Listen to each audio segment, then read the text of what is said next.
Welcome to a waterlogged NOLA Motorsports Park here. We are live for everyone around the world on youtube.com/kartchaser and live here in the paddock.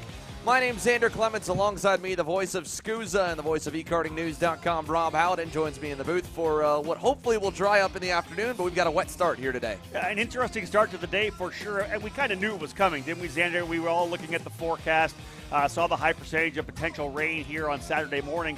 And again, we're looking at it again, potentially stopping around noon or 1 o'clock. We may have some dry racing before the end of the day. But as they say, Xander, rain is the great equalizer, so most definitely changing things here for qualifying.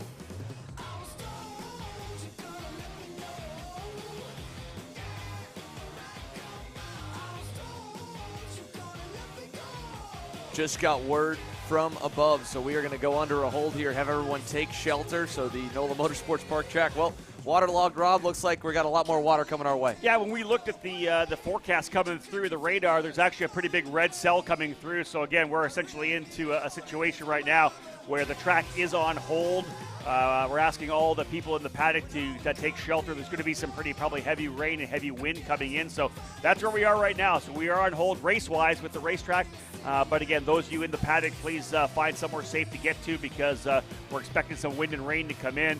And again, that's part of it with the weather down here at New Orleans, Xander, and tough. We were getting ready to go qualifying, but now on a hold. Yeah, definitely tough here. Again, the wet weather, once again, an announcement, as you mentioned, Rob, here to the paddock. We want everyone to take shelter because the heavy rain is about probably 15 minutes out or less. We should have one big cell move through. After that, it should clear out. But you know what? We're down in the bayou. We're right off the Gulf.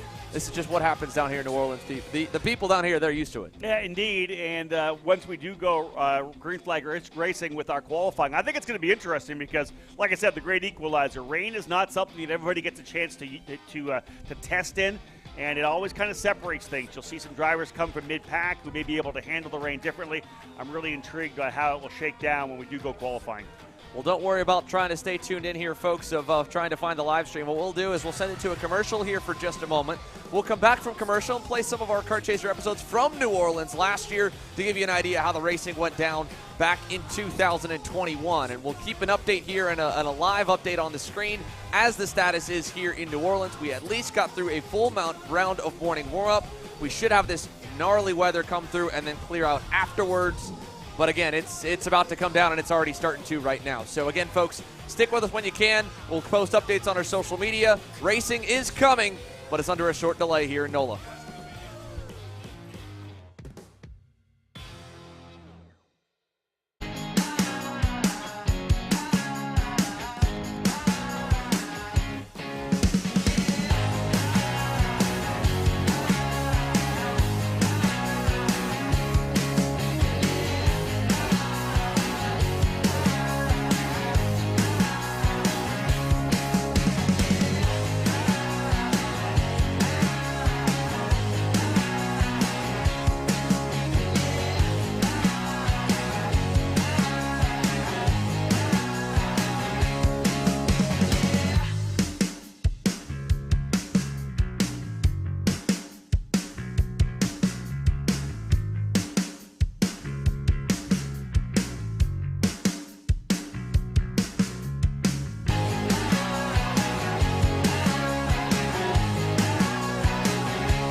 Maryland USA, a top-level performance team with unmatched hospitality, offering a full-service driver development program with year-round testing available in Miami, Florida, and the official North America racing team of Parolin Racing Chassis.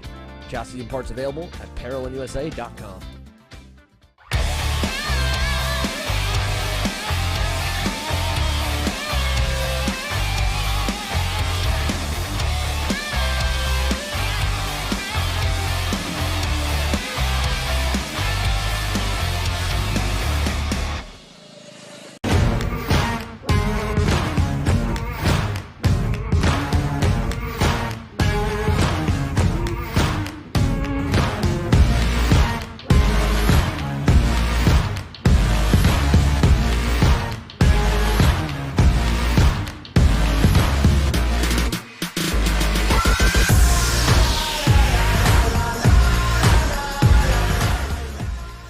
I'm David Serra, 18-time Australian karting champion, and we're launching Kart Class. Kart Class is an advanced digital training program that suits a driver who's just starting out in the sport, all the way to the driver looking to win a national championship.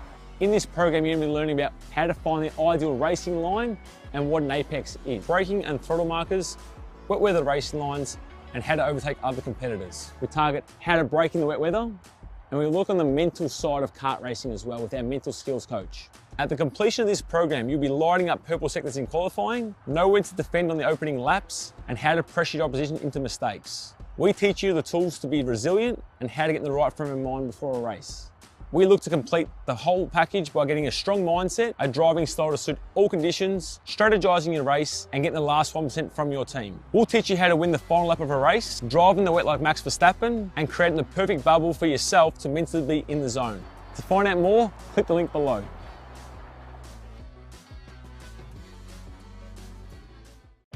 Kart Store USA is a kart parts supplier that racers and retailers can count on when they need reliable advice and service. We focus on servicing all racers with honesty and pride while maintaining customer satisfaction. We carry a full stock of Kart Republic and Tony Kart chassis, as well as IAMI and Vortex Rock engines. We've also got a host of other parts available and in stock, such as products from Rev Performance Materials, Jecco Racing Seats, and more. We have a 100% satisfaction guarantee, and on top of that, if your order exceeds $200, shipping is on us. Check out all we have to offer today by visiting us online at kartstore-usa.com. As the Western importer of the Praga and Formula K chassis brands, Leading Edge Motorsports is a high-performance kart shop and race team with a simple mission: teach others the joy of high-performance driving, supply our customers with the highest quality products and services, and most of all, win races. With our remarkable racing inventory, expert services, and top-ranked national-level team to back it up, we'll help to get your new kart racing package up and running fast. From arrive and drive service to kart preparation and driver coaching to the parts you need to get you back on the racetrack, Leading Edge Motorsports is the industry answer.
Group A Apparel, designed for the athlete in all of us.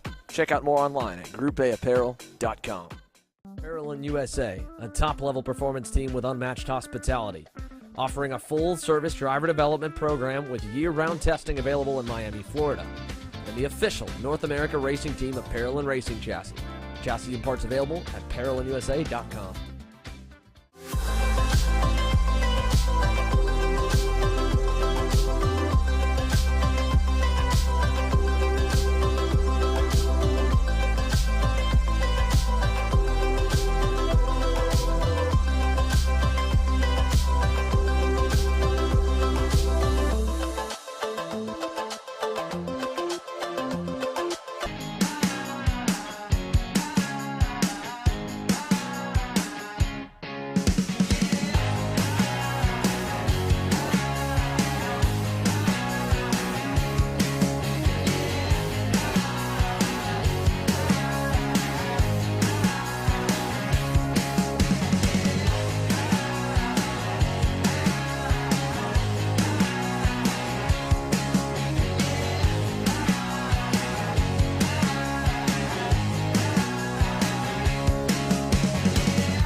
USA, a top-level performance team with unmatched hospitality, offering a full-service driver development program with year-round testing available in Miami, Florida, and the official North America racing team of Parolin Racing Chassis. Chassis and parts available at ParolinUSA.com.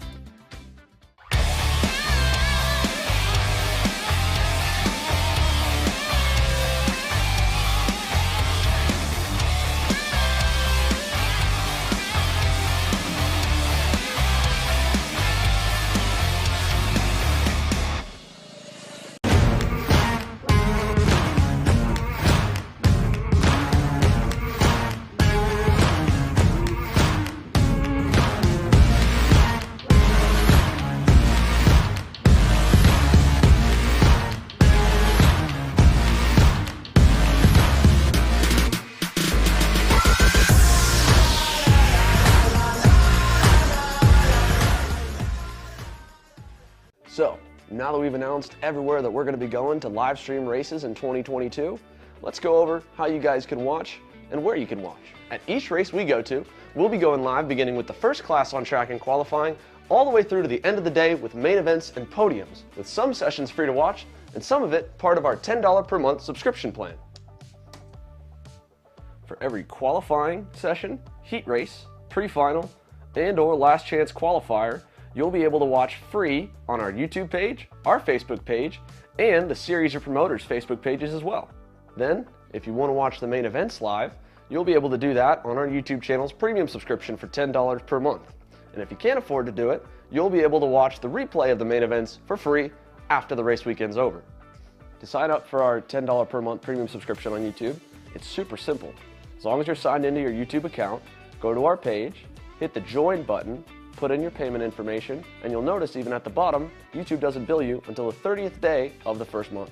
Now you may be wondering, why even do a subscription plan at all? And the truth is, broadcasts are expensive. We've got a big team to put on these productions, and even with the help of the series and event promoters and advertisers, it still costs a lot. And we also want to do them bigger and better every single event we go to. And hey, if you can't or don't want to join the $10 per month subscription plan, you can still watch all the racing sessions with qualifying, heat races, pre-finals, LCQs live for free, and of course the main events on replay after the race weekend. But if you do want to join our $10 per month subscription membership plan, and you join before we go live on Saturday, January 8th at AMR Motorplex in Homestead for our first event of the year, you'll be entered into a t-shirt giveaway for our limited edition Kart Chaser Miami t-shirt, the first of the City Limited Edition t-shirts we'll be doing this year. In the end, we're only here because of all the love and support you guys have shown us and continue to show us, whether it's liking, commenting, and sharing on all of our posts, supporting us through our apparel options, and any other way following along with the journey so far. And we can't wait to get the year started live from Miami. I'm David Serra, 18-time Australian karting champion.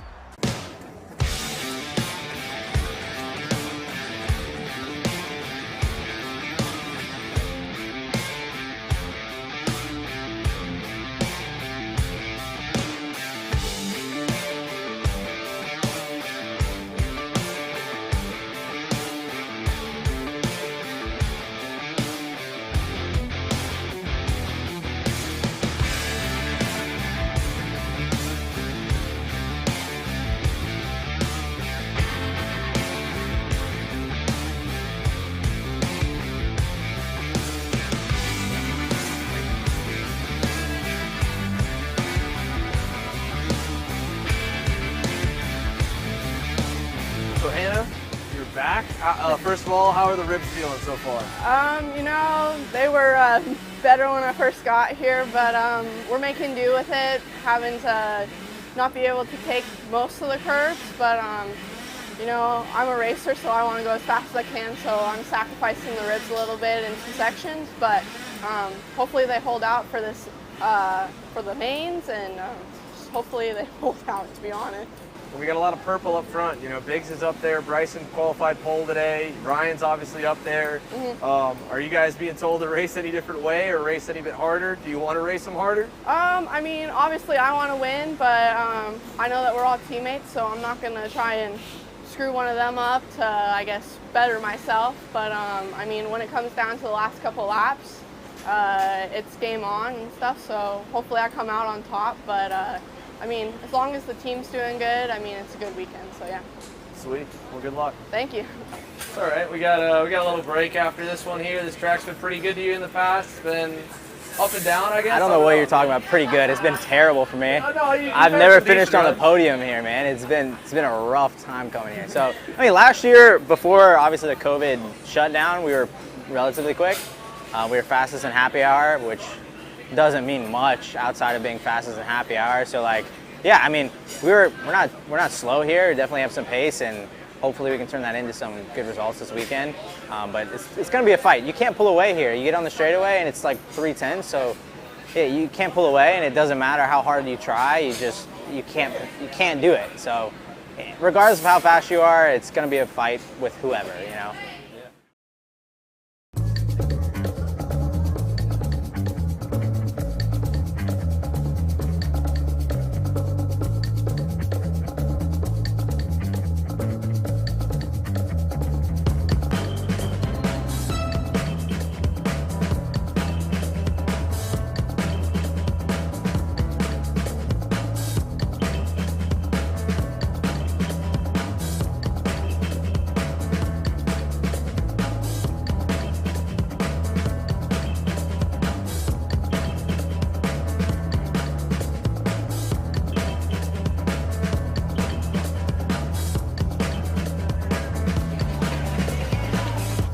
You already told me the story of what's got you here, like the chain of events, right? You had a test Wednesday. Oh yeah, so had a run in Arca West this year. Had a test scheduled for Wednesday on a road course for the first time. And that got canceled, and I called up Ryan and I said, I can't. I'm not gonna sit at home and watch it online. I gotta come out. So I flew out Wednesday afternoon and threw a program together, found an engine, and running it. Yeah. I mean, I'd say the program's a little behind yours, but he's got the daiquiri in his hand, and you I don't. think I'm the one winning right now. Yeah, I would definitely agree with I that. don't know, man. I mean, you might have finished I ahead was of me, pushing but today.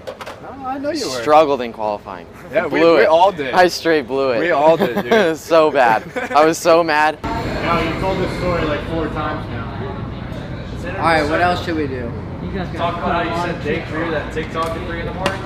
Nah. Yeah, let's go. Chill. All right. When I'm asleep, I fall asleep on TikTok, and my fingers start moving, and people get sent stuff. So that happens to be no. Of a monkey, yeah. What? Yeah. A monkey. Monkey's actually not here this weekend, unfortunately. Tommy, let's put back on the mic. Tony on the mic. Tony, we got glamour shots of Tony though. We did get some pictures today. Did you? We did. We got some nice ones. Cheers. We are here in the Big Easy, set to kick off the 2021 SKUSA Pro Tour. $2,500 up for grabs here this weekend in New Orleans. The humidity is definitely high, but everybody is riding a high wave of confidence set to kick off our season. I was purple in the pre-final, 16th of an inch too wide in the rear. We're going to come through the field and win this race. Pre-final was good, had some speed. Feel like we had the speed to win this race, just got to get out front. There's always a plan before you start the race, but as soon as you go into turn 1, it's no longer there. I'm just going to give it my all, and hopefully it comes out with a W. Just hoping to get a good start and then get rolling fast and hopefully make a few positions up. Something's quite not right on the kart. I know it, but it's okay. We're going to try our hardest, go for the win. Ever since the checkered flag flew in Homestead, we've been waiting to say it. Here we go. The 2021 Pro Tour is underway with Diego Ramos leading your field through the first corners, and he will lead lap number 1, the 313 Racing Edge Motorsports Cosmic out in front. The Rollison Performance Group Cosmics have been very quick here this weekend. They are lined up behind Ramos. Right now, it is going to be Hannah Greenemire, then Ryan Norberg, Marion Tyner, 2, 3, 4, and the top 2 even breaking away just a little ways. Good start early on here for Paulie Massimino. He's lined up now in the 4th spot behind Norberg, but again, a top 2 breakaway. Hannah Greenemire's been pushing. Now she looks to the inside. Here comes the young lady from Colorado to the lead here in New Orleans. Paulie Massimino's drive forward continues. He is up to 3rd, has gone by Ryan Norberg. Now they've got company as well. Jake Drew qualified terrible today. He's up into 5th in the RPM Tony kart. While Hannah Greenemire led early, Diego Ramos has taken back over the lead just a couple of laps after losing it. It is now Ramos once again with Greenemire there. Driver on the move here is Connor Zilish. Was just a 16th of an inch too wide in the pre-final. Had to start dead last. Is now closing in on your top 10. Ramos and Greenemire seem pretty evenly matched. They have battled again behind them. Norberg is up to 3rd. Still about a 2nd back, leading a train of about 7 or 8 cars. Here comes Greenemire again. This time, same place, same spot, 5 laps later. Hannah Greenemire to the inside for the lead at the end of the back straightaway. She's got it. The last time the SKUSA Pro Tour went to New Orleans, it was Hannah Greenemire's rookie season. She was one of the fastest drivers all weekend. Purple lap time there for Ryan Norberg. He is leading Jake Drew forward even more so. 3rd and 4th.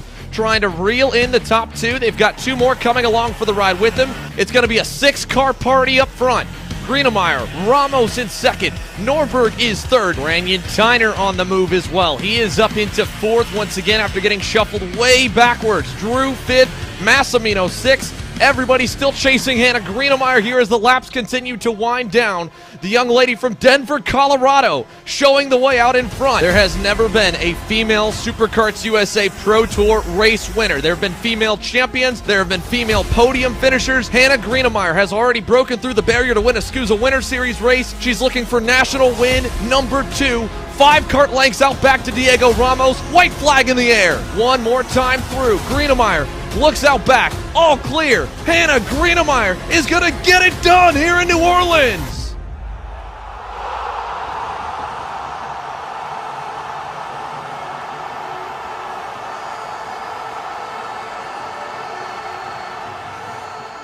We initially could not tell off the video, but one of the 4 corners of Hannah Greenemire's front bumper was pushed in. It has given her a 3-second penalty, dropping her to P5. Your winner today is none other than Diego Ramos.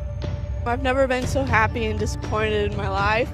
Yeah, it was a good race, and I didn't do anything dirty to get the bumper in. It's just a result of first corner. Me and my team had a plan in the beginning. Didn't go to plan, and I just kind of got screwed over by it, but had some speed, see what we can do tomorrow. Pretty good race. Lacked a little bit on speed, but some driving errors that we need to fix. But we'll fix what I think is wrong and get back to it tomorrow. I wish I started up front, but 1/16th of an inch is all that counts in this sport. So I had to start 39th, and I made my way up to 7th. I think the go-kart was there, and I made some mistakes at the end. Last half, really. We'll come back tomorrow and try again. Yeah, it's a tough one. The track is it's long and it's exhausting. It's a decent run. Need a little more for tomorrow, but we got speed, so look forward to that. Diego, I know it was a long race, 20 laps. Yeah. Across P2 and P1. Talk to me about it. Yeah, today was a perfect day for me. I won the pre-final and the final. I'm very, very happy, and I would like to thank for my team, for the work, REM, D2 Power, for the engine, the best engine, and everyone that. Thank you. Right. And keep pushing tomorrow. Yeah, Brazilians like to party. We party tonight, or you win tomorrow, party tomorrow? No, after tomorrow. Oh, okay. Yeah. Welcome back, ladies and gentlemen. Day 2 at NOLA Motorsports Park. I'm ready to go get the W today. I'm not looking for a bumper today, but we'll see how it goes. Starting on pole, looking to get the win. Hopefully that Wendy's burger I ate about 5 minutes ago does me well. As Connor Zilich's favorite karting driver, I'm coming. Feeling good. The kart's been good all day, and hopefully it's a good one, and we'll just send it. This race is probably going to be pretty ugly for me, so I'm hoping it starts raining midway through. Maybe I can come back after that, but besides that, I just hope I have the pace to run up front. Here we go, Connor Zilish, big time jump for the 372. The Nitro kart leads your field down to turn number 1. Whole shot given to the North Carolina native, and he's brought the entire inside lane with him to the front. Hannah Greenemire into second from third. Thomas Nevo up to P3 from P5. Nevo up to second, closing in. Here he is right on Zilish. 1 kart length away as we work early on. This one looking to be a fight already. The PSL Karting Burrell Art wanting to go to the front. Thomas Nevo, your leader down the back straightaway. First lead change of the main event. Early driver on the move is Ryan Norberg. Inside on Brandon Tyner, got it. Ryan Norberg rolled off 18th. He is carving his way through the midfield right now, trying to make a charge towards the front. The leaders continuing to battle is going to back them up. Connor Zilish has gone back through to the lead. Thomas Nevo, Diego Ramos, they're going to work together, and they will freight train by the Nitro kart driver. First and second for the 2 foreigners. The Brazilian P2, Canada P1. That would be a wild way to start the North American SKUSA Pro Tour, to have 2 international drivers as your first 2 round winners. Gap beginning to build now for your top 2. Diego Ramos, Thomas Nevo. Little gap back to Luca Mars, who has gone forward. Up into third, now back down on the order. Zilish to P3. Hannah Greenemire up into the top 5 once again. That long back straightaway here at NOLA Motorsports Park almost makes it where you have to have a dancing partner to try and get some separation, because the draft just keeps the field together so well. Now we look back to third. Hannah Greenemire, the driver on the move. She is trying to right the wrongs of yesterday. The driver that should have walked away with a second career pro national win did not, due to a small bumper penalty, and Hannah Greenemire has now cut that gap down. Hannah Greenemire is right there, half a kart length back from Thomas Nevo, starting to apply pressure there for P2. Diego Ramos, a little lead out front, not too big though. They will absolutely catch him in the draft. New leader, Thomas Nevo, with help from Hannah Greenemire. They have freight trained by Diego Ramos. Ryan Norberg and Brandon Tyner have both been working their way through. They are now inside the top 10, starting to close in towards your top 5. Whenever one goes, the next one goes couple turns later. They have been consistently lapping faster than the race leaders. Thomas Nevo, Diego Ramos, Connor Zilish, 1, 2, 3. Hannah Greenemire now out in front. But here they come once again, 3 wide for the lead nearly. Ramos backs out of it, but they're all going to try and freight train the Colorado native. Greenemire now down to third. Make it fourth. Zilish is trying to find a way by. He'll bounce the curbing. He's through. Now here comes John Burke for P4. He's got it. Greenemire down to P5 here in just as many corners, and Ryan Norberg is there. She slides wide. Greenemire down to 6th, now down to 7th. Hannah Greenemire has completely lost touch with your leading group of 6. Back-to-back corners of running the outside lane, getting the marbles on the tires. She lost a ton of ground the last few laps. Now, it is a 3-driver breakaway as Norberg goes through to 4th. This is just surreal. Flying Ryan Norberg into the lead pack from P18. Unbelievable. Diego Ramos is out front. Connor Zilish 2nd. Thomas Nevo is 3rd. Norberg right there for P4. Connor Zilish looking inside to the lead. Now Diego Ramos trying. Oh, he gets contact. Little help there from Ryan Norberg. They go side by side. Norberg to 2nd. Big time lead for Connor Zilish. Make it 6 car lengths. They are coming to see the white flag this time by. 1 lap to go. Connor Zilish has a nice gap out back. They will have to work together for any kind of a shot. Norberg leaves the door open, trying to find some help down the backstretch. They won't give it to him. 3 wide for 2nd. Thomas Nevo all the way down by the grass has gotten through into P2. Diego Ramos P3. Norberg P4. Final lap here, final corner. Here comes Ramos, finds a hold of the bottom. Nevo back to 3rd, but Connor Zilish, way out in front, is going to win here in New Orleans.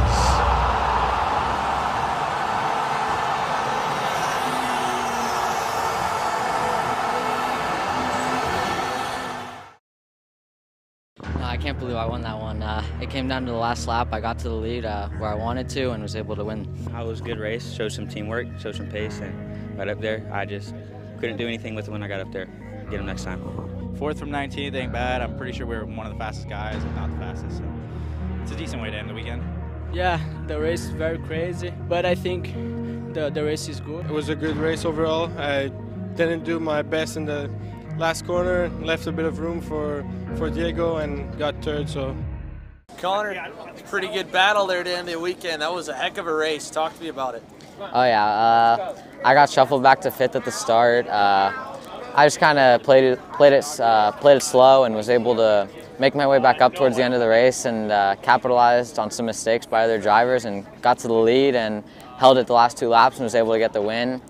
I'm surprised I was able to win that race. Hannah was really fast, Diego was fast, everyone was fast, and I honestly didn't think I had it, but thanks to Allison Racing Engines and Nitro Kart for all the help this weekend. And that's a wrap, guys. 4 weeks straight of kart chaser videos concluding here in New Orleans. You can see behind me the paddock's packing up. So are we. We're going to have a couple weeks off before the next race back in Indiana for the U.S. Pro Kart Series in Newcastle. Until then, thank you for watching. And as always, if you want to support the boys, check out shopkartchaser.com. It helps us out, helps us get to more races, helps us bring more races to you guys.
I'm Billy Vincent, owner of MPG Motorsports.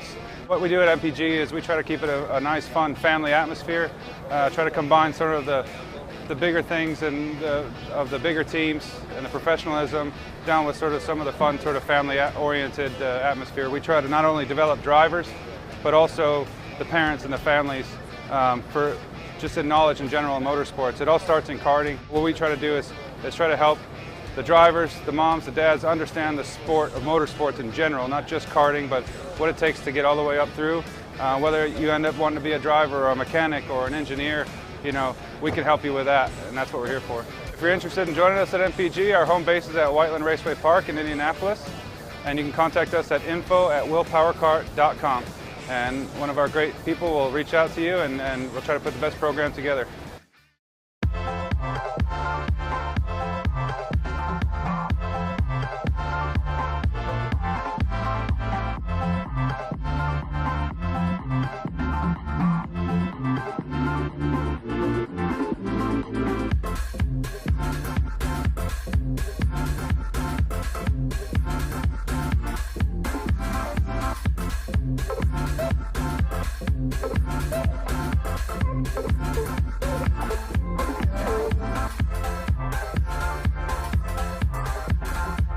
Overdrive Motorsports is more than just another full-service kart shop. Beyond our excellent service and more than 20 years of experience, we also offer a number of aftermarket parts and upgrades, such as our own proprietary pedal kit and the only aftermarket rock shifter mount in North America. Check us out online at odkarts.com.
USA, a top-level performance team with unmatched hospitality, offering a full-service driver development program with year-round testing available in Miami, Florida, and the official North America racing team of Parolin Racing Chassis. Chassis and parts available at ParolinUSA.com.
Welcome back here to NOLA Motorsports Park. You're watching Kart Chasers coverage of the SuperKarts USA Pro Tour's opening weekend here in New Orleans, Louisiana. And as you can see on the racetrack here, a very wet New Orleans, Louisiana, greeting drivers and mechanics this morning here for the first of 2 full days of action. My name's Xander Clements here on Kart Chaser. Alongside me, Rob Howden.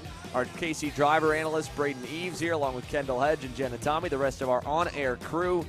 We've weathered the elements. We're ready. You can see us there in the Avinco Tower as the drivers are starting to make their way back to the grid. We had some heavy weather come through and some storms that had everyone take shelter.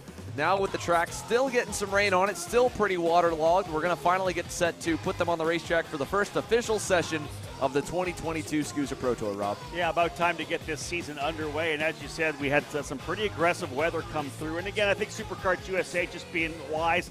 Initially, we were shut down by the track, not by SuperKarts USA. They decided to shut everything down because of the weather that did come through. 2 different cells kind of coming through, and we are expecting rain still, at least likely for the next 45 minutes, maybe an hour. And after that, the cells will come through, and we'll get a chance, Xander, to potentially drive this racetrack off. And I know in talking with Neil Strickland as well, qualifying will run as usual. They're going to cut the pre-finals to 8 laps each, and then potentially 18 laps for the main event. So a couple of laps right now being taken off of every session.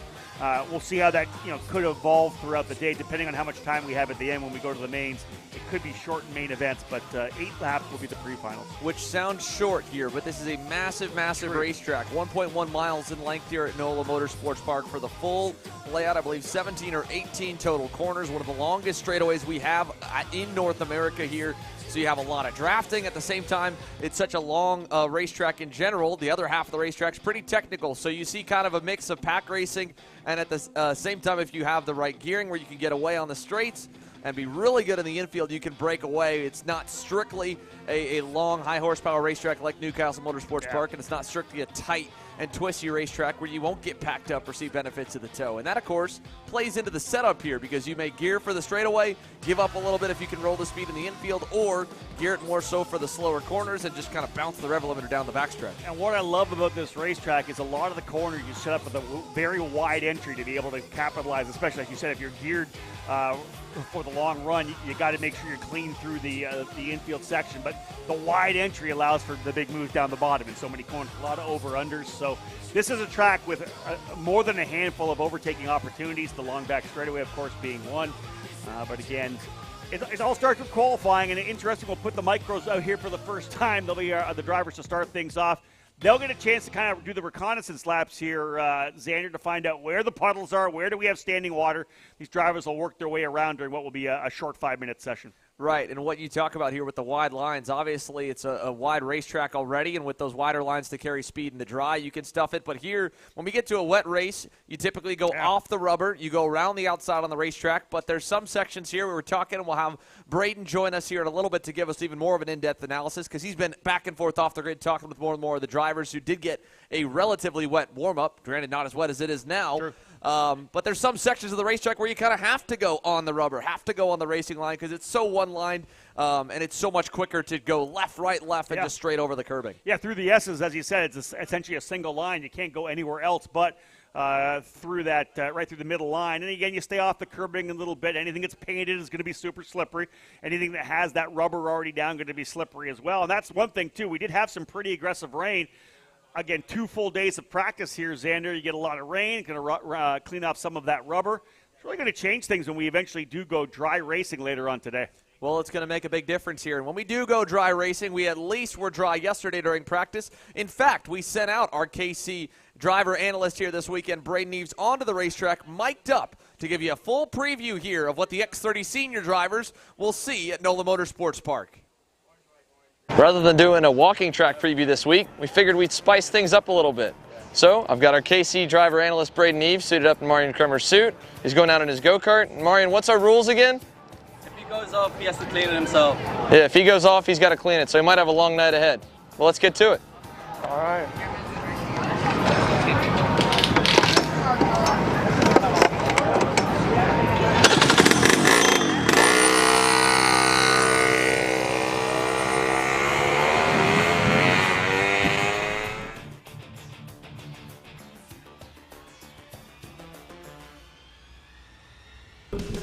into turn one. Kind of a medium braking zone. The kart likes to slide a lot. Middle to the exit. This is easy flat. Again, down the longest straightaway. And into the fastest braking zone. Again, apex, track all the way out. A double apex corner. All the way into the tight section. People are going to be using these curves a lot. And it's really critical to get a good exit out of there for this run. Onto the outside curve to extend the entry. Deep on the brakes. Use the track at the exit. Another right-hander, quite easy. Some curb hops to straighten out the line. Track out, use this curb on entry, late on the brakes. And into the last corner to complete the lap. Late on the brakes again. And you can use all of this runoff here. And that's a lap here at NOLA Motorsports Park.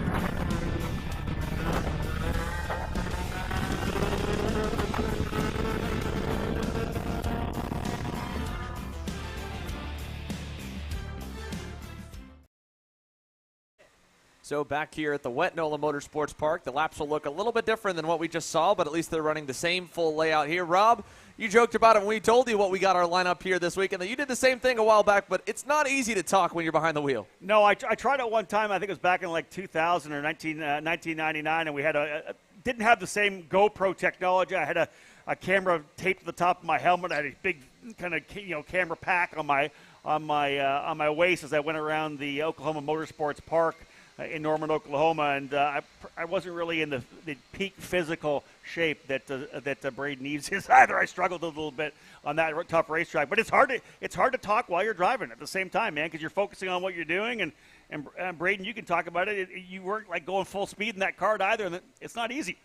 Yeah, I can definitely say it caught me a little bit off guard, especially when I tried to pick up the pace a little bit. But no, it's super cool. It's interesting. The corners come at you a lot faster when you're actually having to spit out words in between them. That's it. Well, they're definitely coming at these guys here. For the first time, the micros here are getting a very wet racetrack. Only a handful of them went out for morning warm-up, as we'll put our ticker up on the left-hand side. You'll get to see the lap times as they run through. 23 drivers in total. Braden, you've been kind of on and off the grid a little bit through the morning, and we'll have you talking to more of the guys here. But just like Rob and I mentioned, and you had talked to me a little bit earlier, there's some parts of the racetrack where you think a traditional rain line, go around the outside, avoid the rubber is going to be the place to go. But there's a lot of sections that may not be the case here, right? Yeah, I think there's two kind of parts to that. This track looks to be very, very challenging in the wet. A lot of the lines and sections are just so back and forth, left, right, where it's going to be one line. So you're just going to have to kind of commit to the dry line and just try to keep the kart from sliding as much as possible. The actual surface of the track seems to be retaining water very well. I think it would be quite a while before we see this track start to dry out. Puddles just absolutely everywhere. Obviously a very large puddle in turn one that we can see from our stand in the booth. But yeah, it looks like it's going to be tough conditions for these drivers today. As Xander will obviously take these drivers a couple laps. The opening circuits here for them, all reconnaissance, right? Where is the standing water? As Braden kind of talked, where can I potentially go to get away from those laps and get away from those puddles and really try to find that grip? And again, just searching for grip, and with a short session like this too, you hopefully are going to find someone in front of you that can maybe find that before you can. Right. I mean, that's why you've got them in a big pack right now. In a way, kind of the leader, the first one through the wall is the one that everyone's gauging off of. So it's both a decent place to be because you're not getting held up. It's also one of the worst places to be in the rain because a guy could use you as his marker, go in a little deeper, turn down a little bit later, go a little wider, in some case end up being about 2/10 quicker than where you are because you just really don't know. You're going off the seat of your pants right now. And we'll see who we've got as the first drivers out. I know one of them is Rocco Simone of the group. But again, pure raw feel like you've put online here this morning, Rob. Rain, the great equalizer like we always talk about. I mean, this is where you see talent really shine. And what we'll see likely is maybe some drivers that you didn't see up front in the dry yesterday in practice may find themselves to the forefront. Maybe they weren't quite as quick in the dry, but they just have that ability in the wet that some other drivers don't do, especially in the micro category as well. These drivers have limited experience as it is, been 7, 8, 9 years of age. Maybe they haven't been in the wet hardly at all. and we'll see those drivers potentially struggle. Others go to the forefront. Jackson Porter with the fastest outlap here, a 125.551 for Jackson in the number 21. Sawyer Chambers now second. Antonio Pizzonia Nato in third. Troy Ferguson fourth. And Emerson Lane rounding out the early Fast Five. Well, on that note here, we'll send our KC driver analyst Braden Eves back down to the grid. He's going to get us some more intel and join us throughout qualifying here and there. In the meantime, like you said, Jackson Porter, the first one out. But honestly, maybe not to be expected, maybe to be expected because they're in a pack. But the time's still pretty close here for the Micro Swift drivers to start this session. Normally with the rain, you see those gaps open up quite a bit. But they're not really a lot off each other. We'll see maybe on lap number 2. The pack seems to have spread a little bit. The front few drivers getting further away. I think the 21 of Jackson Porter is your first driver out. So first one through the wall, feeling it out. And he's, I think, pulled even a little bit further away this time. Yeah, Jackson seems very comfortable here right now in the wet. You can see that he's working his way through it. Again, the first couple laps, you find out where that big standing water is. Where can I go? Do I have to have a maybe more shallow entry into a corner, whatever it may be. Porter with the fast lap on the opening circuit. Jaime Garcia now goes a bit quicker by about a half a second, a 123.998 now for Garcia. Aston Wyatt up into third spot. Here comes Troy Ferguson back again with a 123.7. You're going to see the times continue to fall through this session, Xander, really because, again, fact-finding mission, reconnaissance laps, they're going to get quicker and quicker, push it more with every lap, and I think we'll see more of that happen as additional categories come out onto the racetrack. Definitely here. I mean, you're seeing both of these kids carrying already a lot more speed through that section, seeming to be a little more comfortable. And Garcia's right behind them. He's gone by Simone, so he's passed him, I believe, this lap. So you've got some of your top drivers on screen as they are on the leaderboard. Although Troy Ferguson's last time is still 2.5 up on this group of 3, that'll all change. I mean, you're going to see these guys drop seconds here over the course of each session, lap by lap. And here's the interesting thing, we talked about it, the big wide gap in terms of experience in the rain, especially at the micro level. We really have only 5 drivers within 9/10 of a second right now. You go further back, you got drivers 2 seconds back, 3, 4, 5, 6, 7, 8 seconds back, just based on experience. They'll get quicker and quicker, especially those who have no rain time whatsoever. They'll get faster throughout this session, but we're not surprised at all, Xander, to see maybe a bigger gap as the checkered flag now flying to end what is a 5-minute session. Yeah, again, just 3 full-speed laps here for the micro drivers as they cross the line. Troy Ferguson has yet to put his last one down, but it's so far holding over the rest of the top 10, and he'll improve a little bit. Yep. But, yeah, I will say, though, I mean, we were joking about it in the booth here. I think we've only made it through one single main event race on the East Coast here this year without any kind of rain at all out of the 7 majors that we've covered, with the 3 Rock Florida Winter Tours, the 2 SKUSA Winter Series, the USPKS Open at Orlando. All of them have seen some kind of rain, so this year's micro class is going to have a big leg up on the 2023 micro class if the weather changes. I mean, they've already probably gotten more rain experience, at least up there with the amount I have in my career. And the funny thing is I say that to a parent when it comes to rain and they're kind of disappointed that it rains. I'm saying you're very lucky. You get a chance to be out there in the rain. That's crucial. There's your unofficial results coming up on screen. Troy Ferguson with the fast lap, a 123.645. Ends up being just a little over 0.2 of a second quicker than Sawyer Chambers. Jaime Garcia in third. Jackson Porter, who is the quickest from the get-go, ends up P4. Rocco Simone in fifth. Jackson Gibson up to sixth. Kymar 7th. Aston Wyatt 8th. Luke Giglio and Nicholas Orbezo rounding out the top 10, Xander. Again, 23 micro drivers all wrapped up for their first qualifying session. There's 15-minute blocks here, but they're going to start to run those pretty much as ready racing to get us closer and closer to back on schedule. As you mentioned, Rob, we're cut down to what looks to be about 8-lap pre-finals and approximately 18 laps for the main events. That'll change a little bit, of course, from the micro class. So let's say the X30 seniors, they'll balance that only by about a lap or 2. But still here, I mean, we just saw only in a 5-minute session, only 3 laps. So 8 laps is still a fair amount of time to kind of go forward or go backward here in the pre-finals. It's such a long racetrack. These guys are clocking minute 20-plus lap times here in the micro class. So that's still looking at probably a 12, 13-minute pre-final. And you mentioned it. We are ready racing for the remainder of the day. We had that shutdown from the facility itself, the track shutting us down here with the weather that came through earlier. We had a lightning break earlier today as well. So we're kind of playing with the weather. We've got rid of the lunch break as well. That's going to kind of bring the schedule in. And, of course, I'm assuming once we get done the pre-finals, Superkarts USA will look at how much time we have still before the sun goes down and say this is what we can do in terms of race distance. Yeah, so they're going to margin it here the best they can. Obviously, try to give everybody as much seat time as they can, which is crucial. The KA100 Juniors, again, another class where you see a lot of new faces kind of come onto the national scene for the first time before they jump over maybe to the X30 classes, as well as some of your fast X30 juniors like Caleb Gaffaro, who's been on a hot streak here to start 2022. They're all getting set to go green here after this one. A good turnout of the KA juniors and seniors. Then the order goes to the pro and master shifter class, followed up by your X30 juniors, your X30 masters, and then your X30 seniors on through the order. And the mini Swifts, I believe, are right around there, maybe right before the pro master shifters. So in total, just 8 run groups. That makes it a little bit easier to give a lot of guys a lot of seat time, so you're not sitting around for 2 hours on end waiting for your session. And you mentioned it, this track is so long. The reason why we only had it that 10-lap pre-final before moving it down to 8 was this track is 1.1 miles in length, 17 corners. It is a long racetrack, and again, we talked about the fact that the micros with the wet weather, minute 23 laps. We'll see what we get here with KA100 Junior. Again, this category brought to you by Nash Motorsports. But you mentioned it, Xander, a number of drivers doing double duty in both KA100 and X30 Junior. And here's a good look right now of some of our corner workers trying to get some of the standing water pushed away. And that's something that we'll do throughout every one of our breaks, I believe. Do what we can to get some of that standing water off into other parts of this racetrack. And the better that is, the better our sessions are going to be. But again, kudos to Troy Ferguson for being the first driver to get an unofficial pole position, as he was quickest in micro. Well, one kid who knows how to get around here in the wet, in the X30 senior class, he was nearly a second a lap quicker in their wet pre-final in 2021. Won on Sunday is Connor Zilish. He was not originally on the entry list here. That is up until Tuesday night of this week. Danny Formal, the leading edge motorsports Formula K driver and one of the big 3, as we like to call him, in pro shifter, unfortunately tested positive for COVID-19, which left an open seat and an entry.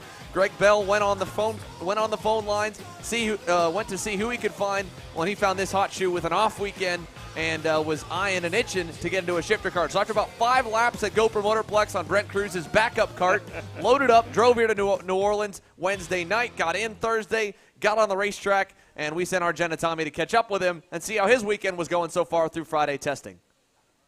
I'm here with Connor Zilish. He was a surprise entry coming into this weekend. Who are you filling in for? Danny Formal. Why? He lives in Puerto Rico and he tested positive for COVID, so he's not allowed to fly. So shifter carts are super, super physical. How's your body doing? Terrible. I did 10 laps and pulled in the last session because I had SpongeBob arms. So how are you going to overcome that for this weekend and live up to Danny's legacy?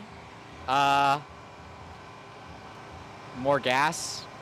I don't know. I think I'll be all right. Once the adrenaline kicks in, I'm just gonna, I'll figure it out. Yeah, just once the adrenaline kicks in, you're just rocking. Get on the gas. Thanks so much, Connor.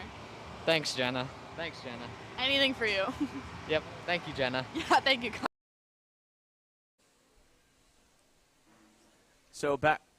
So back here at NOLA Motorsports Park, you can see the broom's still out, and they're continuing to get set for the KA100 Juniors. There's Parker DeLong on screen. He's been a top-level junior name. Obviously had a great run at the Rock Cup Super Final last year. He was a contender. He's a SKUSA Pro Tour champ going back to the mini class in 2020. His sophomore season, he had an impressive rookie season.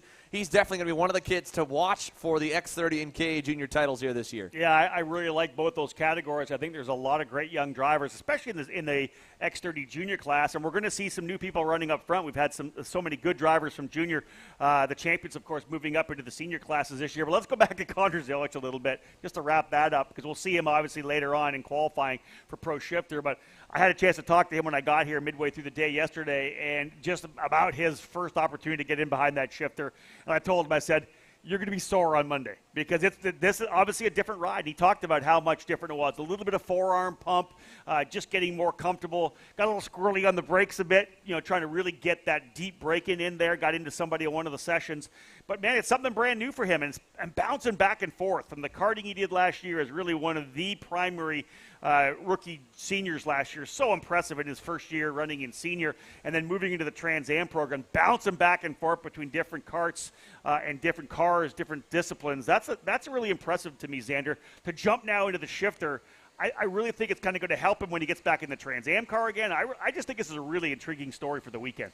Yeah, I mean, there's just nothing better than kind of pushing yourself outside your comfort zone and just driving anything and everything that you can. I think that's the biggest thing that we've seen that's been successful for both him and, of course, the parallel path that Brent Cruz has taken of getting behind the wheel as much as possible in everything he can. Both of them a year apart, out of North Carolina, grew up at GoPro Motorplex. And they've won world championships in the mini divisions. They've gone up and run up front in junior and senior competition. And, of course, like you said, Rob, they were getting a whole lot of opportunities, and there's no surprise there. And not only does his speed, as quick as he was, right, second in, I think, the last 2 sessions yesterday in practice, not only does that speed show how good Connor is, but it also speaks volumes to that Formula K that Greg Bell's put together. You know, obviously, Danny Formel, you know that he's going to be able to be fast on almost anything he drives, but he and Greg – with the Formula K, you know, obviously dominating the shifter program and the Rock Cup Florida Winter Tour, but then to throw Connor in this thing and to show how fast it is, that's obviously a fantastic package, and we look forward to seeing Danny back when he can get back here to the U.S. Yeah, of course. I know Danny's a racer. He'd love to be behind the wheel here this weekend if he could. I'm sure he'll be tuning into the live stream to watch and cheer on and watch from home on the SKUSA app. For his team and for his good buddy Connor Zilish. I mean, they're good friends off the racetrack as well, so I know that he's cheering for his team to go out and perform and see if they can carry on the winning streak they've gotten through 2022. I mean, so far from every shifter race they've entered, they're unbeaten. That's it, right? It's been a great season so far, and I know Greg's really thrilled to have a young Connor there with him in the car. Something a little different, right? Real raw rookie, something fresh, and I know Greg was smiling quite a bit yesterday, and they did make some changes to the kart for the final couple of sessions, and they didn't go the right way. They went back the other way, but a really good opportunity for Connor to feel, the differences in the setup on that Formula K. I think he's going to be in it. You got Marion Kremers now subbing in for Cooper Becklin as well. It just kind of really ramps up the excitement for Pro Shifter. But now let's put the focus back on the drivers here in KA 100 Junior. They're onto the racetrack right now for what, again, will likely be maybe, 3, maybe 4 laps or that much quicker than micro. Not a lot of time, Xander, to get the job done in this 5-minute qualifying session. Not a lot of time at all. That's why you saw most of the group go straight out of the pit lane. A couple of the drivers on screen were putting their hands up and finding a different place on the racetrack to run. But as a whole, the group decided they wanted to get out and maximize the time. Now, we can see at least now that the clouds do look to be a little bit lighter. The unfortunate part, as Braden mentioned, is there's so much standing water that even with the brooms pushing it off the racetrack, until it really heats up here, because it's still pretty chilly in NOLA Motorsports Park after the heavy rain, we're going to see a lot of these rooster tails to come here through the morning. And we've still got the mist kind of in the forecast for that as well. Let's see what the laps look like first time by. Diego Guillo was the driver on our screen for a good bit of time in the 848 Tony kart. He is the quickest, 6/10 up on the rest of the field. Yeah, Eli Warren, Graham Trammell, Beckett Friesen, Braden Domingue, and Naomi Garcia capping off the top 6 right now. And I'm sure Braden would say the same thing, and you would probably as well. If I'm out there right now, I'm looking for open racetrack, right? I don't really want to get behind someone, even though they may clear things out of it, because the visibility, we haven't really talked about that yet. For those maybe new to the sport and new to racing, obviously we're not in a cockpit. It's not a race car. It's not an Indy car. Not Formula One. You're getting covered when you're behind a driver. You get that spray of the rooster tails. You lose that visibility. I think especially for the younger drivers, visibility key in terms of being able to put down a good lap. If you can't see, it's hard to be able to stay away from that standing water. So that's why you see a lot of these guys getting away, maybe slowing up. I'd want to have open racetrack in front of me. Well, and that's the idea of what Superkarts USA has done with qualifying. K100 Junior at 31 total drivers here was split into 2 groups, so we're only seeing half the racetrack on the half the group on the racetrack right now. Diego Guillo remains the quickest out of them all. He was the first out of the pit lane, which means that he was the driver who was the first one not to make the cut into the fast group, which we go back to happy hour. Sometimes guys look at practice as maybe important just to make it into the right group. Sometimes they don't. We saw a lot of guys at Homestead sit out that final practice session because it was going to be wet, and then, around goes your quickest guy, Guillo, around. But today, that'll make a big difference being able to go on the racetrack 5 minutes later and 1 group later. Yeah, and again, 5 minutes later, right, these drivers are going to be pushing hard. They're going to put more of this water off. As they circulate around the racetrack, they're pushing that water off into other areas. It's going to start to develop, not really develop a dry line, but maybe able to push a lot of the water off from some of the standing water out there. So the second group, definitely advantageous. And they're also able to get a chance to potentially get some feedback from the drivers who have been on the racetrack already, talking about how much grip level there will be. So Indeed, that split with Diego Guillot on top, 119.239. We'll see the remainder of the category come up next. Guillot, though, right now a half a second quicker than Eli Warren, and we will see different drivers work their way forward as Graham Trammell about 2/10 behind Warren.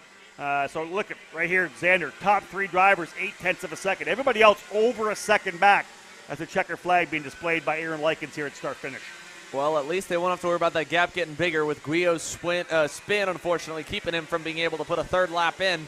He remains the quickest here in this group, but Santiago Duran with a quick one on the final lap jumps up to second in group number 1 of 2 for KA100 Junior.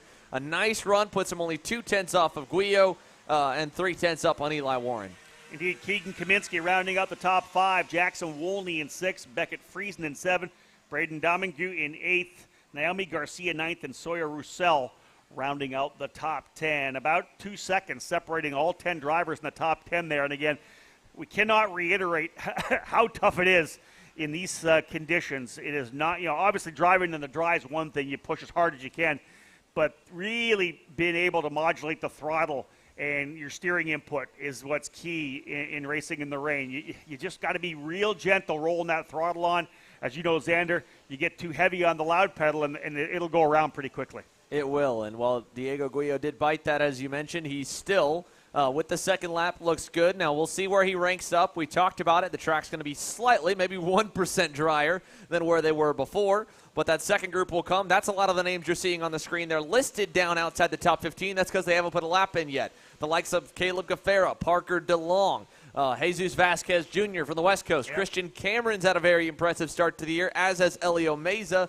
They're all set to come. In fact, here they do come onto the racetrack. So Group 2 released off the grid. Let's throw a name out here right now because you and I called how well he did. How about Stephen Miller? He was the kid that stepped it up at Homestead when we had the wet weather racing. Stephen, for Chad Dockin Racing, all of a sudden was up there, right? Was in the fight and has continued that in the dry as well. So I expect Stephen Miller to be pretty solid here. Maybe top 5, maybe top 3. I think that, again, very impressed with what he did at the SKUSA Winter Series in the wet at Homestead. Yeah, he was really, really impressive in the wet there, which is going to help, here. He comes to a racetrack where he doesn't really have too much seat time compared to the Florida tracks where he's grown up racing. So that'll be interesting as it's a big train of karts here starting this first lap. Parker DeLong leads the group, then Gaffera, then Jesus Vasquez Jr., who fell behind him, then Elio Meza. A long train. There's Oscar Iliff in the mix there at the end of it, probably 8-9 drivers deep. And Gaffera is going to go by DeLong. He wants to get out in front and lead it, and, of course, the more that he can kind of entice those guys to think that Parker is slower and they try to pass him, well, it just makes it harder and harder for DeLong to find clear racetrack. Indeed, you want that open track, as I had said. Gaffera immediately going out front. I don't want any spray on my visor. I want open track. I don't care if they're following me right now. I want to make sure I have that open racetrack. And the Rooster Tails will keep everybody else behind me. They're going to have to move to the left or the right to make sure that they're not in the middle of that Rooster Tail. And we'll see as these times fall down. A 119.239. Provisional pole time, Diego Guillot in the Tony Kart number 848. We'll see what happens here. And again, how many laps did they get in? They got 3 laps in, Xander. They weren't able to get that 4th lap in, so 3 laps is all you have here. Talk about putting the pressure on. This track is so long that with this shorter 5-minute session, you're literally only getting 3 laps. I love that myself. Get the job done, 3 laps to do it. Yeah, it puts the pressure on these guys. I mean, that's why you saw Diego Guillot pushing as much as he did. You see even Gaffera, 4-wheel slide there through that kink. That's a section that'll probably be one of the last parts of the racetrack to get dry, and it's such a high-speed sector going into these switchback 180s that it's really tough to get through or to slow down and want to give up the speed because you're going probably 60, 70 miles an hour depending on the group, full bore into a 180-degree corner. That's like a 70 to 90-degree left-hand flat-out kink, and that's such a flat low point on the racetrack. That'll stay wet for quite some time here as they come out of the final corner. On to the rumbles on the outside of that final corner, turn number 17. Caleb Gaffera will go P2 out of the gate. Elio Meza right behind him, though, going up into the P1 spot, 118.832, 900ths of a second, separating first and second.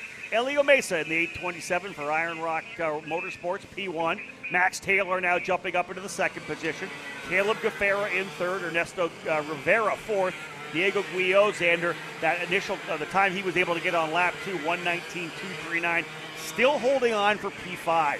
Yeah, not too bad. But again, these guys are working lap 2. They should get one more at the least here. Gaffera looks like he's pulled back away from Meza in that left chicane section, and they have left that group behind them in the dust. Jesus Vasquez Jr. has gotten clear, and I think a lot of that was less to do so with pace and a lot more with them all shuffling. So I think we'll see a lot more drivers start to work their way towards the benchmark of a 1:18.832 this time by, having finally gotten themselves sorted, cleared, and maybe around someone that's around a similar pace for them. And just their first lap getting a feel for the racetrack, right? We throw them out here for the first time. That opening lap, that reconnaissance lap, just, hey, where is the grip? I'm going to be searching for it. How much do I have? And again, those tires are brand new reins. They've always got that little bit of a film on them as well. So that first lap's going to kind of get them settled in. Gaffera now going P1, a 1:18.295. This time a half a second faster than Elio Mesa. Gaffera dropping a lap down. He'll go P1. Max Taylor in third. Here comes Ivana Richards up to P now 4. She was 3. Max Taylor goes to second. So Gaffera, Taylor, Mesa, Richards, and Rivera top 5. Cooper Shipman in 6th. Diego Guillot still holding on to 7th. Valentino Garbarino in 8th. Jesus Vasquez Jr. 9th. And Santiago Duran now rounding out your top 10. 2 laps in, still one more to come. Here's what's interesting about Max Taylor. Again, he is by himself a little ways back. So just like how Gaffera is the first one out, kind of feeling the racetrack, Taylor backed off from that big group. He found his own little piece of real estate. And the Lando Norris Mike Doty racing driver, as he passes one spun at the end of the chicane, has no help from behind or in front. So impressive for him. I'm not sure where Ivana Richards finds herself on the racetrack, running in the 4th spot. But Taylor, the only one that was close to Gaffera last time by, both drivers coming to put their final lap in the books here at the start-finish line. Yeah, Stephen Miller, I mentioned him back in 20th right now. I figured we'd see him top 10, top 5 based on what he showed at Homestead, but has not yet laid it down. Aaron Likens throwing that checker, final lap. Gaffera, 18.246, goes a little bit quicker on lap number 3, still P1. Mesa actually closing up to within a 10th and a half. Max Taylor still 3rd, but we're still waiting for Taylor to drop his 3rd lap in. We'll see if he goes quicker. He does not. Oh, he does. He'll go to 2nd. Max Taylor to 2nd. 16 thousandths of a second between 1st and 2nd. Taylor on the final lap, almost besting Caleb Gaffera. Mesa in 3rd. Christian Cameron on the final lap jumps up into 4th. Ernesto Rivera 5th. Richard 6th. Shipman 7th. Jesus Vasquez Jr. 8th. Diego Guillot from the opening group in 9th. And Valentino Garbarino rounds out the top 10. 16 thousandths of a second separating 1st and 2nd, Caleb Gaffera and Max Taylor. And like Troy Ferguson, Xander, Gaffera the first to draw blood here in the KA 100 junior category. We don't think really about the championship battle in the opening qualifying session, right? By the time we get to the Summer Nationals, which will take place again at Newcastle Motorsports Park this year. But every point counts when it's all said and done, and you want to get that bonus point for qualifying on pole. It does. It does all matter. And we've seen some of these championships come down to just a couple of points, less than a position on the racetrack. And you kind of can trace it back to a number of different mistakes or things that could have gone better. Qualifying is one of those things that can factor in and kind of be that extra little push you need to end up on top. So the K100 seniors, you can see them on your screen here. They're getting gridded up, and they'll get their first official session of the 2022 SKUSA Pro Tour Championship underway. Here's Connor Ferris. He'll lead them onto the racetrack here. And again, same thing. It looks like we've got them split in 2 from what I can tell, as a lot of your contenders that we expect to see up front in K100 senior not initially out in that first shot. The likes of reigning champ Cole Morgan, I don't believe will be in the class this year, but we still got a bunch of feisty rookies ready to go. Carson Morgan, Jeremy Fletcher are in it. Alex Stanfield, senior sophomore here, was hoping to get back at some X30 stuff. He's in the KA stuff, and he's happy to be running it. And along with him, I don't know if Aiden Rudolph's running double duty, but there are a couple other drivers that are quick. Oliver Calvo's back after a good run at the Supernats, so they'll all be in the second group. We're watching our first group of 2 here for KA Senior. I'll tell you, I think Carson Morgan and Jeremy Fletcher may be 2 of the strongest rookie drivers we've had, over the last 10 to 15 years. Obviously, Connor Zilish moving up was huge last year, an immediate impact player, right, running for race wins. But Fletcher, who caps his junior career last year at the Supernats, winning both junior categories in Las Vegas, has come out of the gate like a rocket. And, of course, Carson Morgan exactly the same. Does not lift off the throttle at all. while they're warming things up, let's just jump in. I want to bring one thing up. We saw Aaron Likens throwing the flag. Today is World Autism Awareness Day, and one of the things, so obviously Aaron Likens has been the official flagman for the SuperKarts USA Pro Tour since it started back in 2010. He's also now the official flagman of the Road to Indy and the NTT IndyCar Series. Was on the stand for the Indianapolis 500 last year, throwing the twin checkers for Helio Castro-Neves and his iconic fourth win. And IndyCar.com doing a story on Aaron Likens and his journey with autism, and just the amazing things that Aaron's been able to do, being on the the autism scale with Asperger's, and the guy's just an absolute legend in my mind.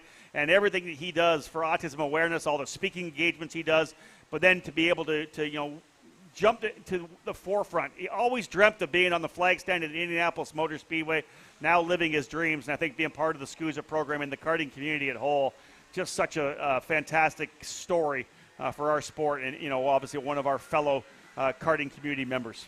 Right. I mean, that was where he, fully got his way into motorsports heavy, and he's been with SKUSA for a long, long time, and you can tell the passion he has in it. He brings it every single weekend, and he's weathered it all. When we've been through the rain, when we've been through the waterlogged Supernats that was flooded with a rain tire shortage and some of the worst weather anyone's went through. Rob, you and I were talking before the show. Your ribs were sore from shivering all day. That's it, yeah. Aaron was out there waving the flags for all 14 hours of the day or however long we were running the events. He is a motorsports lifer, and we are lucky to have him here on the sticks at SuperKarts USA. Yeah, rain-soaked, wind-burnt, sunburnt, you name it. Aaron Likens, like every other of the SKUSA staff out there. If you get a chance, go to IndyCar.com today and have a read of that story. Really well done piece of editorial on IndyCar.com.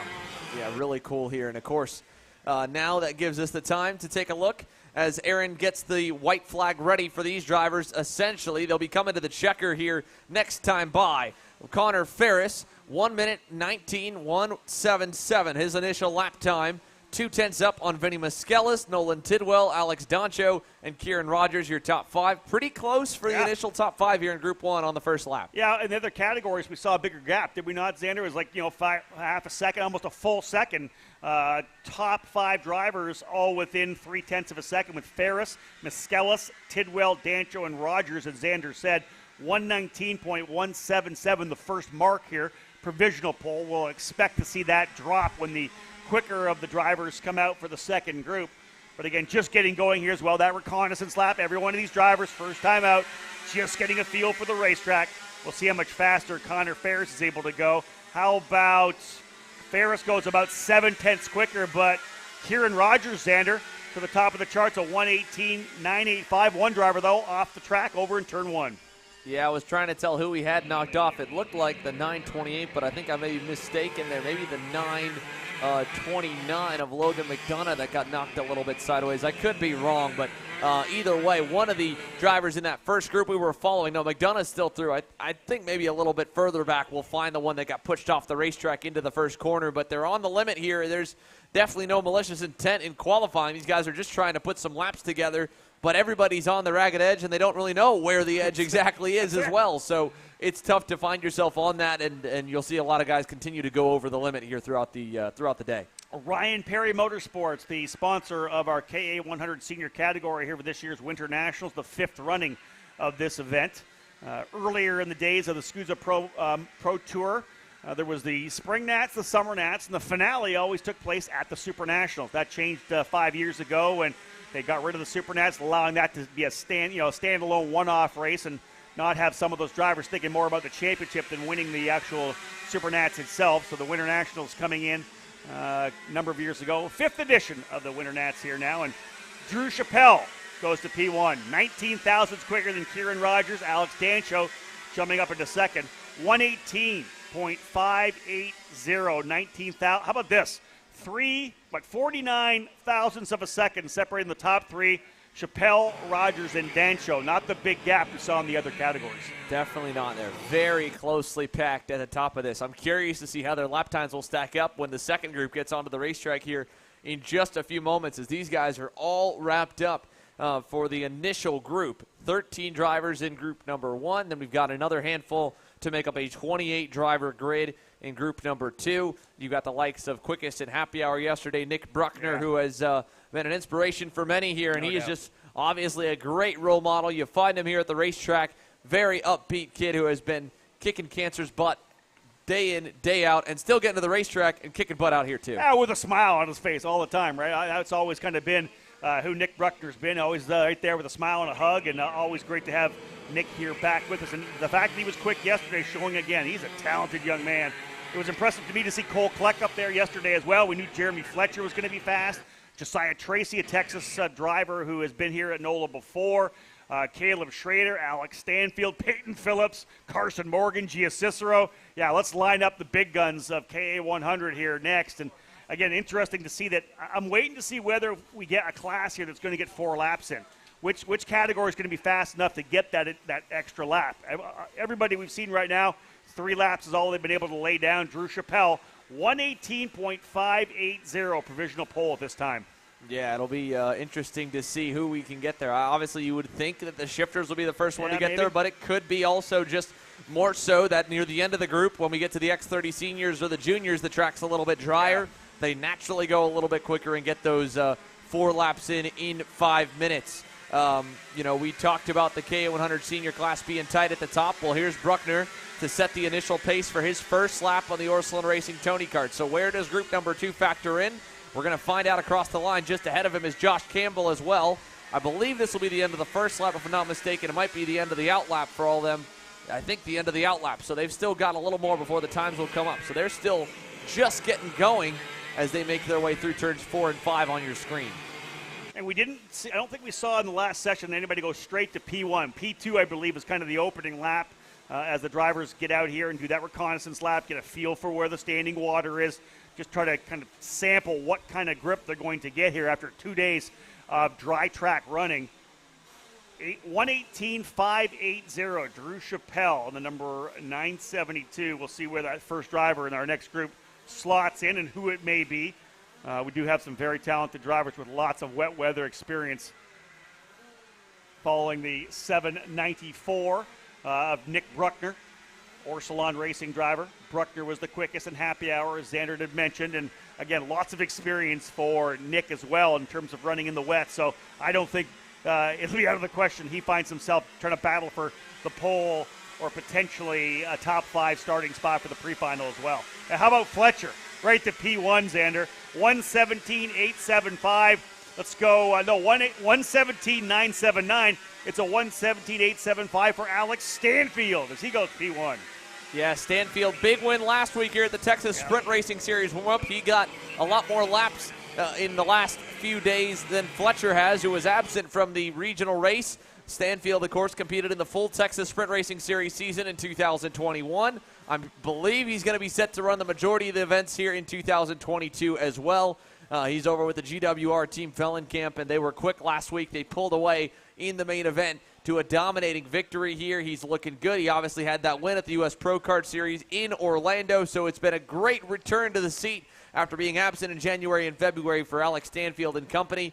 I was going to say if it was Fletcher at the top, the big benefit, he's already gotten 2 wet warm-up sessions between KA and That's X30 compared to the other guys. But Stanfield proven 1 session was all he needed, at least on lap 1. We'll see the times, of course, reset and probably drop a few more tenths here on lap number 2. You know, and Alex Stanfield's got the momentum right now. You mentioned getting that victory, obviously a chaotic finish to the end of the race at Orlando, but was able to come through with the win. Then gets the race win last week at the Texas Sprint Racing Series. You mentioned the drivers all getting kind of that wet weather feel in the opening in the practice session, and then coming in here to qualifying. It always changes. Everybody always getting a feel with so much more rain coming down before the session that we had. Fletcher now goes to P1, 117.719. He finds a couple of tenths of a second. Oliver Calbo on the leading edge Motorsports Formula K now up in the second spot by about a tenth and a half. Cedric Lupien from Quebec, Canada goes P3. Stanfield now 4th. Caleb Schrader 5th. Bruckner 6th. Carson Morgan 7th. Drew Chappelle 8th. Braden Robertson 9th. And Kieran Rogers rounding out the top 10. So with that in mind here as the KA seniors come to the close of their final lap, Jeremy Fletcher one of the first drivers on the racetrack in the 922 GWR Tony Kart. He's teammates, of course, with Stanfield, so he did get to benefit a little bit with the data analysis shared between the two and getting to see Stanfield's onboard, Stanfield's footage from last week, and then, of course, the 2 days of testing. So you can't say that doesn't help. But as well, he's just a really talented kid in the rain. Florida kid, you know, he's used to a lot of wet weather racing. It's no surprise here. He's looking pretty good to start it off. Let's see where he ends. Final lap across the line for the 922. Wow, another 4/10. Nice. Big time pickup. Here comes Stanfield across the line. He will do no better than his initial lap on the second time by. Lupien and Calvo still to come across the line. They're a little bit further back. There goes Bruckner to 1. He's 6th. Caleb Schrader does not improve on lap 5. Carson Morgan moves up to 2nd with a late lap across the line. Big jump up the order. And Cedric Lupien does improve. It keeps him 3rd. He jumps Calvo, who drops back to 4th. Yeah, Fletcher and Morgan both finding big speed in the final circuit, searching for that grip around the racetrack, coming to grips with whatever kind of grip they were able to find. And again, Fletcher and Morgan, both, I think, a half a second. 4/10 for Fletcher, more for Morgan as he goes to a 1:17.610. Still 3/10 back, and I think that speaks to Fletcher's speed out there, Xander. 3/10, almost 4/10 of a second. 3/10 of a second quicker than Morgan. 0.294 between first and second. A 1:17.316. Fletcher again, very impressive out of the gate. You mentioned Florida drivers, do get rain once a day when you're down to Homestead, right? Just about that. That's right? Your 15-minute power nap or siesta, as they call it down there. Get out there and practice. If you're trackside, it rains, put the wets on and get out there. But that's key for Fletcher to come out of the gate strongly. But I think a big one for Carson Morgan. He was down in like 9th or 10th at that point. A good final lap for Morgan to put him back, and he'll start on the outside of the front row for the pre-final. Well, there's a good shot at a couple of the drivers. There's Carson Morgan and Oliver Calvo on your screen, along with Cedric Lupien. I believe Lupien looks like he's in a full poncho setup over top of his suit. Braden Eves joins us back in the booth here. Braden, you've been down and up the grid, the scales, talking with some of the mechanics, the drivers, and team owners. What's been the consensus so far? Where does everybody think everything's at the moment? Yeah, so it seems like we're all under the consensus that, towards the end of the qualifying sessions, the track is probably going to be close to being dry. At least that's a thought. They're talking about how much grip that the track actually has in the wet, more than a normal wet circuit. But no, I think all of the drivers seem to be enjoying the track. Seems to be not too bad. Yeah, interesting stuff here that we may see. Of course, the good part is you can see over by turn number 4. Good shot as well of the clouds over top of NOLA Motorsports Park. It looks pretty bright over behind turn 4 at the end of the backstretch where the main gate entrance is. Doesn't look too good behind us here at the tower, but there's kind of peaks and holes where we can see a little more daylight trying to work its way through the overcast clouds. Of course, the rain has stopped for the moment. Knock on wood, of course. If it does stay like that, we could get, like Braden said, treated to some dry weather here in the afternoon. They talked about some of the wetter spots on the racetrack from what you can see or from what you've talked about, because we can see a little bit on the cameras here, but do you know where it seems like the wetter circuits or the last parts probably to dry are? It seems to be pretty consistent throughout the lap. There's some standing water kind of entering turn 1, as well entering the last corner. I think that might have cleared up as I was actually talking with Marion Kremers about that. That was the only 2 spots when I asked about standing water that he could tell from their actual racing line. Well, we'll see what the racing lines look like for the Mini Swifts. They are onto the circuit now, and a good group of Mini Swift drivers here beginning.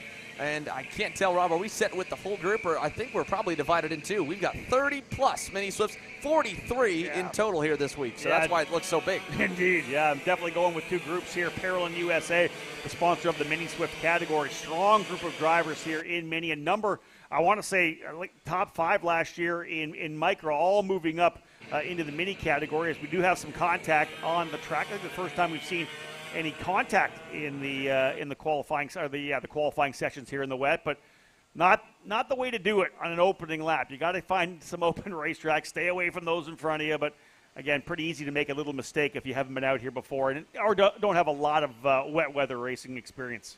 Yeah, definitely not a lot of experience in the younger classes. We talked about the rain they've gotten this year, but for many kids, this is the beginning of the national championship, especially if you started out west. For where we've been covering all the East Coast events. Rob, you've been out west of the Challenge of the Americas. Yeah. It's been cold out there, but I haven't seen a ton of wet weather sessions for those 3 rounds, were there? No, indeed, exactly that. No, we had a little bit, obviously, potentially coming in on Sunday at the final round, but they shortened the schedule up, so we didn't have any rain racing at all. So you're right, it's been cold, but no opportunity for any of these young drivers who run in the Challenge to get any wet weather racing in. Well, which is key, you're right. Yeah. If you don't have the even experience from last year, it's nice to have it this year, right? If you really had a chance to get back at it once again. If you haven't raced in the rain for over a year, man, it makes it tough to get that transition. It will definitely put you behind the 8 ball a little bit in a session like this. Well, I know you're intently watching this session here, Braden. We'll pass it over to you again. Obviously, we can see somewhat of a normal line, it looks like, through 4 and 5, kind of on the rubber. And then through the chicane section, they're kind of just using the curbing to rotate the go-kart because there's not really a lot of other ways to get around. You'd go so much longer on the outside. One part that's been interesting to me is this stadium hairpin right here, right in front of the main hospitality building. They're running the bottom side, and even kind of in the right-hander, they run about the middle. But I saw even in some of the warm-up sessions, guys went wide there, and it seems like whether there's more puddles on the outside or the track just kind of falls off, that high-speed sweeping 180 seems to be still down on the rubber on the inside lane. Yeah, exactly. I mean, it seems like we're starting to see not necessarily the track drying, but actually the least amount of standing water on the dry line. So it seems like people are starting to adopt the more of a conventional racing line, starting out wide and apexing on the curb. So definitely seems to be improving the track a lot. Braden, I know they did some grinding on the racetrack to try to get rid of some of the bumps at all. Did you talk to anybody about is the grinding as they've done, is that, you think, leading towards the additional grip you talked about?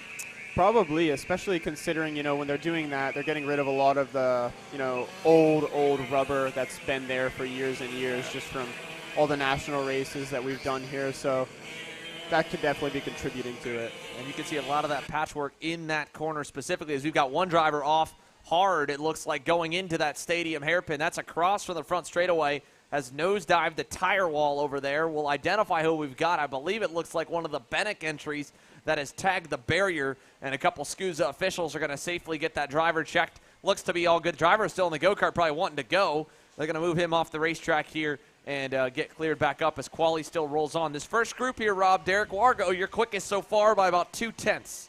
Asher Oxtein into the second spot, 121.806 to Wargo's 121.560. Again, the first of 2 groups we'll see here in this mini Swift category. Ashton Wu now up into third spot, the driver from Scottsdale, Arizona. And then you got Ty Fisher from British Columbia, Canada on the TV cart in fourth spot. And Cade Yeager in the 164 rounding out the top 5. Again, another one of these categories where a half a second separates really your top 4, top 5. Now actually 0.3 for the top 4. Then you got to go back to 1.1 seconds back. There's your experience difference with some of these drivers. Yeah, that's big there. Ty Fisher's a driver who's been making some steady strides and has a very busy winter schedule so far. He's hit about every single major with Speed Concepts Racing that he can in 2022, and obviously a decent run in him. 3 laps in, he ends up the quickest at the end of it, as we've got a few more spinners at the close of this Group 1 qualifying session for the minis. The final few coming across the line, and we'll pop the results up for everyone to see the top 10. Fisher, Wargo, Oxtein, and Woon, they're separated, like you said, Rob, 2.5 to 0.3.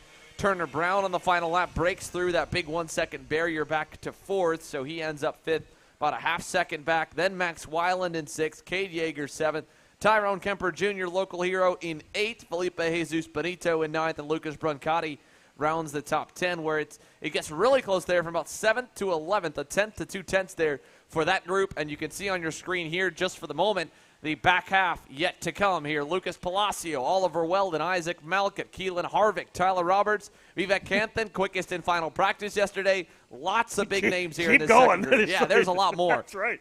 Ty Fisher coming off actual podium finish last weekend at Sonoma in the Challenge of the Americas with Race Lab on the Villeneuve chassis, of course, running with Speed Concepts Racing here in the West. Ty Fisher in that 1:38 fast lap. There's your provisional pole time right now for Mini Swift, a 121.482 for Ty Fisher, 121.560 for Derek Wargo. Those drivers separated by just 78 thousandths of a second. Asher Hochstein, Ashton Woon, and Turner Brown on the GFC rounding out the top 5. But as Xander mentioned, going through the list of never-ending names of top drivers here in this Mini Swift category who are now rolling out here for the second group is what did we get? We had 20 in the first group. We're going to have 23 here in group number 2. And as Xander said, there's so many drivers to watch out for here. Vivek Cantham was quick yesterday. He and Tyler Roberts hooking up in happy hour to go 1-2. Alessandro Truchot, who won the Micro Swift category in the Winter Series, doing some races in Europe, moving up to Mini Swift. Got Keelan Harvick, Jack Iliff, Nico Sarfati, Gianmatteo Rousseau, Devin Waltz, Max Christia, Carson Weinberg. Like, you just keep going with Weldon and Johnson and Palacio. Sarapon, Bradley. There are so many great drivers this year in this Micro Swift category. 121.482 provisional pole time for Ty Fisher. And with that many drivers in the class and that many points, you have to imagine that it's going to be a lot of drivers in contention for the championship when we get to Newcastle Motorsports Park to round off the 6th-round season for the SKUSA Pro Tour. Going back to what you said earlier, Rob, the ever-important single point, ultimately point bonus in total for qualifying. That could be major here. And with that many drivers in contention, all probably near the same pace when we dry out. If you qualify 20th versus qualifying 10th or 5th, I mean, it may be tough to kind of come through when the field's that evenly matched. Qualifying just so crucial, not just in points, as Xander said, also in track position, grid position. And, you know, if you end up qualifying outside the top 15, your chances are higher for some kind of chaos in the opening couple of corners as well. A little deeper in the field oftentimes where you'll find that opening lap melee or whatever it may be. So qualifying up front can normally keep you out of trouble. And, again, all these drivers will push hard. 121.482, the mark to beat for Ty Fisher. And, again, the opening couple of laps. And, again, 3 laps is all these drivers are getting. So putting the pressure on there as well. Amp it up. You only have 3 laps to get the job done. If you make one mistake on a lap, you've got to come back the next. As we're tracking here right now with Keelan Harvick in that Hunt Brothers Pizza Machine. Harvick, of course, has been really great out of the gate to start the season. Yeah, Keelan Harvick's had a strong run here. Obviously got the first big Mini Swift win back at Homestead to round off the SKUSA Winter Series. Had a couple great battles with Oliver Weldon. He leads Vivek Cantham right now in kind of a duo through turn number 1. I think Tyler Roberts is just up the road from him. Then a big group headed down the first corner behind them. So these 3 have kind of gotten some separation. It's allowed them to throw some good laps together here on the beginning half with Harvick going to 7th, Cantham to 8th, Roberts to 10th. They've gotten bumped further back now as that big group behind them starts to lay down some heaters. Max Christie, Isaac Malkut, 5th and 6th on the opening circuit. Yeah, Max Christie, the quickest driver right now in the 139. Isaac Malkut in 6th. Michael McGahee in 7th. Keelan Harvick 8th. Vivek Cantham 9th. Turner Brown, who was 5th in that opening session, slotting back into P5. So 5 drivers able to jump up into the top 10 from 4th back to 9th. Expect them to go quicker and quicker. Ty Fisher still holding on to the provisional pole with a 121.482. Christia back by about 4.5 tenths of a second. You know he's going to find at least 2 or 3 tenths this time by.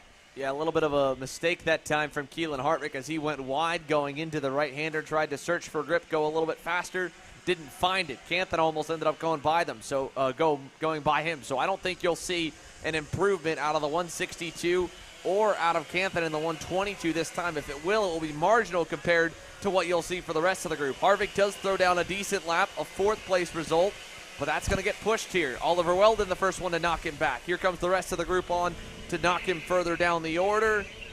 Let's see when they come across the line. There goes Michael McGahee, the 3rd. Still waiting on the likes of Weldon's gone through. Christie, there he is, just at 2nd. A 121.558, 1 lap to go. Ty Fisher's initial lap at a 121.482, still holding strong on top of the boards. Max Christie finding 4 tenths of a second. We know that Harvick found some time. You mentioned a little bit of a mistake out there, so there's a little bit left there for Keelan Harvick to try to go further forward. Ty Fisher still holding on, but only 76 thousandths of a second now between he and Max Christie. Derek Wargo in the 3rd spot for your top 3, less than a tenth of a second separating the top 3 right now. Here is Max Christie. We're watching him head towards the stadium section, so half a lap to go for the 139 PSO Karting Burrell Art.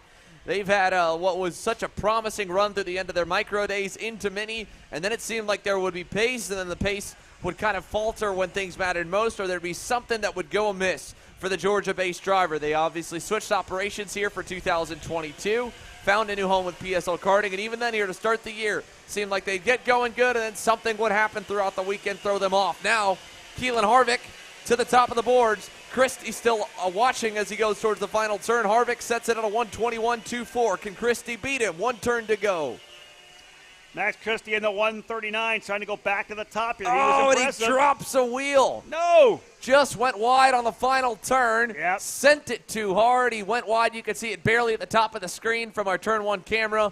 Ends up going too far into the runoff. And so Keelan Harvick with a good final lap. Ultimately searching for grip on that second time by. Puts the 162 on the pole here for the main or pre-final later on. And Vivek Canthan follows him to second. Fisher from Group 1, third out of 43, Rob. Yeah, solid for Ty Fisher there. And again, British Columbia driver running with Speed Concepts Racing P3. But you mentioned Keelan Harvick, a little bit of a miscue on lap number 2. Wasn't able to fully optimize that lap, but came right back, as champions often do. Goes 0.2 quicker than Vivek Canthan, a 121.249. Keelan Harvick with the pole position here in Mini Swift. Canthan ends up in second, Ty Fisher third, Max Christie in the fourth spot, Derek Wargo in fifth, McGahee in the sixth position, Kai Johnson, Asher Oxteen, Oliver Weldon, and Ashton Woon in the top 10. And this is what we talked about, how great this field is. Look at the guys that are outside the top 10 right now. Tyler Roberts 11th, Lucas Palacio 12th, Faithan Sarapon in 13th, Isaac Malkit 14th, Truchot 15th. You've got Brown, Eilif, Weinberg, Rousseau. These are drivers that you could expect to win any race you roll into, and they're outside the top 10 because the level of competition in this field insanely high here in 2022. It's a massive group. Should be a very entertaining pre-final and then main event later to come. Meanwhile, one of the bigger classes that has been anticipated coming into this weekend are the big boys and girls in Pro Shifter and Master Shifter. Marion Kremers, Connor Zilish, they're on your screen, front row, ready to go out onto the racetrack after going first and second in final practice. They're coming up next after this commercial break.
USA, a top-level performance team with unmatched hospitality, offering a full-service driver development program with year-round testing available in Miami, Florida, and the official North America racing team of Parolin Racing Chassis. Chassis and parts available at ParolinUSA.com.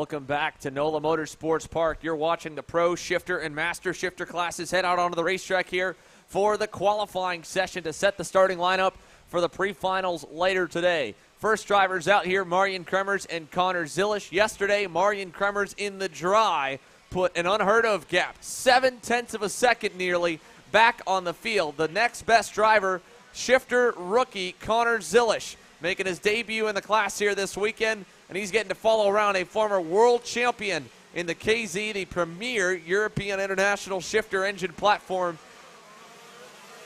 in the wet, which is arguably one of the hardest conditions to drive on and one of the hardest beasts to control. The KZ and IME 175 SSE power plants headed down through turn number 1. Reigning champion in the Pro Shifter Division, AJ Myers, is here this weekend. He struggled in happy hour, but he was pretty good in morning warm-up in the wet. Went third behind Zilish and Kremers. There's Cole Shade on your screen, who's been pretty impressive here this week. He's been pretty good in the dry, but one of the less experienced shifter drivers compared to the likes he's going up against in Kremers and AJ Myers, and of course Jake French, the other PSL karting Burrell Art in the class, who has been a contender throughout the session. So he's been looking for a little more pace, I think, to be where he's comfortable to fight for wins here this weekend. You're watching Kremers and Zilish. You're seeing them take a much narrower line than the single speeds, go a little bit slower in the center. They get down, use the curb to rotate, and then get the kart pointed and a narrow exit to allow them to put the power down and get off. So a much different line than where we saw some of the single-speed drivers that are trying to carry momentum go around the outside. You're seeing Kremers down low, underneath the rubber even, by going up and onto the curbing. Here he comes to the final corner. He'll go wide here. He has to as well to open up for the corner. Stays off the curb there, but stays narrow on exit to get the kart pointed straight to put the power down. He'll set the first lap. 1:14.244 for Kremers. A 5 for Zilish. A 15 flat for Jake French. He's going to get bumped down as Jacob Gulick goes to third, Kyle Wick to fourth, AJ Myers to fifth, as the rest of the field cycles through to turn number 1. The master shifters are also out as well. We've got 6 or 7 of them in total. First few laps getting set, and the quickest one of them, I believe, is 10th overall, and that's Vincent Cassard in the 6:08. Now 11th overall, just behind 4-time Super Nationals winner Billy Musgrave in the PSL karting Burrell Art 6:08. 11th overall, first in class out of 26 total shifters here this weekend. So impressive opening lap for Vincent Cassard. We'll see if this is the class that can get 5 laps in. I think it'll still be borderline. They're about 4 seconds quicker than any other group thus far, but still at a 1:14 is going to be pushing it to get a 4th lap around. It might end up dropping the checkered midway through the group here, which would be a big benefit, of course, for the likes of Zilish and Kremers to get another lap around the racetrack to not only feel it out more for maybe later in the day, but at least have another shot at going a little bit deeper into the corners. You know, Xander, I expected Marion Kremers to be up front. Here's a world champion, right? But what a run here for Connor Zilish right now. This guy doesn't have any experience running a shifter kart in the wet, and he is currently now in the 3rd spot. Jacob Gulick in the GFC has now gone to 2nd. A 1:14.215 for Marion Kremers up front on the PSL karting Burrell Art machine. 2/10 back is Jacob Gulick with a 1:14.436. And Connor Zilish, less than 4/10 behind the former world champion, a 1:14.575, the leading edge Motorsports Formula K. I like what Zilish is doing out here right now. So impressive. Got to hand it to David Greco as well on that lap here. His second lap puts him 0.5 off of Kremers as Jacob Gulick's on your screen. The number 215 driver for GFC Karting. He's been in the shifter platform for, I believe, this is year number 2 full-time? Yep. He was a contender in the X30 senior class for a number of seasons dating back as late as 2017 and 18, and then all the way through with the Rollison Performance Group, then linked up with GFC as he began to transition more and more to gearbox racing, and he was impressive last year at Utah for Utah Motorsports Campus's stop of the SKUSA Pro Tour, ran inside the top 3, top 5 all weekend. Wasn't really a major factor, I would say, in the afternoon. It looked like his teammate in Cole Shade was a little better. He's looking good in the rain, though. Still 3rd. Kremers not improving on the last time by, and the checkers do fly. Gulick improves. Does not go better than 3rd, though. Still at a 1:14.307. His teammate Kyle Wick will beat him. Former Pro Tour champ to 3rd. Can David Greco find any more pace? He was back down the order, and I don't know where we'll find the number 214. I think he'll be near the back because he had an off in final practice yesterday. So I don't know where he stacks up. I think this might be him across the line. No, still no sign. There he is across the line now. Greco, a mistake on the final lap, must have had it off. He was pushing the limit. I mean, he got right up there to Kremers, ultimately falls short of his teammate, but pretty close for the top three, just a tenth of a second, 1/10 back to Gulick, another 2.5 back to Zilish. Yeah, great session all told. David Greco, well done in the 2:14, 63 thousandths of a second behind Marion Kremers. Again, a late entry for Kremers coming in yesterday after an issue with the ribs for Cooper Becklin. So Kremers really kind of increasing the level of competition here in Pro Shifter. David Greco ends up in second. Kyle Wick in third. The quickest of the GFC bunch on that track magic. Wick goes P3, about a tenth quicker than his teammate Jacob Gulick. Connor Zilish in his first ever session in the wet, qualifying session in the wet, ends up P5. AJ Myers, your reigning champion, national #1 plate holder here, the #1 ranked driver by eCartingNews.com. P6, Jake French in 7th, Cole Shade 8th. Billy Musgrave on the factory cart in 9th, and Michael Stevens rounding out the top 10. And I don't know if that last lap will count, but if Marion Kremers does count by getting a fourth lap in, if that was, I don't know, I wasn't paying close attention at the checkered flag if he was going to get that final lap around and get a bonus one, but if he did, he at least crossed the line with it, puts him 8/10 clear on lap number 4, getting the extra lap compared to everybody else. And then the Master Shifters, of course, wrapped up as well. Vincent Cassard was quick early.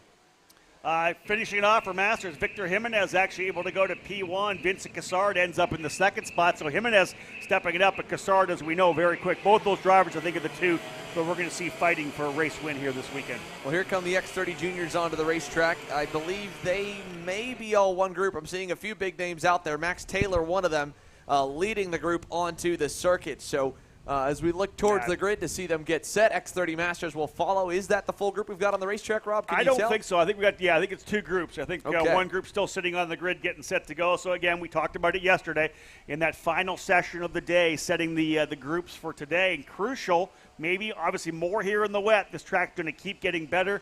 We have a significant breeze here today, and as Braden had told us, he thinks that potentially by the end of qualifying, we may start having that dry line start to develop. It's definitely getting closer. I mean, you're seeing the rooster tails get a little bit smaller and harder to see. Max Taylor taking them out of the second to last corner and into the final one. It definitely looks like the standing water's been pushed mostly off to the sides of the racetrack, but it seems to be holding inside the exit curb, so you're seeing these guys not go as far wide out of the final corner, and some of the other sections be careful. Of course, turn 2, that flattened out curb, that quick right-hand bend is all paint, all red and white paint, which is absolutely like ice here in the wet. Here they come down to turn number 4. Taylor in deep, and he's going to go a little bit wide. Just drops a tire into the mud, and we got more going off there behind them who also followed him off the edge of the cliff as they went to the end of the backstretch on the first full-speed lap here in X30 Junior. A few drivers biting it, and we'll have to regroup for lap number 2. Waiting to see those first laps come in here at the X30 Junior category, the class presented by Rawlson Performance Group. And again, the opening rounds of this year's SuperKarts USA Pro Tour, the SKUSA Winter Series at Homestead in January and February, the unofficial spring training, if you will, for drivers running in the SKUSA programs. And again, we saw some great racing down there at Homestead, running in different directions each weekend. Of course, here NOLA Motorsports Park has been the host of this Winter Nationals for many years. Back in 2020 as well, the infamous half weekend or quarter weekend, I guess, as COVID-19, of course, hitting right there in 2020, just as they were getting wrapped up for the day in Friday practice. Of course, that was kind of the day the whole world, at least all of North America, kind of turned and things got canceled. Everybody headed home from so many events throughout the country. But we're back here again in 2022 for the 5th Winter Nationals, and qualifying continuing here in wet weather conditions. Max Taylor out of the gate, Xander, a 118.234, but Charlie Smith now goes to P1, half a second faster, 117.670. Yeah, half a second quick. That's a big improvement there for the Nash Motorsports EOS kart driver over the rest of the field. Max Taylor still on your screen, headed by himself to the stadium sector. And that wide shot, you can see it's a little bit darker and a little bit, you can see that dry line beginning to form. Here is Charlie Smith, deeper down the order, the West Coast California kid by himself as well. So not nearly as much packed up as they probably would have been in the dry. Because let me tell you, Rob, yesterday's happy hour session, you probably saw it too. Lots of games to be played there to try and get a good toe. Yeah, I was enjoying watching that. Drivers kind of position themselves in the right spot, looking for that big toe down the back straight, trying to find the right partner to be with. And, of course, that'll play out again when we go racing. Once we get back to wheel, this thing dries up. You know that the groups are going to form up as usual. Max Taylor goes back to P1 here, 116.664. Drivers finding significant speed gains here on lap number 2. Over a second quicker for Max Taylor as he does a 116.664, a second quicker than Charlie Smith. Everybody rolling in, though, with that second lap. Jay Irwin now up into third. Diego Ardiles, fourth. Cameron Brinkman up into sixth. Charlie Smith goes quicker, but only by about a tenth. So it's Max Taylor, 9/10 of a second faster, 116.664. Taylor getting a handle on these conditions, a second quicker than Charlie Smith. We go back to that double seat time benefiting multiple drivers. We saw Max Taylor be very impressive in the K100 Junior qualifying session earlier, so he already came into this session knowing where the limit was prior to and then being able to push from there, whereas the likes of Charlie Smith, Enzo Vidmontien, single class duties for them. They're just seeing the racetrack for the first time and they only get 3 laps to put it all together. So there's not a lot of times where that double seat time makes a massive difference on a track that they've got 2 full days of testing on. But when it's intermittent conditions like this, that will make a major difference if you can take advantage of it. Max Taylor across the line looks like he has so far, and he'll find even more speed on the final lap at a 116.63. Yeah, not much, a couple hundredths of a second quicker for Max Taylor, but still enough. He's almost a full second faster than Charlie Smith. Enzo Vidmontien, last year's Pro Tour champion in the Mini Swift category, in the third position here right now. Ivana Richards runs in fourth. Jay Irwin in fifth spot. Leonardo Scorpioni in sixth. Gavin Witt, Diego Ardiles, Stephen Miller, and Cameron Brinkman rounding out the top 10. But again, a bunch of drivers still to come. Yeah, 30 drivers roughly the total here for the X30 Junior class in NOLA, as we see Taylor bring it into the scale line, and he'll go ahead and weigh in to make sure he meets or exceeds the minimum weight for the division. And the X30 Junior Group 2 will get set to hit the racetrack. The X30 Masters will follow. Then our X30 Seniors will be coming up next here. Make sure, if you haven't already, that you follow along with where your fantasy picks are. The KC Fantasy League second round starting this weekend here for the X30 Senior class. You get 5 picks in total, 4 from anyone on the roster, 1 rookie pick that's either made less X30 Senior starts than they did in a different division in 2021, or less than 3 in total in their careers. So we've got, I think, about 15 rookies here on board for this weekend, which I think actually, in comparative to some of the other years we've had, is kind of a smaller rookie class, Rob, than what we're used to. We've seen some years where almost half the class kind of jumps on up. Yeah, indeed. But the great rookie class this year, as I had said earlier in the broadcast here, there are some talented drivers who have moved up from the junior to senior categories. One quick little note there, Charlie Smith actually getting some more speed. He found about 0.2 of a second. So the gap between first and second, Max Taylor and Charlie Smith now just over 0.7, 0.729 to be exact. A 116.631 for Max Taylor, a 117.360 for Charlie Smith. And I think, interestingly, that lap for Max Taylor at a 116.6, I think that's going to stand up pretty solidly. He was over 0.7 quicker than the remainder of those drivers in the first group here in X30 Junior. So there's got to be a possibility that Max may be able to hold on to a top 10 spot. I just think that lap was so solid for him. But again, they may prove me wrong, as drivers still to come here now include Caleb Gaffera, Elio Mesa, Max Garcia, Eden Ingrata, Parker DeLong, Cooper Shipman, Brandon Carr, Christian Miles. Just keep throwing these names out. Christian Cameron coming off a big win out west this past weekend. Sebastian Weldon. All tremendous drivers, and we'll see where they slot in terms of pace on this opening circuit. The track, which is where we are trackside here, a lot brighter than it was, say, an hour ago. So right now, as we know, the cells of the rain cells that we had coming through the area have kind of surpassed. We've got a good breeze here, which is going to help drive this racetrack. And again, Braden Eves kind of giving us a little bit of indication in his time down on pit lane what kind of the common thought was from the tuners, mechanics, and team owners down there in terms of when we may see the move to dry tires. I don't feel like it's going to be at the end. I feel like we're going to be running some pre-finals still in the West. I don't know that people would want to roll the dice, especially going offline. But again, with the temperatures that we have and the breeze that we have, we'll see eventually see this track go to dry. Well, that's a good point, Rob. I mean, we're bundled up here in the Avinco Tower up at top of the final corner and towards the front straightaway. I mean, there's a good breeze pulling across the racetrack. While the sun is starting to shine, it's still probably high 50s, pushing towards 60 degrees air temperature, which means the track maybe 70, 80 degrees, maybe 10 degrees hotter than that. That's still not very warm for a surface to start to burn off and cause the water to evaporate off the surface. So we'll see probably standing water for quite some time, at least in the far reaches of the racetrack, which could make things very sketchy for drivers when we do eventually hit that slick tire window, and it ends up being quicker to be on slicks, like you said, because I think there's going to be still some standing water offline. Watching Caleb Gaffera navigate his way around the racetrack, he went P2 on the opening circuit, a 1:16.898 for Gaffera in the Rollison Performance Group Cosmic Machine, the driver of North Carolina. Less than 0.3 of a second behind Max Taylor. Other drivers doing well on that opening circuit: Elio Mesa in third, Aiden Ingrata in fifth, Max Garcia in sixth, Christian Miles in eighth, and Sebastian Weldon in the 10th position. So a good handful of drivers here in the second group debuting inside the top 10. Expect Gaffera to find the pace he needs to go to P1 on this time by his obviously second lap. They've got a little bit of heat built into these new tires as well, the new MG rain tires they bolted on for this qualifying session. 1:16.898 last time by for Gaffera. What does he do? A 1:16.528, finds over 0.3 of a second. Gaffera goes to P1. Let's see what else we see. We got Garcia up into third, Mesa in fourth, Aiden Ingrata in fifth, Ernesto Rivera up into eighth now, Weldon and Miles in ninth and 10th.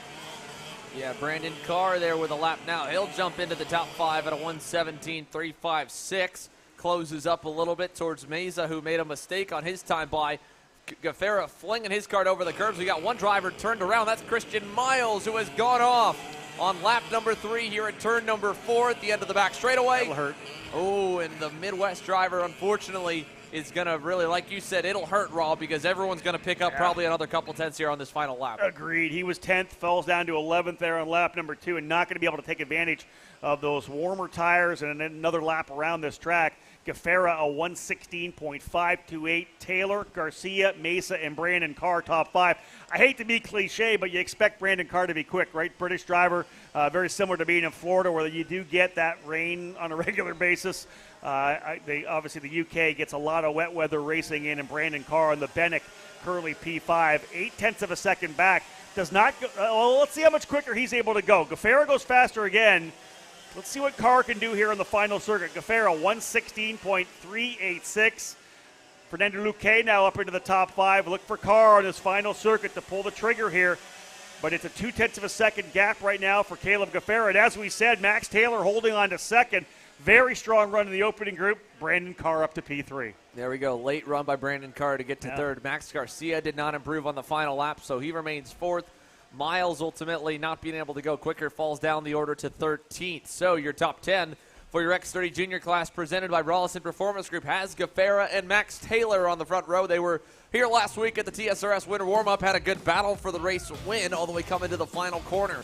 And then it'll be Brandon Carr, Max Garcia, Elio Meza, Fernando Luque, row 3, Aiden Ingrata and Charlie Smith, row 4, Sebastian Weldon, Enzo Vidmontien, row number 5 for the pre-final later on, which for them it may be dry for our first few. Looks like it's still going to be a little bit wet. The X30 Masters getting their engines fired. They'll come onto the racetrack. One group for them, 2 groups for X30 Senior, and then directly into the pre-finals. It all comes up after this here, live from NOLA Motorsports Park. You're watching Kart Chasers coverage of opening weekend at the Superkarts USA Pro Tour. I'm David Serra, 18-time Australian karting champion, and we're launching Kart Class. Kart Class is an advanced digital training program that suits a driver who's just starting out in the sport, all the way to the driver looking to win a national championship. In this program, you're going to be learning about how to find the ideal racing line and what an apex is, braking and throttle markers, wet weather racing lines, and how to overtake other competitors. We target how to brake in the wet weather, and we look on the mental side of kart racing as well with our mental skills coach. At the completion of this program, you'll be lighting up purple sectors in qualifying, know when to defend on the opening laps, and how to pressure your opposition into mistakes. We teach you the tools to be resilient and how to get in the right frame of mind before a race. We look to complete the whole package by getting a strong mindset, a driving style to suit all conditions, strategizing your race, and getting the last 1% from your team. We'll teach you how to win the final lap of a race, driving the wet like Max Verstappen, and creating the perfect bubble for yourself to mentally be in the zone. To find out more, click the link below.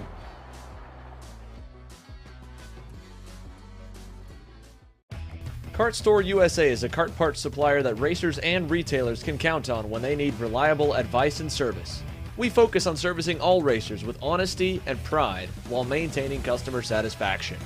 We carry a full stock of Kart Republic and Tony Kart chassis, as well as IAMI and Vortex Rock engines. We've also got a host of other parts available and in stock, such as products from Rev Performance Materials, Jecco Racing Seats, and more. We have a 100% satisfaction guarantee, and on top of that, if your order exceeds $200, shipping is on us. Check out all we have to offer today by visiting us online at kartstore-usa.com. As the Western importer of the Praga and Formula K chassis brands, Leading Edge Motorsports is a high-performance kart shop and race team with a simple mission: teach others the joy of high-performance driving, supply our customers with the highest quality products and services, and most of all, win races. With our remarkable racing inventory, expert services, and top-ranked national-level team to back it up, we'll help to get your new kart racing package up and running fast. From arrive and drive service to kart preparation and driver coaching to the parts you need to get you back on the racetrack, Leading Edge Motorsports is the industry answer.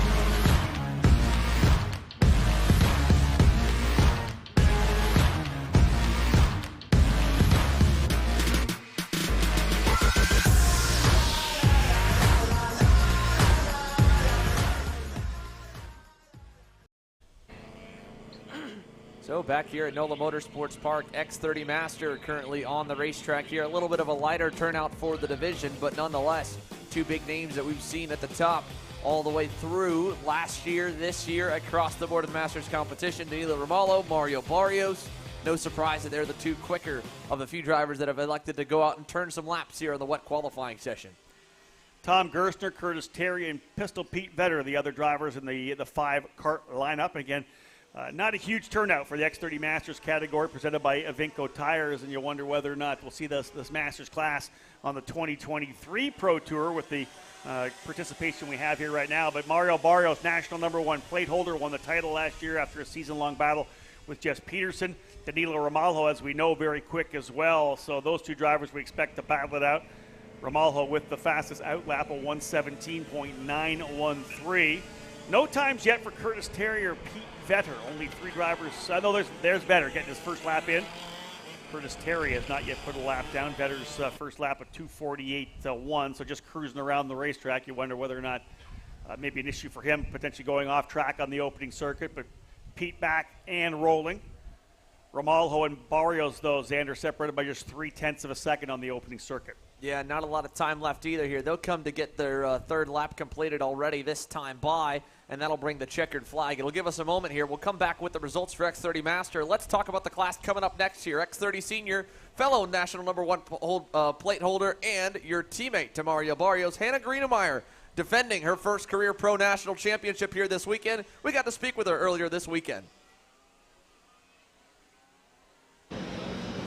Hi, I'm here with Hannah Greenemire under the RPG tent. Hannah, you're the reigning champ of the SKUSA Pro Tour. How does it feel to come back this season?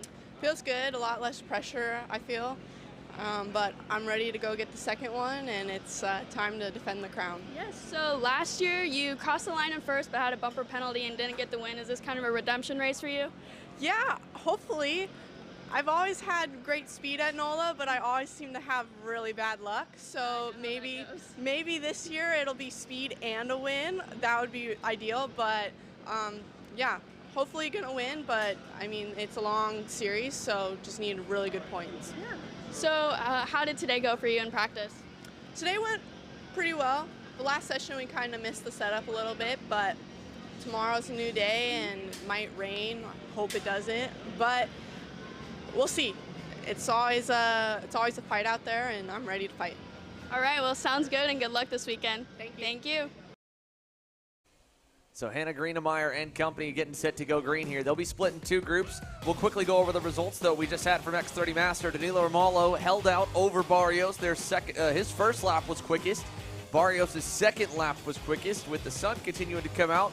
That's the first session we've seen where the final lap was not the quickest lap for the top drivers. Indeed, and Pete Vedder with the issue he had on the opening circuit, only getting 2 laps in, so he goes P4. But yeah, you're right. Normally we've seen, in all the categories we've seen so far, the last lap being the best. Masters drivers are not able to dial things in the final circuit, but Danilo Romalo will start in the pole position alongside Mario Barrios. But as you said, here comes X30 Senior, brought to you by Speed Lab Racing Engines. And we have ourselves an absolutely full field, 45 drivers set to go. They'll break into the group, 2 groups. Xander, this is interesting, because if you were to ask me to give you 5 drivers that could be up front in the rain, I don't know that I'd be able to name 5 of them, just because there's so many great drivers out here. Who's going to have the speed in these difficult conditions? You probably have to go maybe to some of the experienced drivers, but there's so many good young guys in this field too that could surprise us. Well, I mean, you have some of the young guns running double duty here who already got out in qualifying, the likes of Carson Morgan, Jeremy Fletcher. So they've got some laps already on this racetrack. They were impressive in their session. Then, of course, you can't, not talk about the guy who has been dominant in the rain in every class he's been in so far. In fact, he's so far has yet to be bested in a wet session this weekend, and that's Marion Kremers, double duty in Pro Shifter and X30 Pro Senior. And for both classes, he was quickest in warm-up, he was quickest in Pro Shifter qualifying, granted not by a lot over David Greco. He kept him honest there, his PSL teammate, but he's got to be a favorite here in the wet. Of course, the normal favorite that everyone likes to pick, I mean, he was picked, I think, over 80% of the entries into the KC Fantasy League here this week had former national #1 and 5-time national champion Ryan Norberg on their roster. Well, he's admitted he's not always the fastest in the wet. He's pretty good. I mean, there's no doubt we're going to find him at the front. I'd be very surprised to find him outside the top 5, top 10. When we go to the wet, I would say your odds-on favorites got to be Kremers as one of them. For the rest of the field, though, I mean, it could really be a mixed bag of drivers. Yeah, let's go Pedro Hiltbrand as well, right? A lot of experience from the European driver here with PSL. I think Norberg's probably downplaying it a little bit, right? You don't want to pump up the volume too much. So I like that. I like a little bit of humbleness, a little humble brag maybe. He'll be in the hunt for sure. For me, it's some of the younger drivers. What are we going to see out of a Carson Morgan? Does he have? What about Jeremy Fletcher, these young drivers? They've got a ton of experience. These guys aren't arriving on the scene anymore with, a couple of years of national experience. These guys with, since bringing the cadet categories onto the national scene, these guys have 6 years or more of national level competition when they get to senior. And I think we'll see a lot of those guys step it up as well. And then again, chassis setup being key as well. We don't talk much about the chassis setup yet.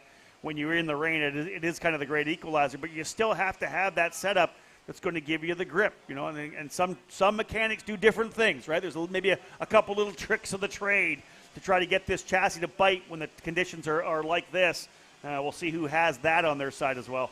Yeah, I mean, this is probably the wettest that I would say, the X30 Senior class has really seen this year, and this year having a lot of brand new models and changes to the chassis means what worked last year may not work as much here in this year. So, I mean, that was, I know, a big struggle that a lot of the teams were struggling with on the 2021 to 2022 OTK chassis models. That's your EOS karts, your Alonso, or not Alonso karts anymore, your EOS karts, your Cosmics, your Tony karts, your Red Speeds, your X-Breeze. I mean, they are a bunch of different lines. Your Lando Norris karts. So all the different lines of OTKs, which are a majority of these single-speed fields.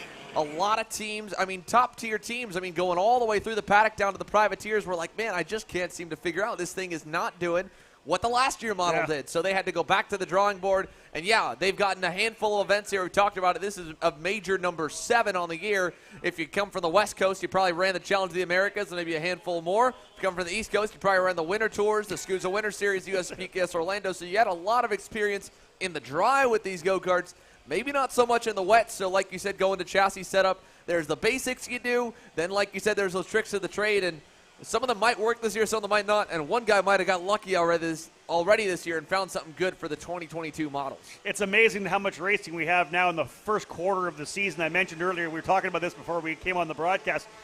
I don't think we ran this many national races all year long as we have already with all the Winter Series programs on the East Coast, the West Coast, USPKS, and their essentially summer series already getting started. Now the opening round of SKUSA's primary national series here in the Pro Tour. So much racing happening. And again, first group rolling on here right now. A lot of opportunity to get settled in before the Pro Tour gets started. You go back, 15, 20 years ago, and you went right into a national program. You didn't have this much spring training, right? This much preseason racing.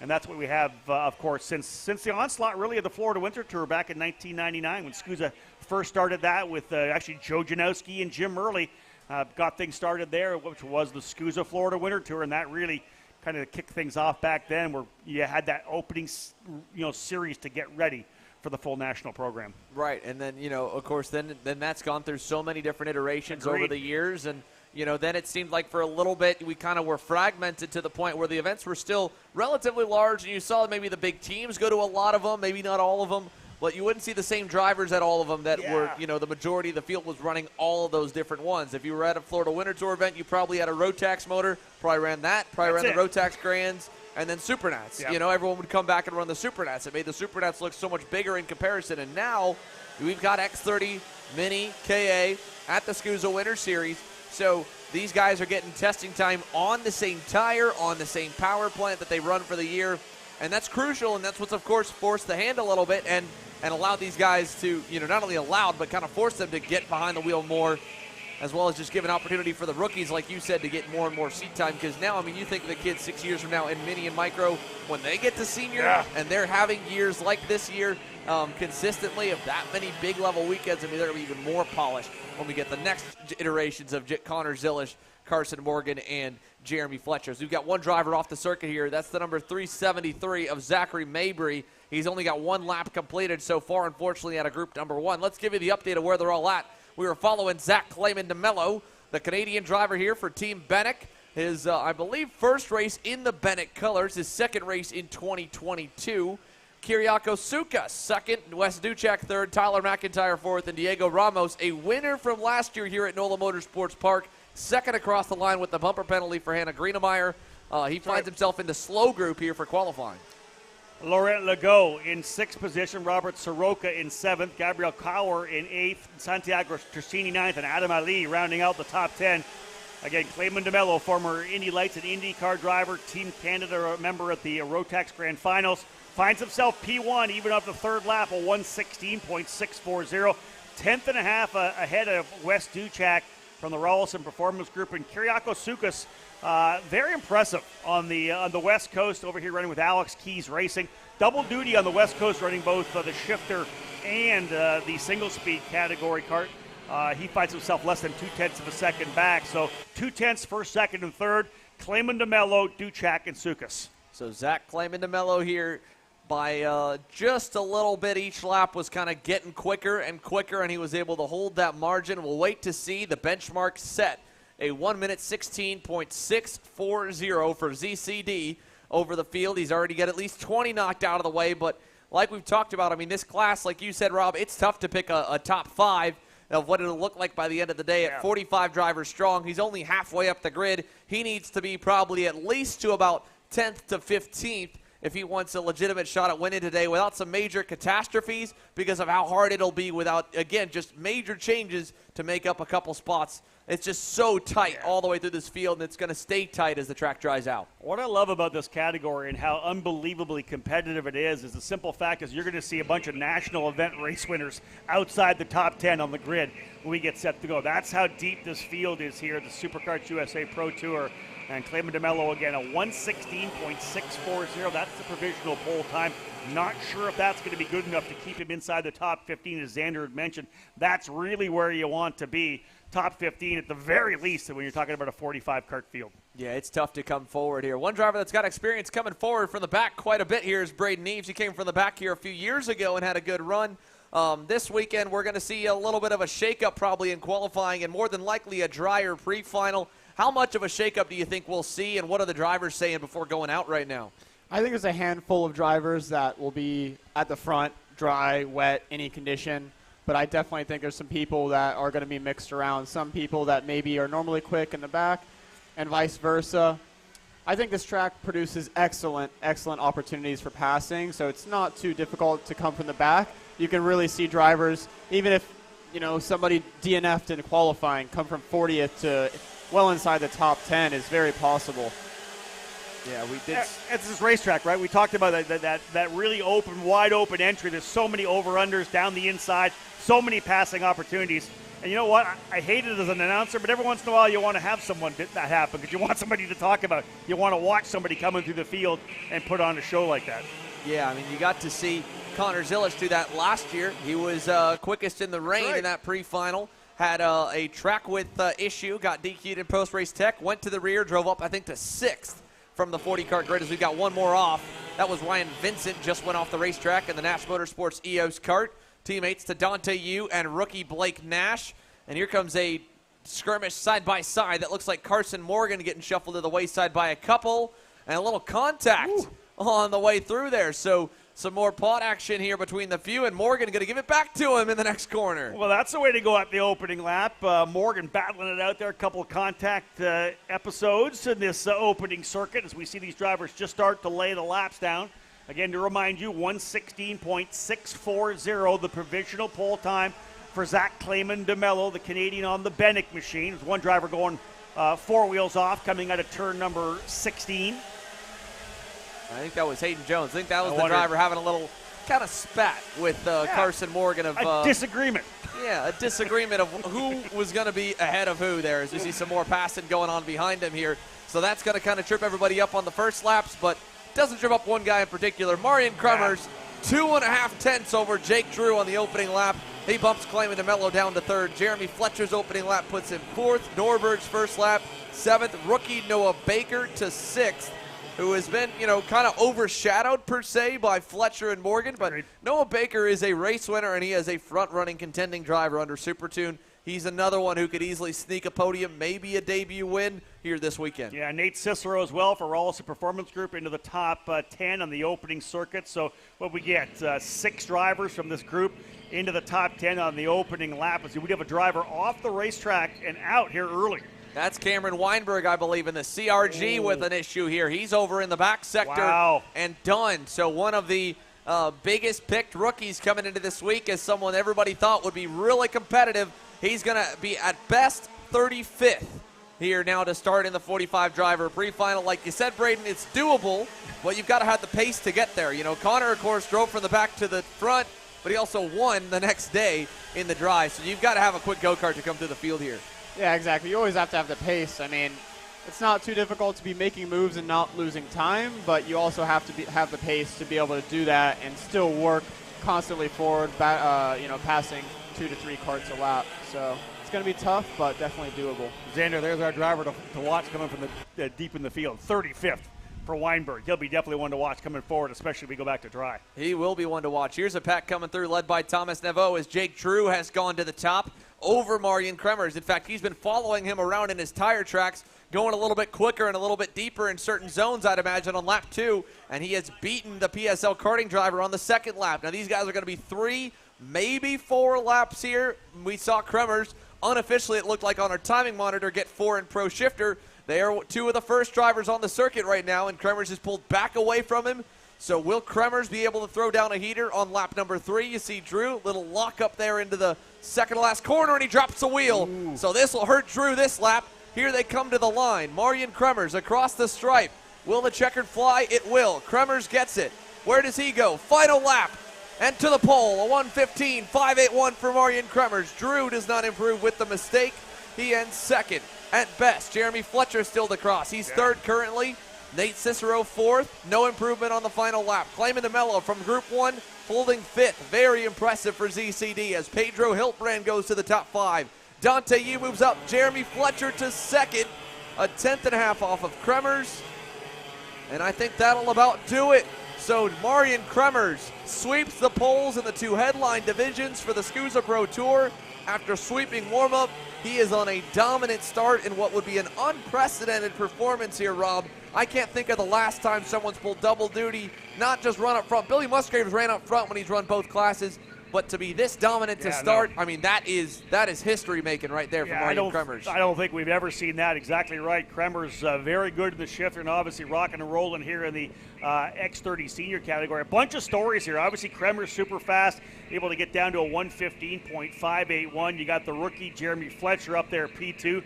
Talked about how good the rookies would be. Jake Drew as well. Of course, Jake going back and forth between karts and his Arca Menards West ride, the stock car ride he's in.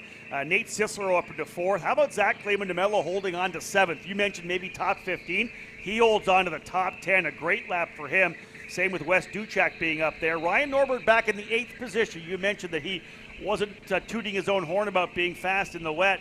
He's going to start on the outside of row number 4, a little ways back for Ryan Norbert for the pre-final. And just behind him, your reigning SKUSA Pro Tour champion and X30 Pro senior Hannah Greenemire starts to the inside of Jason Leung. So an RPG 8, 9, 10.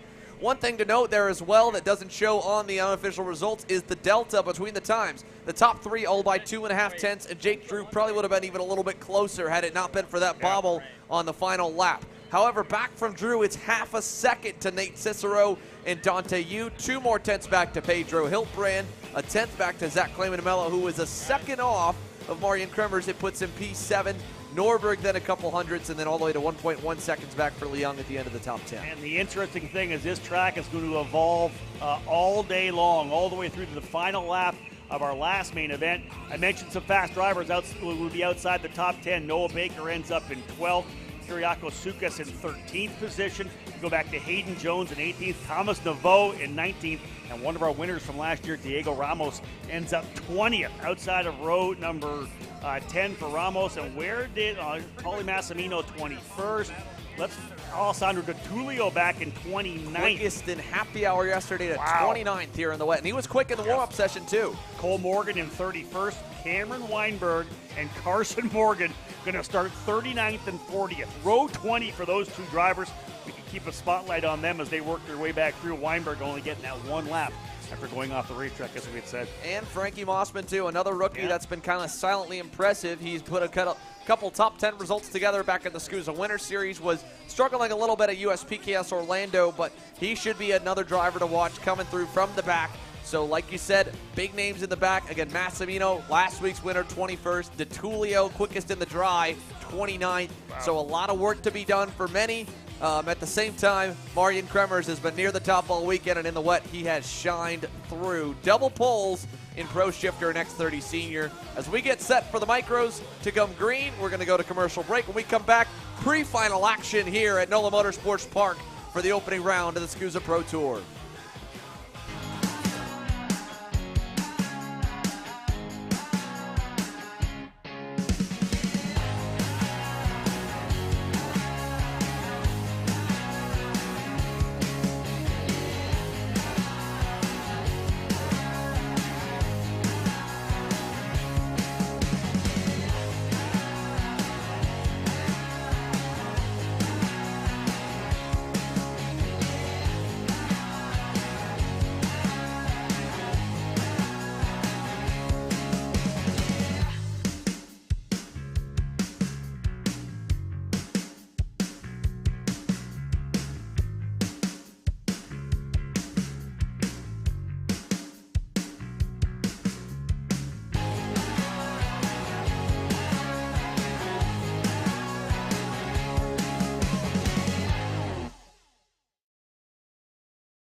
So here we are back at NOLA Motorsports Park getting ready for the first pre-final of the 2022 SKUSA Pro Tour season.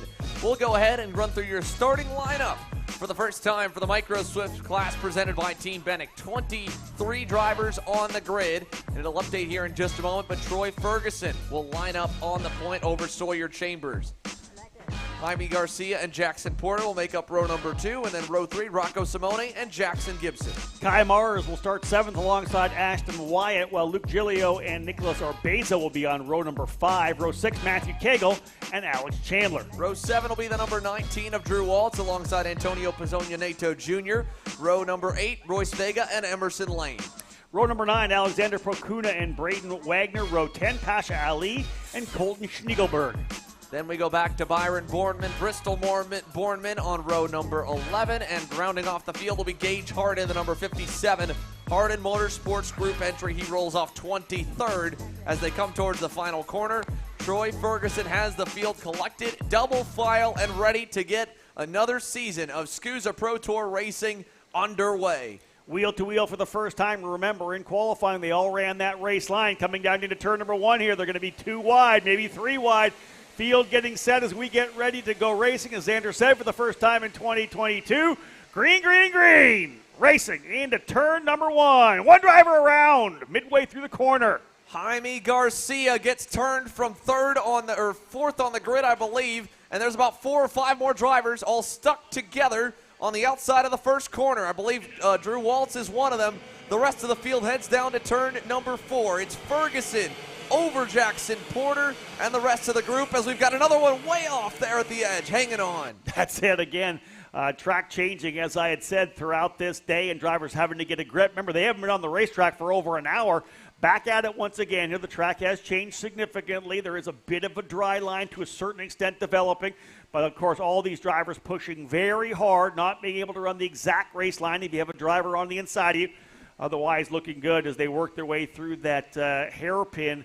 I think that's turn number 8 or 9. We'll get a track map up here momentarily. But again, working their way through the opening circuit. Troy Ferguson leveraging the pole position. Xander to go P1. Nicely done here, but Jackson Porter keeping him honest. He's looked a little better through the midsection of this first lap. We'll get 1 in and 7 to go. Just 8 laps around here, but it'll still be close to a 12-minute pre-final for the Micro Swifts as Porter remains behind him. Ferguson goes a little bit narrow into the final corner. You'll see some varying lines. I like to compare it a little bit to a dirt track here, Braden, because even as you're going lap by lap, you're still continuing to search on a slowly drying but wet racetrack here. Yeah, exactly. You expect the track to be better every single time you go by. 20 to 30 go-karts going by, throwing water up, getting it off the track. It's going to be getting better, so you're always trying to push that limit. You almost want to overdo it slightly just to see exactly how far you can go. Right, and we've seen quite a few guys overdo it a little bit more than slightly here so far through qualifying. We're into the pre-finals right now, and Ferguson yet to put a wheel wrong as Jackson Porter. There's a little bit of what you're talking about. You can see him working the wheel back and forth, got a little bit sideways through the left chicane, and as they come towards the stadium hairpin, that gap will open up to about 3 car lengths, and a great shot there from the overhead. Kind of shows where it's starting to get dark. There's then wet spots through the center of the corner, and then right here, a great shot of all that water on the outside, Rob. That's not really gone anywhere besides when a cart's driven over it, and I don't see a lot of guys going there anymore. Indeed, they threw 10, 11, and 12, that combination there. Back over here now to turn number 15, 16, and then over to 17. I like Ferguson's, his line he's taken through there is really clean, able to get the car turned up a little bit. You can see Xander and Braden a little bit of trouble mid-corner, though, had to make a correction. I like the fact that he's pushing hard despite the fact that he's leading here. Yeah, he's definitely going for it as we see a pass a little bit further back. I believe that was Kai Mars potentially, or Aston Wyatt on Jackson Gibson. Now, that was Matthew Cagle going for it on Gibson, and then he went wide. So Matthew Cagle back to 7th. That's about a 3-car grouping. Gibson in the middle of it, down the backstretch. Here's that look down that long 1,000-foot-plus straightaway to turn number 4. And at this point, it looks like the draft will make at least a little difference for the Micros. They're going fast enough because I saw Jackson Porter push on Troy Ferguson on the first lap, and then this lap, the gap's kind of tightened just a little bit towards the second half of the straightaway. We'll remind those of people that are tuning in that our pre-finals down to 8-lap distance. Once again, we did, of course, have a number of stoppages earlier in the day, a lightning delay early, and then the track actually shut us down as a couple of cells with some heavy rain came through the area, so lost about a half an hour there. The qualifying sessions run as scheduled, those 5-minute sessions, taking 2 laps off the pre-finals and 2 laps off the main events as we run. But, of course, Xander, once we do get to the end of the pre-finals, SKUSA may get an opportunity to be able to reset depending on how much daylight we still have.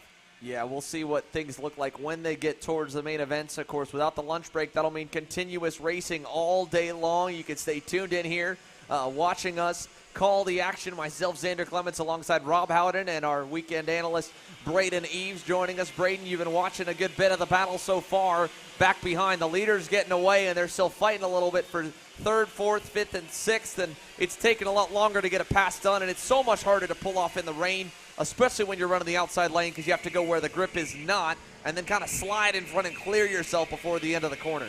Yeah, exactly. It's a little bit like dirt racing, kind of like a slider line. You end up going in, especially corners like turn 1 where there's still some standing water on the inside.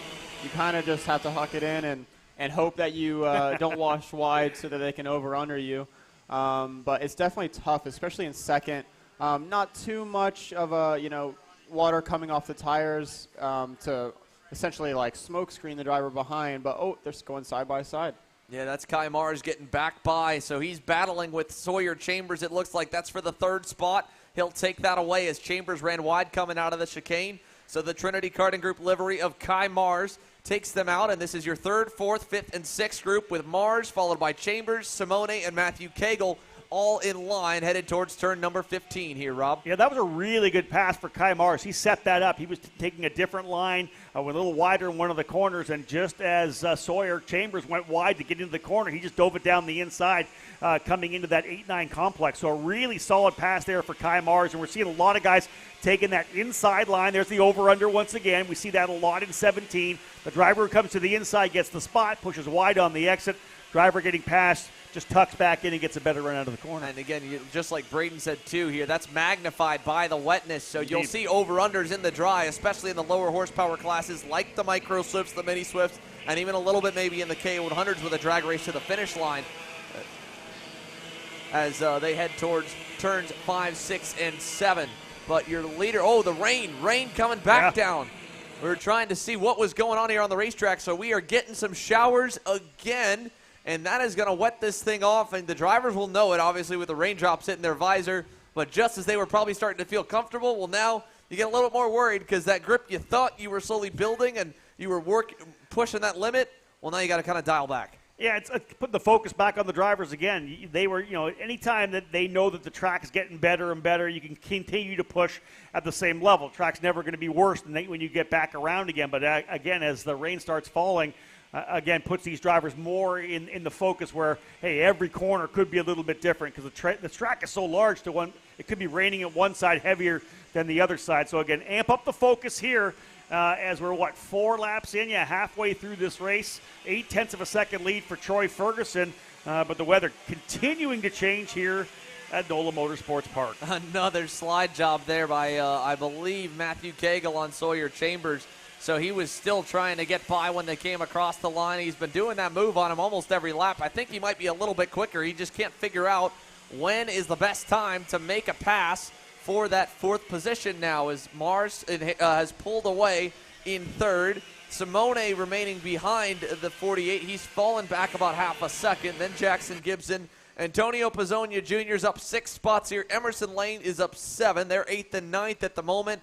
And then it is Aston Wyatt rounding your top 10 while the field currently works its way towards the front stretch here. This time by it'll be 2 laps to go when they get back around to the start-finish line. Again, just into our first wheel-to-wheel action of the 2022 SuperKarts USA Pro Tour, the 5th running of the Winter Nationals. Live coverage here on Kart Chaser. And we're watching the drivers in this Micro Swift category. The class brought to you by Team Bennick, and Troy Ferguson has led from the get-go. Challenged aggressively by Jackson Porter early, but Porter slotting into that 2nd spot. About 0.8 of a second back, so all told, both these drivers doing a good job here out of the gate. The one thing you don't want to do in a pre-final is negatively affect the results of your weekend by making a mistake, especially in treacherous conditions like this. Braden, you've had a chance to run a lot of races like this. What is your mindset? Like you mentioned, pushing hard and kind of being able to find out where the edge is. Do you back it down a little bit in a pre-final? Yeah, I think it kind of depends on where you are in the pack. Yeah. Obviously, like when you're leading, you never want to be that first person. Like when it started raining just there, you don't want to be that first person to go in exactly where you did the lap before and just like slide off the track. So you're always trying to leave yourself a little bit more leeway if you're in the lead. But if you're back, I mean, you're just trying to go, you know, one cart length deeper on the brakes or roll a little bit more speed just to get to the front. Everything's pretty spread out here, but everyone's definitely pushing hard. Yeah, we're seeing that quite a bit here this weekend where the fields will spread based off the times. I mean, we're looking at probably a 10 to 12 second difference by the time we get back to the checkered for anyone really outside the top 6 or 7. 6 seconds back from the lead is Matthew Kegel in 4th. 4 seconds back is Kai Mars in 3rd. Troy Ferguson still about only a second up on Jackson Porter, which is pretty impressive at this point in the running. And here's a little battle back behind. I think that is Simone going by on Sawyer Chambers, and they're having a back-and-forth run here, it looks like. Sawyer Chambers losing a couple spots. Kai Mars got by, then Matthew Kegel. Now Rocco Simone trying to find his way through there in the parallel machine. White flag flying, 1 more lap to go. 7 down, 1 more left in these 8-lap pre-finals. Again, shorten the pre-finals down a couple of laps. 8 laps, and we may still see this fight happening between Chambers, Simone, Gibson's. Jackson Gibson's up in there as well, as is Antonio Pizzognanito. Yeah, Antonio Pizzognanito again up 6 spots. Digging for a little bit more, was up into that mix for a moment. Here is your leader, though. That was just on your screen. That's Troy Ferguson. He's tiptoeing around as we go back to the battle with Simone in 5th and 4th. And there is Gibson getting shuffled to the outside lane. That's a tough spot to go too wide, and Gibson gets pushed into the dirt just a little bit. I mean, that is one of those sections you talked about, Braden. That is a 1-lane section. Trying to put 2 cars through there, that is going to be tough to make work no matter what. Yeah, definitely easy to run out of room in such a narrow part of the circuit, especially with the curbs that really easy to get over and just wash wide. Well, we're coming to the checkered flag this time by Troy Ferguson continuing to lead over Jackson Porter. Nice and healthy gap here as they work their way towards the final corner and out of it. Final time through, and he's survived the wet so far. Troy Ferguson from the pole will win the pre-final in the Microswift class over Jackson Porter. Kai Mars 3rd, Matthew Kegel. Where will that group come across the line? He ends up behind Mars, and then here comes that big pack Simone. Peeking out behind Chambers, who ends up getting 5th. Simone 6th, Pizzognanito 7 spots gained to 7th. Jackson Gibson 8th, Vega 9th, Wyatt 10th. And a relatively tame micro pre-final, Rob, outside of that first lap. The leaders, all of them, kind of did a good job because it's coming down hard now. I mean, they've had to kind of go push, and then they ended with those last laps nearly a second off their best. You think about the mindset, right? Before they were going out, they were told this track's drying up. It's going to get better. You're going to be able to keep pushing throughout the entire session. Midway through, the rain comes back again. And Xander, as you mentioned, you can see it on the screen now. It is coming down heavy now here. And what this is, we weren't supposed to see this. It was 30% chance of rain at noon. We'll see what the update looks like. And this could eventually, because of the extended lap times, because we're pushing longer, this could mean for shorter distance in the main events. The longer lap times, we can't run as many laps in a time window. So this really could affect the way this remainder works. You can see the rain continuing to fall. Ferguson and Porter, great runs, as you said. Kai Mars up 4 spots. Matthew Kegel up 7. A number of drivers, Xander, leveraging this session to move forward. Antonio Pizzogna up 7 spots, as was Royce Vega. He goes up 6 into the top 10. So a number of drivers really leveraging this to improve on the positions they had in qualifying. Yeah, definitely. So we've seen some movers forward, some movers backward in a 20-driver class. We're going to see that probably again next up in the KA100 Junior class. That's going to come after the break here. The rain continues to fall live from NOLA Motorsports Park. You're watching Kart Chasers coverage of the SuperKarts USA Pro Tour here in New Orleans, Louisiana.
USA, a top-level performance team with unmatched hospitality, offering a full-service driver development program with year-round testing available in Miami, Florida, and the official North America racing team of Parolin Racing Chassis.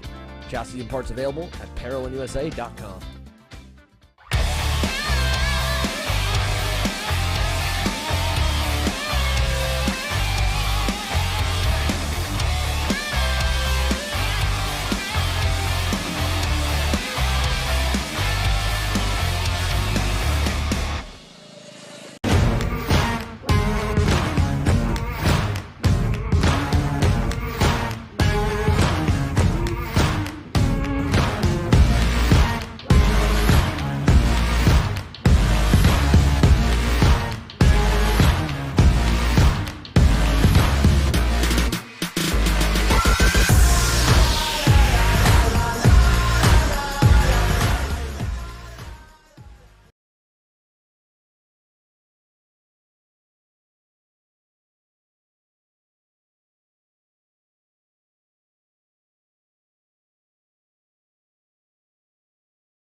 Back live here at NOLA Motorsports Park in Avondale, Louisiana for the opening round of the SuperKarts USA Pro Tour, the 5th running of the Winter Nationals.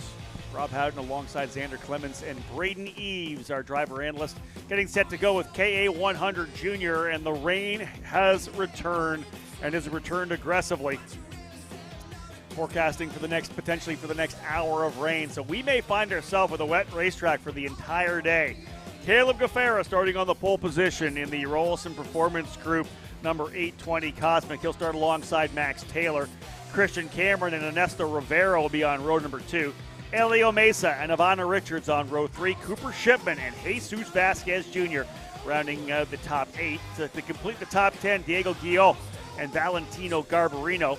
Row number 6, Oscar Iliff and Santiago Duran. Row 7, Spencer Conrad will line up alongside Steven Iser. On row number 8, Eli Warren and Graham Trammell. Row 9, Jackson Wolney and Beckett Friesen.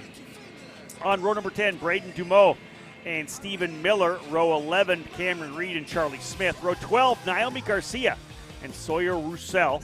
Row 13, we'll have Parker DeLong. Watch for Parker DeLong to come from deep in the field here alongside Walter Jenkins IV. Row 14, Gabriel DaCosta and Joey Friend. On row 15, it'll be Davin Roberts and Gavin Wardle and Keegan Kaminsky capping off the 31 drivers we have in this category. KA100 Junior brought to you by Nash Motorsports. And we're ready to go racing as the drivers work their way through turn number 15 and 16. The right-hander that leads into this kind of a short straightaway into one of the primary passing opportunities. The final corner on the racetrack, turn 17. You take a wide entry into the corner, opening up the inside, but the driver that does go to the inside normally pushes wide on the exit. Perfect over-under opportunity that will set up for that drag race to the line. And again, we had that dry line starting to develop. No, it's aggressive rain coming down. Fully wet racetrack. Again, Gaffera on the inside, Taylor on the outside. Ready to go racing with KA100 Jr. Green, green, green. Gaffera coming to the middle of the racetrack, trying to get through cleanly. Good so far. Think about being in the middle of that pack with that spray. You cannot see a thing, just trying to gauge off the drivers around you, work your way through 1, 2, and 3. First run down the straightaway. Gaffera will go to the bottom of the racetrack and tries to slide his way through. That's Christian Cameron trying to tuck to the inside as well. The opening lap underway. 8 lappers for these pre-finals. Some chaos early on. Braden Eves joining me here as Xander Clemens taking a quick break for lunch. Braden, what's the mindset on an opening lap like this? You're starting on the pole position. Do you defend in the wet, or do you try to stay on the outside and make sure that spray, that rooster tail's in their face? Oh, man, you just try and hit that brake pedal a little bit later than everyone else, right? Really. You don't want somebody, especially to open the door up where somebody can just, send it in from way back and kind of push you wide, because it's tough. Over-unders are always difficult in the wet because you turn the wheel and you just don't have the grip that you do in the dry, and it's always a little bit hairier with the spray. A lot of these drivers are going to be pretty much completely blind in the first corner. That's it. We saw that rooster tail over in turn number 1 that first time.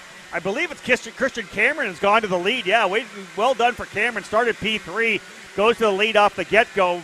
Gaffera falling back a couple of spots. He tried to make that run to the inside going down that back straightaway, and over-under in that corner pushed him to the back. Here comes Elio Mesa, the Iron Rock Motorsports driver. He'll go to the inside of the end of the back straightaway. Book it. He goes through, but Cameron trying to come back on the inside. Some aggressive early lap racing here in the pre-final for the drivers in KA100 Junior. Mesa now goes to the front. Cameron into second spot. Third, I believe, is Caleb Gaffera. Ernesto Rivero across the line in fourth. Jesus Vasquez Jr. in fifth to cap off the opening lap. Ivana Richards, Cooper Shipman holding station in sixth and seventh. Diego Guillot, Valentino Gabarino, and Oscar Ilov all up a spot in the top 10. Biggest mover, Max Taylor, falling all the way back to 15th. Not a good opening lap for him. Other drivers moving up. Walter Jenkins up 5 spots. Charlie Smith up 4 in total.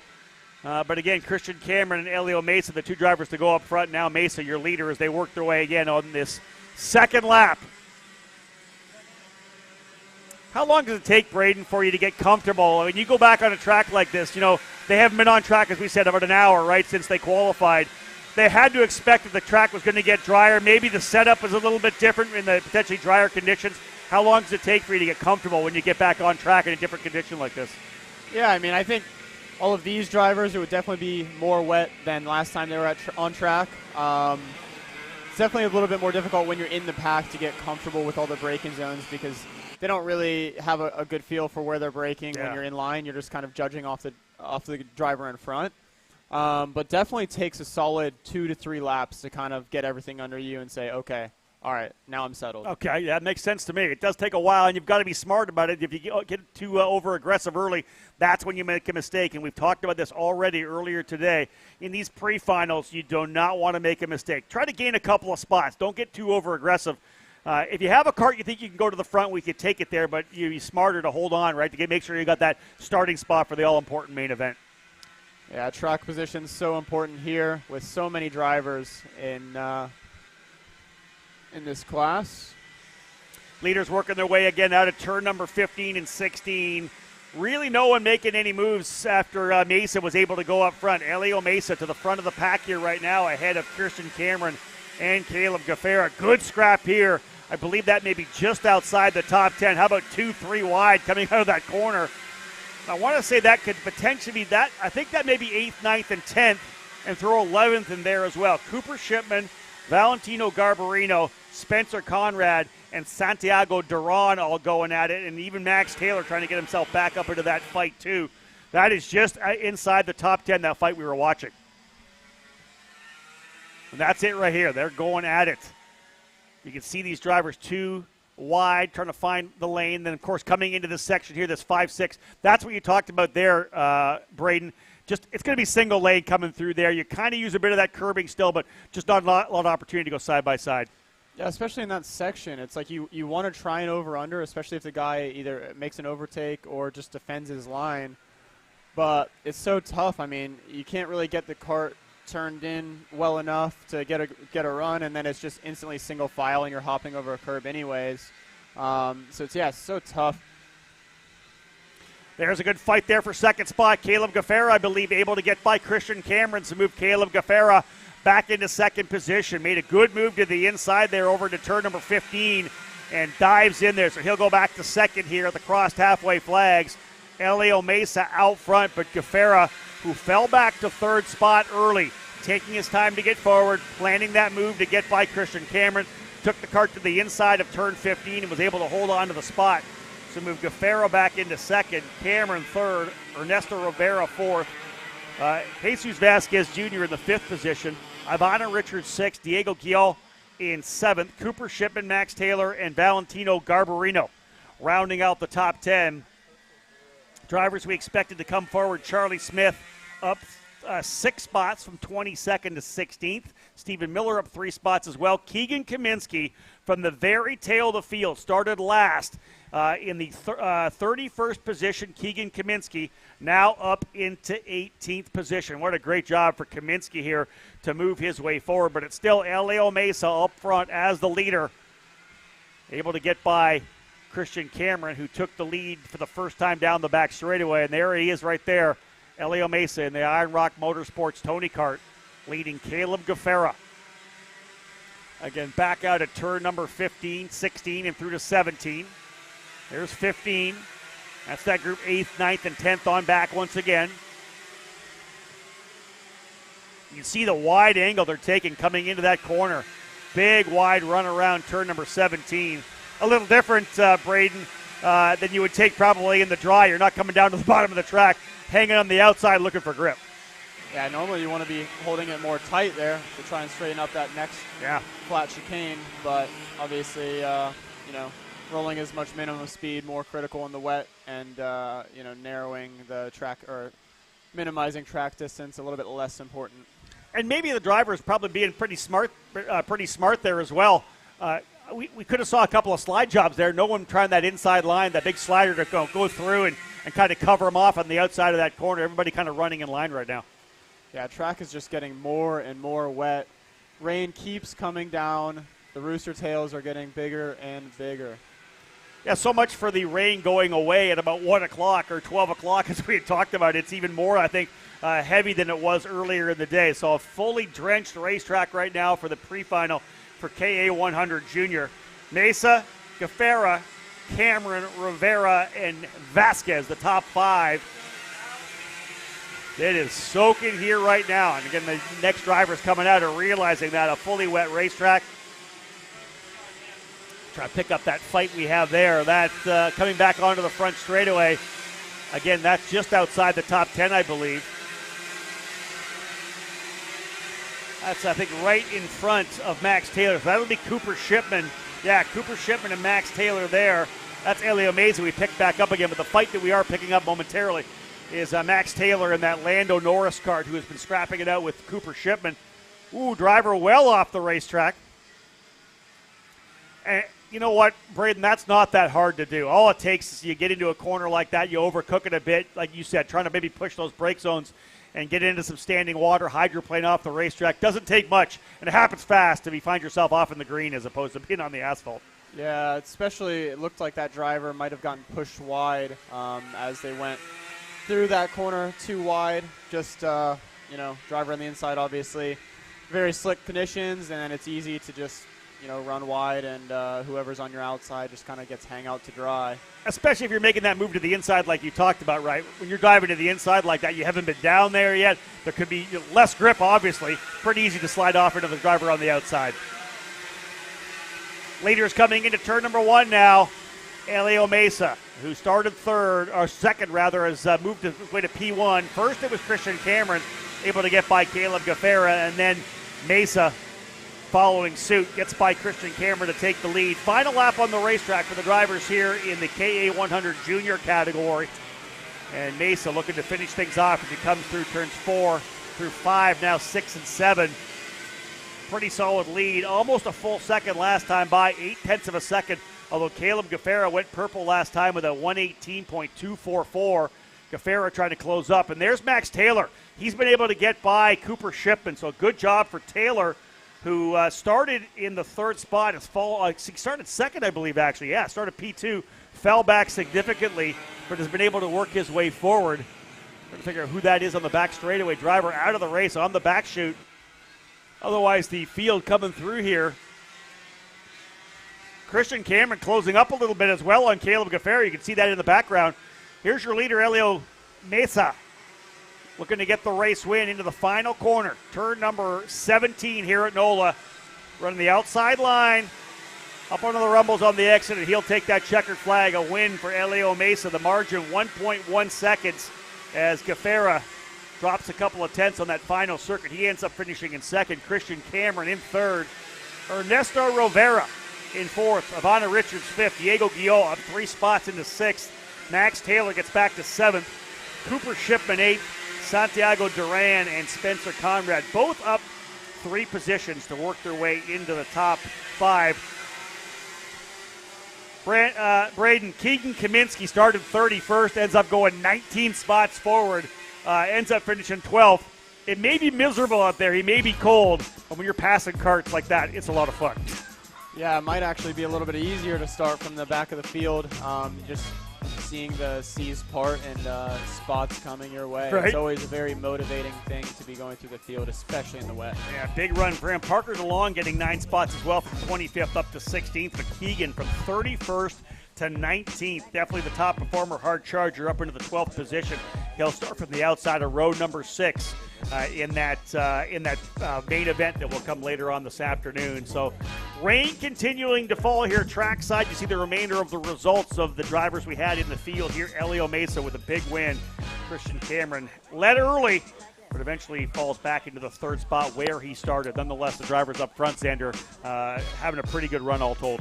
Yeah, pretty smooth run for the drivers towards the front of the grid here in KA Junior. We're going to let Braden Eves be the next one to take a quick little lunch break. Then it'll be your turn, Rob. I'll take it. You and I get to enjoy some KA100 senior action here from NOLA. That's up next here for those of you tuning in. You can see them on the grid. Lots of competition in the division that's got 30 drivers strong. We saw a tight qualifying session. We'll see some tight racing when we come back after this.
Group A Apparel, designed for the athlete and all of us. Check out more online at groupAapparel.com. Carolyn USA, a top-level performance team with unmatched hospitality, offering a full-service driver development program with year-round testing available in Miami, Florida, and the official North America racing team of Parolin Racing Chassis. Chassis and parts available at ParolinUSA.com.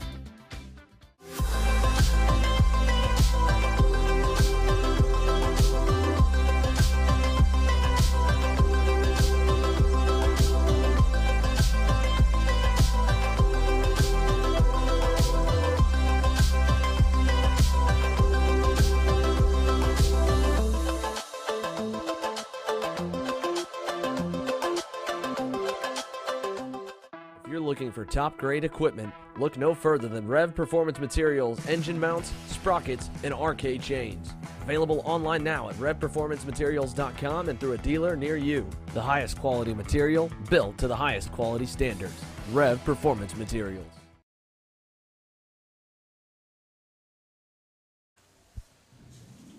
So here we are back at NOLA Motorsports Park for the Superkarts USA Pro Tour.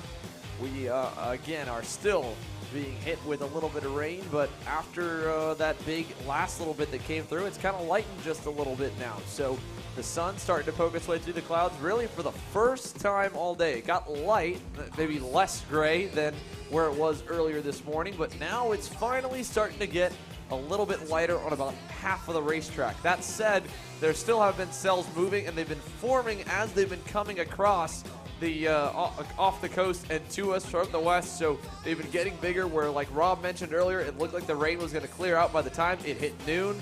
Well, the rain obviously came back. It's past noon. It's 12:37 local time, 1:37 p.m. Eastern time, and 10:37 out on the west coast. So we were set to be already drying out by now, but we got another dousing of rain. Now it's cleaned back up again, and of course that's the part that the tuners and the mechanics and everyone working on the go-karts really dreads when it comes to these race days that have rainy conditions, is when the conditions aren't consistent. It's one thing when you switch the go-kart over once, you put your, as Rob coined it, your special tricks up the sleeve and little bits of tweaks and tunes to the chassis. Well, when those, work in one condition and then all of a sudden the track is half as dry or half as wet in the next session, well, then you got to kind of go back to the drawing board and make an adjustment. And then you're just kind of in this kind of pendulum swinging back and forth from a full wet setup to a dry setup, somewhere in the middle ultimately where you land, because you don't know, where you need to be. You just know that things are going one way or the other, back and forth, and you're guessing 30 minutes out, then 15 minutes out from your race, it changes again. It's just a scramble in the pit area all day long. Well, I think we were all figured out that it was going to be, we're going to have that rain and it was going to dry up. And we all looked at the schedule and yeah, you know what, we're going to be dry by the end of the day. And then we get this second hit right now. And I think the rain is pretty much stopped here now. We had another good hit there. So indeed, rain not falling trackside at this point, but we fully dampened the track again. The standing water is all out there again. So you're going to see the next couple of sessions be exactly the same way. And looking at the forecast, I saw maybe the rain was going to stop at 1 o'clock, but, Xander, I think you were grabbing your lunch, but Braden had said, hey, you know what, it looks to me like this track just not drying up as much as I figured right now. Here we are at, 12:35, 12:40 local time here at NOLA, and I don't know that we're going to, are we going to get to dry racing when it's all said and done? Still a lot of pre-finals to come, but I don't know that we're going to get a full dry track before the end of the day. Again, it's tough to say. I was looking at the radar a little bit during the end of my lunch break there, just taking that session off. And, you go from literally just 30 minutes ago, and it looked like we had a small little cell that had just passed us, and it was starting to break up. And then one big one kind of came together for me, and that's what just came back through. So now we'll see where the radar updates. It's going to change every few minutes or so. We're just so close to the ocean. It's no different than how we joke about Florida waiting 15 minutes for it to change. The same thing down here in Louisiana in the bayou. So either way, it could go, where we kind of get this off and on rain all day long and continues to annoy the guys working on the go-karts and the drivers, keeps them in the rain suits and the clear visors. Or we could get it where it could clear up from now on. And at least now it seems like the sun coming out is going to slowly heat things up a little bit. Hopefully everyone's got their bug spray here in the bayou, but a little bit of blue sky too. It's poking through. It's poking through. You can see it. There's a small little hole in the sky where we finally can see some blue and some brighter side, but it's definitely, at least it's coming. It's moving that way. Most of the track now is starting to dry out. Besides that camera in turn number 4 where we're at, that's kind of the back corner on the screen at the moment. It's still a little bit dark. You can see dark skies behind the paddock, past the drivers. That's what's just come through. To the right-hand side, that's the white clouds and blue skies that's starting to hopefully be the takeover for the rest of the day and at least make it a little bit enjoyable if you're not on the racetrack, because it's fun to play in the puddles as a driver with the rain suits. It's, you don't feel the water when you're in the go-kart. You're pretty good all together, as we've got problems for the 977 of Braden Robertson. He's coming to a halt over here in the stadium section. That's turn 11, 10, and 12. And I think he may have gotten his engine waterlogged a little bit. Lots of standing water right there, so he's out of the go-kart. That's coming on the front. Is that in the front straightaway here? It is. Yeah, he's coming on the front chute. He's actually, what he did was he picked up a wire or something going off the racetrack, whether it's a wire or some rope. Oh, my goodness. Tangled into that cart. They're doing what they can because they got the field coming back around. They're trying to get this cart off here. And problems for Jeremy Fletcher, the driver who's set to start on the pole. He has an engine issue. He has stalled on the side of the racetrack with a couple corners away in turn number 15. There is problems all across the racetrack, Rob. I don't imagine we'll go for a green this time, but they've gotten the track mostly cleared. The lights are on. We might be going for a start without our pole sitter here in the pre-final. That's going to move Cedric Loopy into the pole outside Carson Morgan. And I think we are going to go potentially green flag race, and the drivers are in their staging lanes, and we're at it. We're green. And indeed, Jeremy Fletcher having an issue over in turn number 15. Talk about moving him to the tail of the field. A tough start to his Pro Tour in this particular category, this K100 senior class. They'll work their way down the back straightaway right now. Cedric Loopy and Xander with the gift as he gets to go to P1 as they work their way down to the end of the straightaway, though. It is Carson Morgan leading from the outside, comes across the bow at the end of the straightaway from right to left to take the position from Lupien. So move Carson Morgan to P1, Lupien into second. And I want to say Alex Stanfield now up into that third spot. What a tough start for Jeremy Fletcher, having to push that cart to the inside of turn 15. Man, there's nothing more disheartening than knowing how much good pace he had in the wet here, going to the pole, as we see Oliver Calvo battling with Nick Bruckner on your screen for 4th and 5th on the racetrack. Bruckner down to the bottom side. Stanfield ripping around the middle of the circuit through 11 and 12. This is where we'll see a lot of differing lines. Lots of contenders here in the K100 senior class. Unfortunately, we've lost 2 big ones. Braden Robertson, the rookie who was so impressive last week, the Texas Sprint Racing Series driver, was one of the quickest, put it up on the pole, or front row in qualifying. Ultimately now he's also out, as of course as well is rookie Jeremy Fletcher. We see a pass back behind. That's one of the RPG Cosmics. That's Caleb Schrader that just went by for 5th. Here they come to 1. Carson Morgan leads the opening lap for KA100 Senior. Yeah, Ryan Perry Motorsports, a sponsor of the category. Carson Morgan P1 by 2/10 over Cedric Lupien. Good little advantage there early. Stanfield 3rd, Oliver Calvo up to 4th in the Leading Edge Motorsports Formula K. Caleb Schrader into the 5th spot. Nick Bruckner in 6th. Josiah Tracy in 7th. Alex Dancho, Adam Ali, and Gia Cicero rounding out the top 10. Another driver having some trouble out there as well. I don't know if it's a standing water, whatever it may be, but a number of drivers, again, issues on these opening couple of laps. But again, Carson Morgan and Cedric Lupien, 1 and 2 last time by, and there he goes, Morgan coming into that inner loop, turn number 10. Yeah, there he goes there. Cedric Lupien going a little bit more narrow, coming into the corner. Great wide shot again, catching the whole field as they come on through. And here they go towards the right-hand hairpin here, turn number 12, and out towards the right-left chicane. Putting 2 laps in the books this time. Carson Morgan far from home free here as he comes into turn 15. Here's Lupien on his tail, 1 car length back in the RPG Cosmic, following the California Kid towards the final corner. Carson Morgan all the way to the top side, cuts it back down, gets a little sideways on exit. Lupien keeping him honest. A lot of experience, of course, in the Canadian Cedric Lupien. That's where I was going. I was thinking about the fact that Lupien's a driver with a ton of experience and a lot of wet weather racing as well, and he's putting a lot of pressure on Morgan.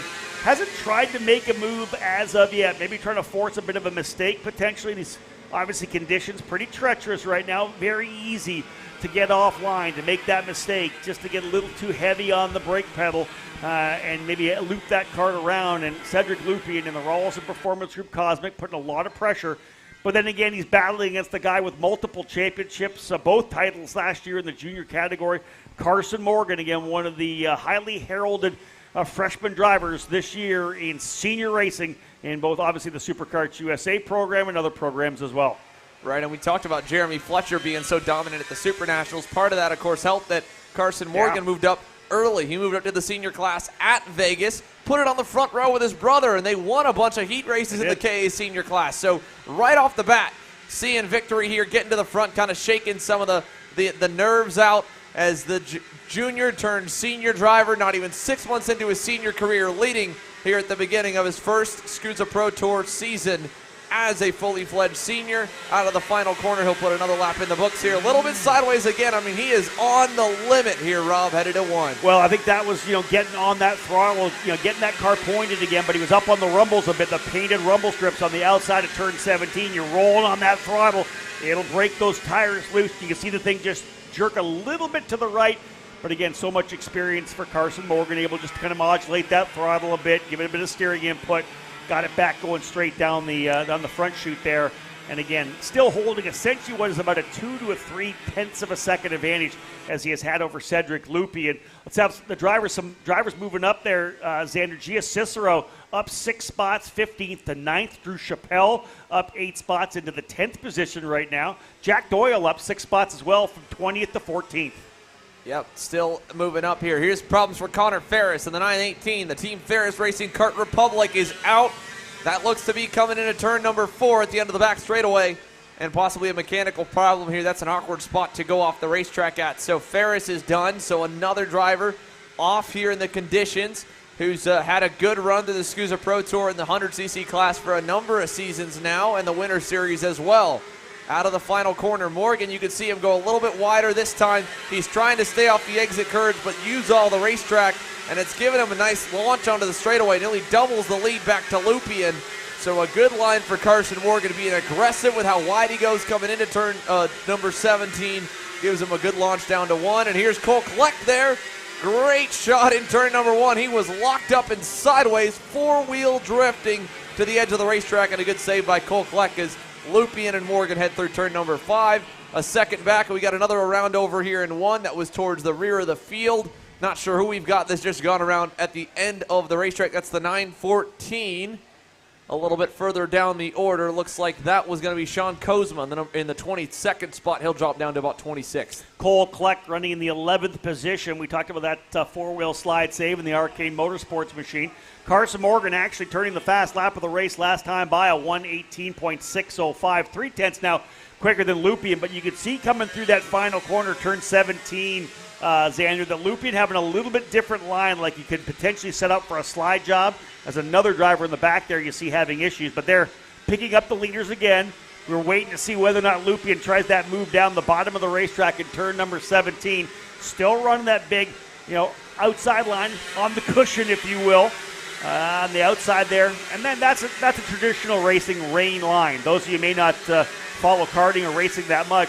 When it rains, the racing line itself, or all that rubbers come down, is super slippery.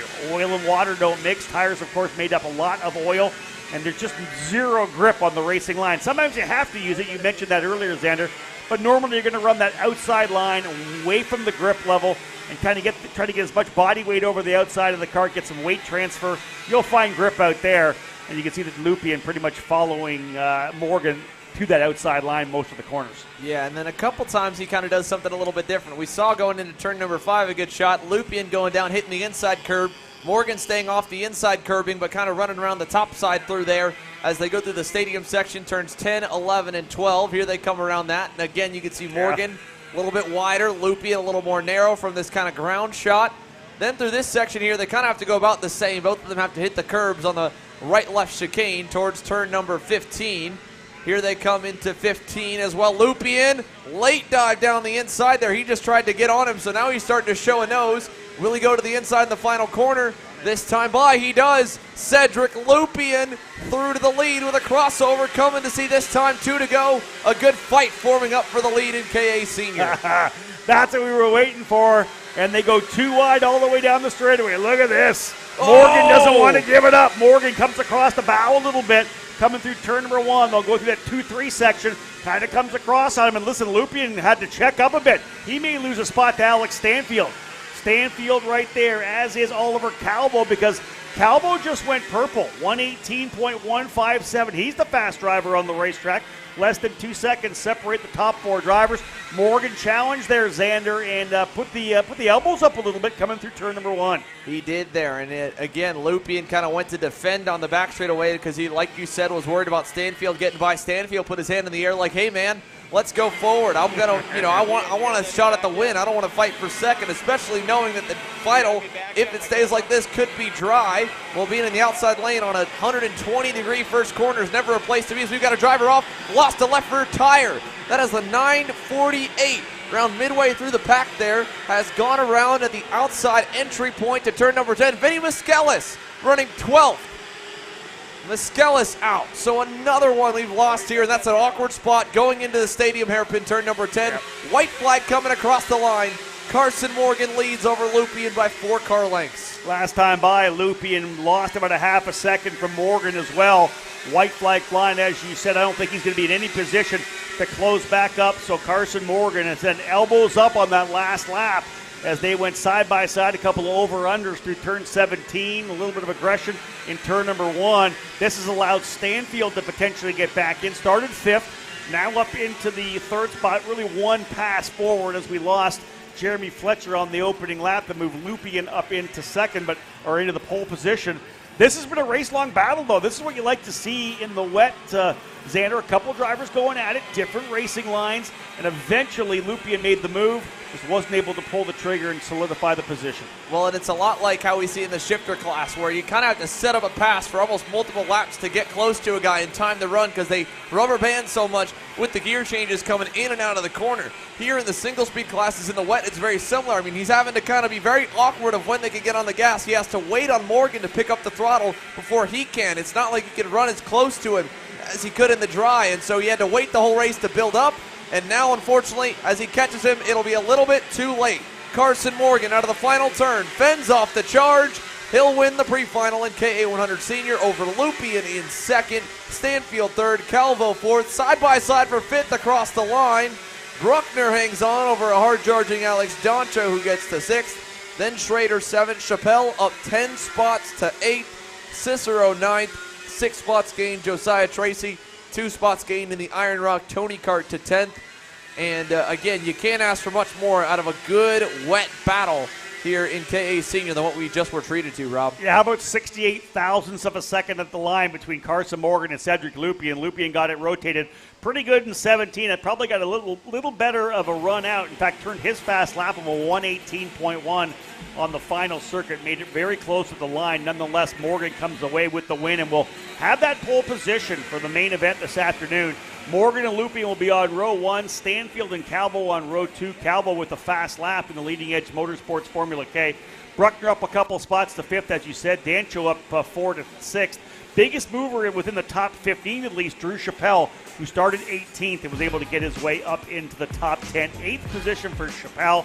And like Lupien, his last lap, the best one is a 1:18.7. Well, and you saw it there just on a moment, the back half of the field. Jeremy Fletcher, Braden Robertson, a number of names that'll be going to the tail for the final. But Carson Morgan at least gets to start as the Pied Piper of the 28-driver K100 Senior Division. We went through the top 10 here through the field. Again, Lupien will be a threat in the main, wet or dry. He proved like he was really strong for a lot of that race. Drove it as clean as he could, as hard as he could, and credit to Carson Morgan. When the challenge came to his doorstep, he fended it off and was able to get away. We'll let Rob step out, get him a chance to get something to eat, because we're going nonstop, racing all the way through the day. Braden Eves, our KC driver analyst, will join me.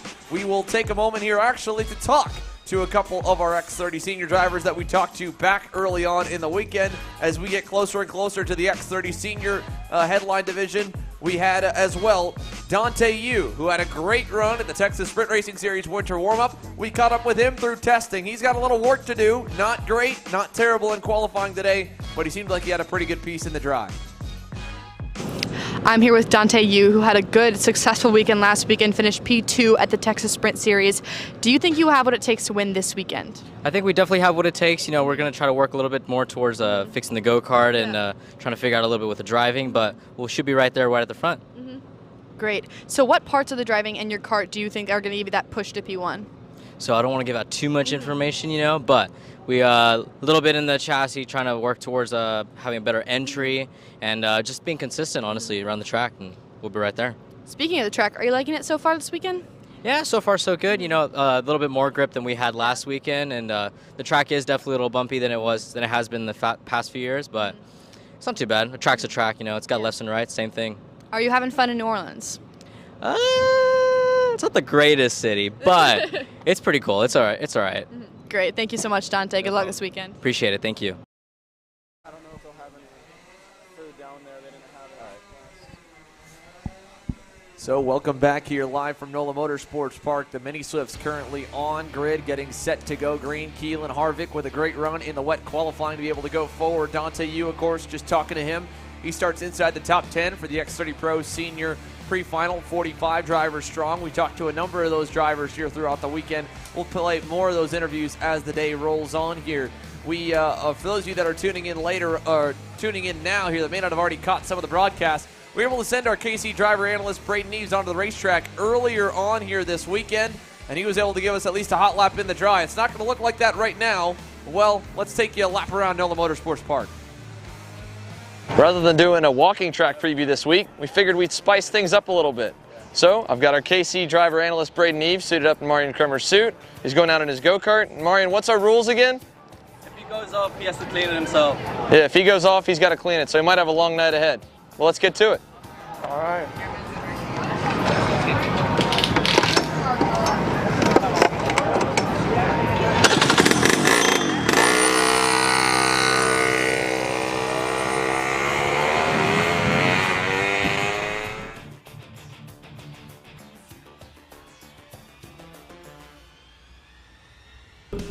long into turn one. Kind of a medium braking zone. The kart likes to slide a lot. Middle to the exit. This is easy flat. Again, down the longest straightaway. And into the fastest braking zone. Again, apex, track all the way out. Double apex corner. All the way into the tight section. People are going to be using these curves a lot.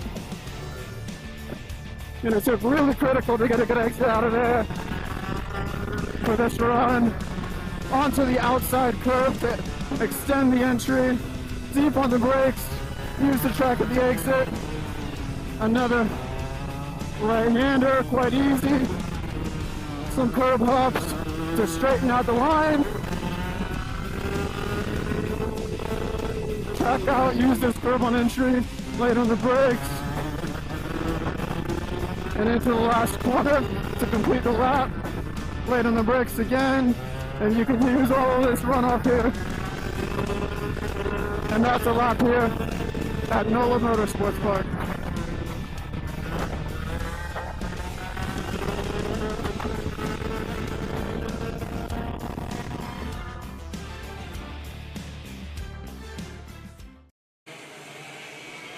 So welcome back here to NOLA Motorsports Park. Again, that your track preview here. Braden Eves joins me in the booth for this one. He's going to get to enjoy some more action from the broadcaster's seat here. His first full weekend with us on the KC team. We'll have a number of drivers joining us later on in the year. Connor Zilish will make his broadcast booth debut later on this season as well. He'll have to get a few more faces on up. It's always cool getting drivers, active and former, back up on the microphone. As Rob Houghton takes his quick lunch break, it's Braden and myself calling the Mini Swifts through and around here for what is now kind of a Florida-looking pre-final. The sun out, shining on the racetrack. The temps slowly inching their way up towards the high projected for today.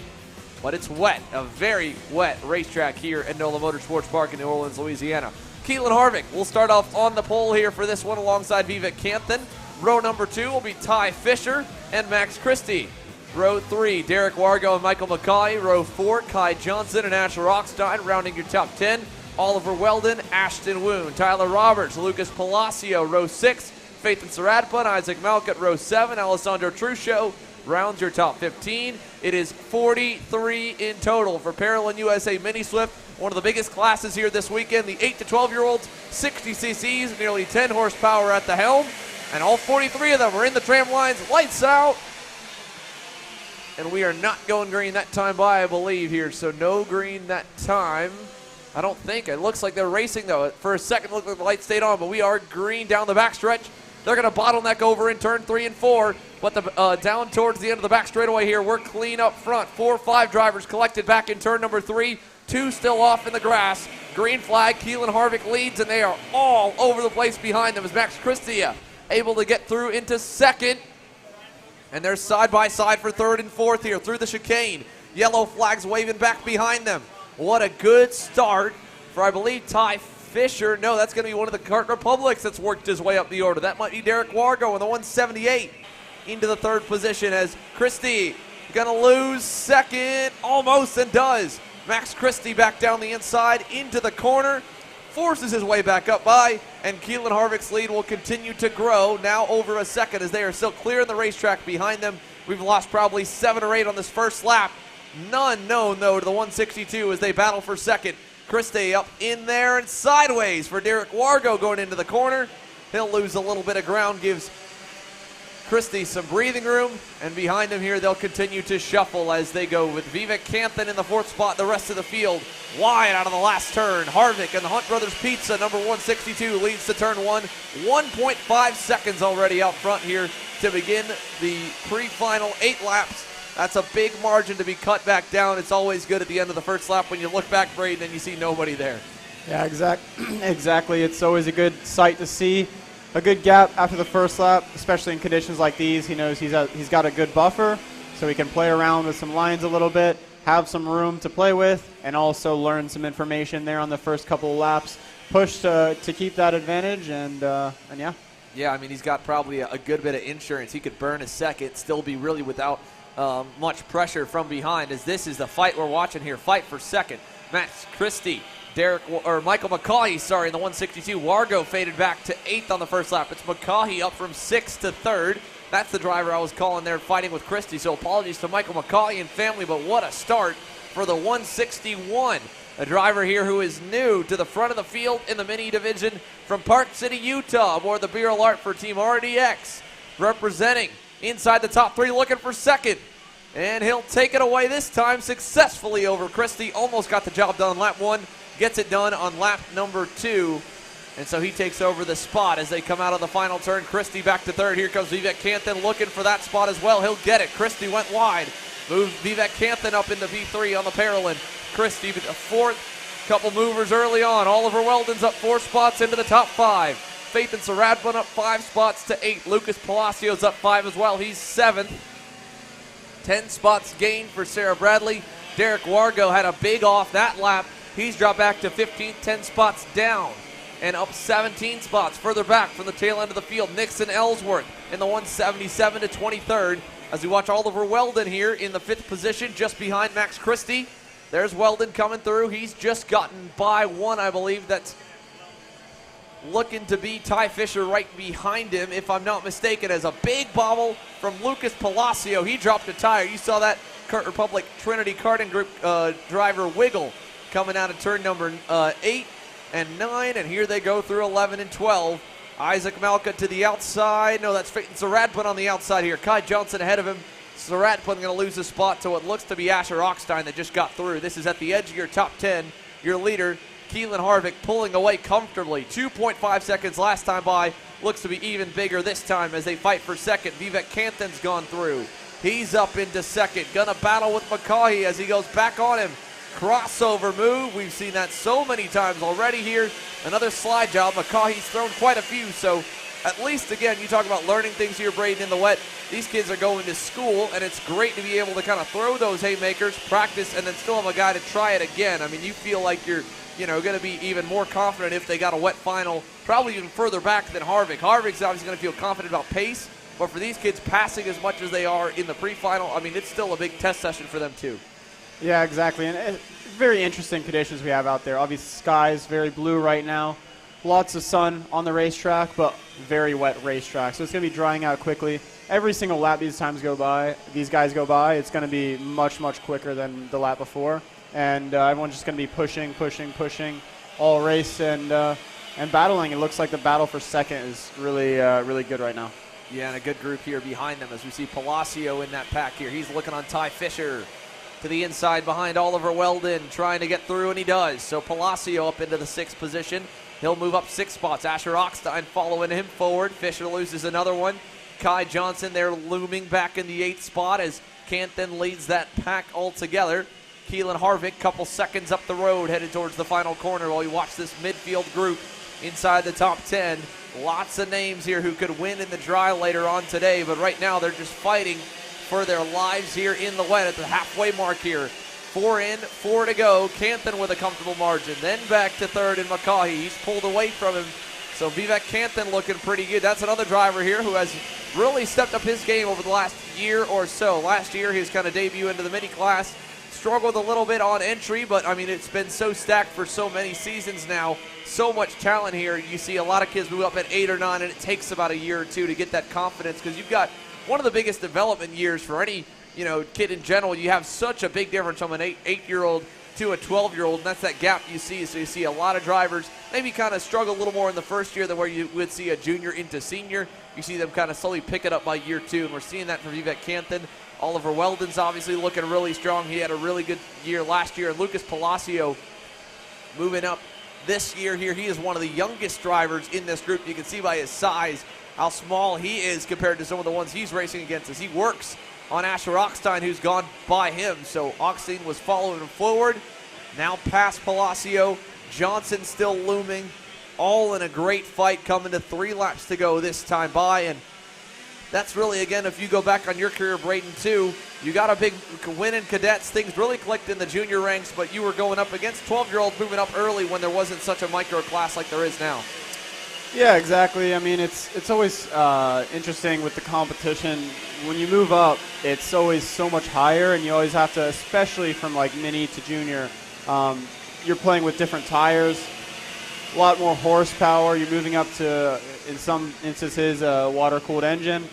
Lots of people will struggle on the first year, but then, really hit a stride towards the end of their rookie season and do well, especially in their second year in the class. Great back and forth battle here for Max Christie as he works on Michael McCaughey for the third spot. McCaughey pulled away for a little bit. Now he's starting to lose a little bit of time, and Christie's kind of getting back going again in the fourth position, trying to dig on him here. That big train behind him is looming as well, so he's going to need to make quick work of McCaughey. If he gets held up too long, Oliver Weldon could catch up. Weldon last time by was quicker than McCaughey, slower than Christie as they go to the right-left chicane. Christie has lost some time now, fallen back, and Weldon will get a little bit closer as they work towards turn 15. This time by, the double sticks will fly. 2 to go for Keelan Harvick. Haven't shown too much of him. That's just because he's been so dominant out front. The group headed to the final corner will battle now with Weldon as down the inside goes Augstein. Augstein to the inside, to the outside. Weldon keeps the momentum up, keeps the wheel straight. That's a big key there. I mean, you talk about the paint being so slippery. It's kind of like a curve in terms of the same mentality. You want to go over it. You can't have that wheel sideways because with less grip, it's just going to spit the kart sideways. You have to get out of the throttle. We've seen that happen quite a few times, especially to Max Christie here in this class specifically. Great shot of the sunshine and down into turn number 4 for that whole line of go-karts there. Fourth on back, led by Christie. I mean, that goes all the way down to 10th or 11th. Jack Ileff's up a number of spots. He's trying to latch onto that train and has in the 102. The Paralin driver, not so great qualifying as we see Kai Johnson get by. That time was on Palacio. He'll push Palacio to the front bumper of Iliff into the stadium hairpin behind these guys. As Christie has fallen into the clutches of Weldon. McCaughey's gotten back away. You'll see a lot of that as well here as one guy maybe finds a new line one lap and all of a sudden goes 5/10 quicker. It's not something you'll typically see in the dry. You'll see them in the wet just really make major strides lap to lap, driver to driver, especially in the younger classes here. As we see Augstein to the inside of Weldon.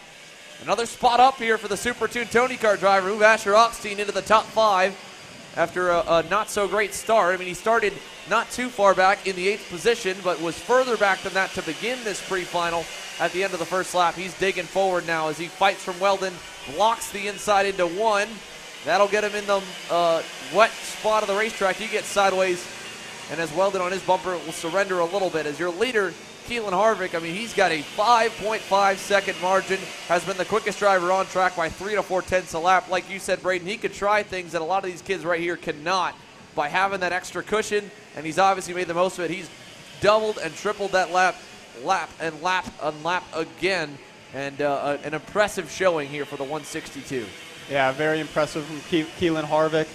I'm sure he'll be hoping that maybe some more clouds come out and rain a little bit more before the final. Obviously, track drying very quickly, but very impressive how just lap after lap, putting tenths on the field. Yeah, big margin there here as they are going to fight back for 10th. Hard elbows up racing there as Lucas Palacio muscles his way by on Faith and Saradpun. Here they come to the final corner. Keelan Harvick into the last couple turns, and around turn number 16, there he is at the bottom. That battle for the top 10 behind him, and across the line, a big margin. Keelan Harvick wins the pre-final here in dominant fashion.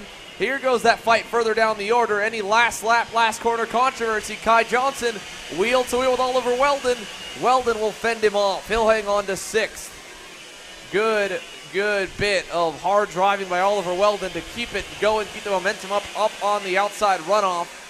And he hangs on to that spot just a little ways back from Asher Augstein. But, I mean, Keelan Harvick, he put 6 seconds on Vivek Kantha, nearly 10 seconds on that pack. That's another thing in the rain racing, though, too. I mean, the passes, not only are they harder to pull off, you lose so much more time. In a dry race, you lose a couple tenths. What would you say, Braden? At least probably half a second sometimes in a pass in the rain. Oh, yeah. I mean, and sometimes it can take 2 to 3 corners of you just attempting to go to the inside, and then, you see where the guy breaks, and you're like, oh, I can't do it, so you kind of have to back out. There's a couple tenths, and then it just kind of adds up. I mean, normally at one pass in the rain, it's going to take you a good couple of laps. It'll take quite a bit to pull it off here, so ultimately that'll just back that pack up, and that's why it makes such a big difference when you get out early here. So not a lot of major shuffling for drivers. Isaac Malka, the only one here of the names inside the top 15 that really had a rough start. Unfortunately, the 175 will roll off 41st here for the main event. But Keelan Harvick wins out in the mini slip 3 final over Vivek Canthan, Michael McCaughey, Max Christia, Asher Augustine, Oliver Weldon, Kai Johnson, and Jack Iliff 7th and 8th. And rounding the top 10, Lucas Palacio, Faith and Surratt. Put any other big notables there through the field. Again, Iliff was up 9 spots. We mentioned Nixon Ellsworth up 16 spots to 24th. Giuseppe Gadara up 11 into 21st. Rough run for Ashton Woon. He had an off early on, dropped back 10 spots from 10th to 20th. And as a whole, the big move, again, unfortunately, for Isaac Malkett. Edward Kennedy also taken out on the opening lap, as well as Beckham Tupakov and Bobby Klein. So work to be done for those 4 as they'll roll off 40th to 43rd in the main event. 4 pre-finals still headed your way. The Pro Shifter and Master Shifter division set to go green. Before we go to commercial, let's see what the teammates under PSL Karting had to say to each other. We had Jake French take over interview duties, and he and Marion Kremers had a good little back and forth yesterday when we passed the mic and the camera over to them on Friday. Yeah, easily. Real? Yeah. Okay. Do you think you can out-qualify me? Are we doing this for a haircut? Yes, we are doing this for a haircut. Whoever finishes first, but we both have to finish. We can't knock each other off track or DNFs. If I DNF because I get knocked out by somebody. But you can't pull into the pits when I'm in front of you and beating you just so I don't get a haircut. That's fair. Okay, that's fair. Yeah. That's fair. Okay.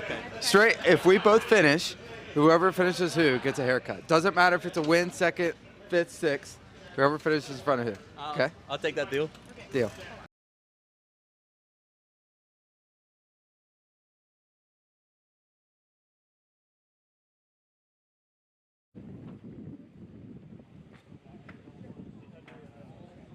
Kremers here, and that's to be expected. Well, he's been perfect so far. Fastest in both of the morning warm-ups for X30 Pro Senior and for Pro Shifter.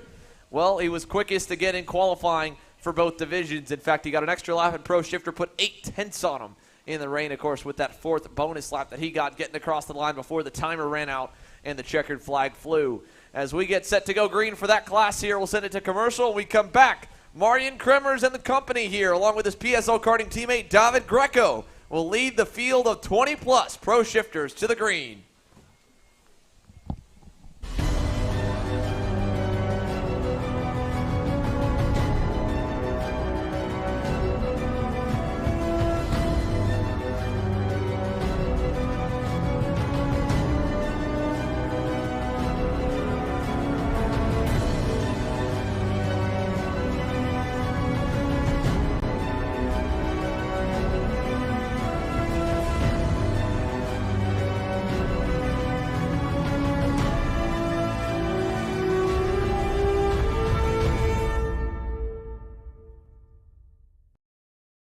I'm Billy Vincent, owner of MPG Motorsports.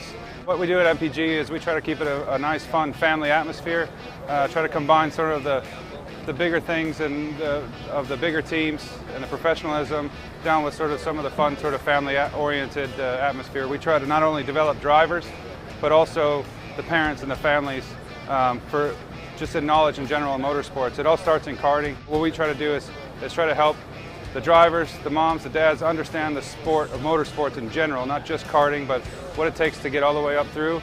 Whether you end up wanting to be a driver or a mechanic or an engineer, you know, we can help you with that, and that's what we're here for. If you're interested in joining us at MPG, our home base is at Whiteland Raceway Park in Indianapolis, and you can contact us at info@willpowerkart.com, and one of our great people will reach out to you, and we'll try to put the best program together.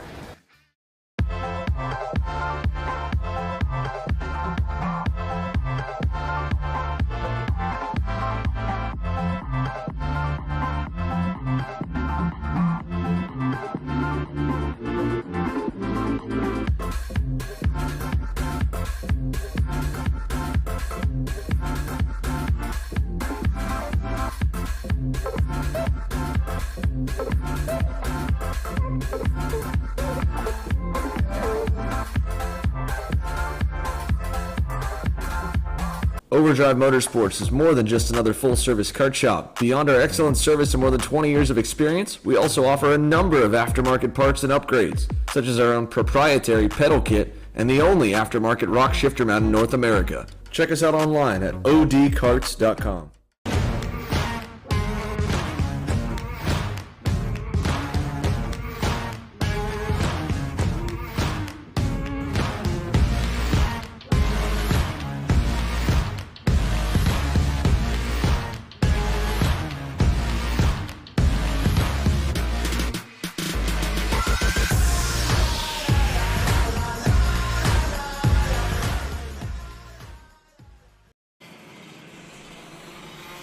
Well, you wanted it, you got it. It's a pro shifter field that is stacked to the brim with talent.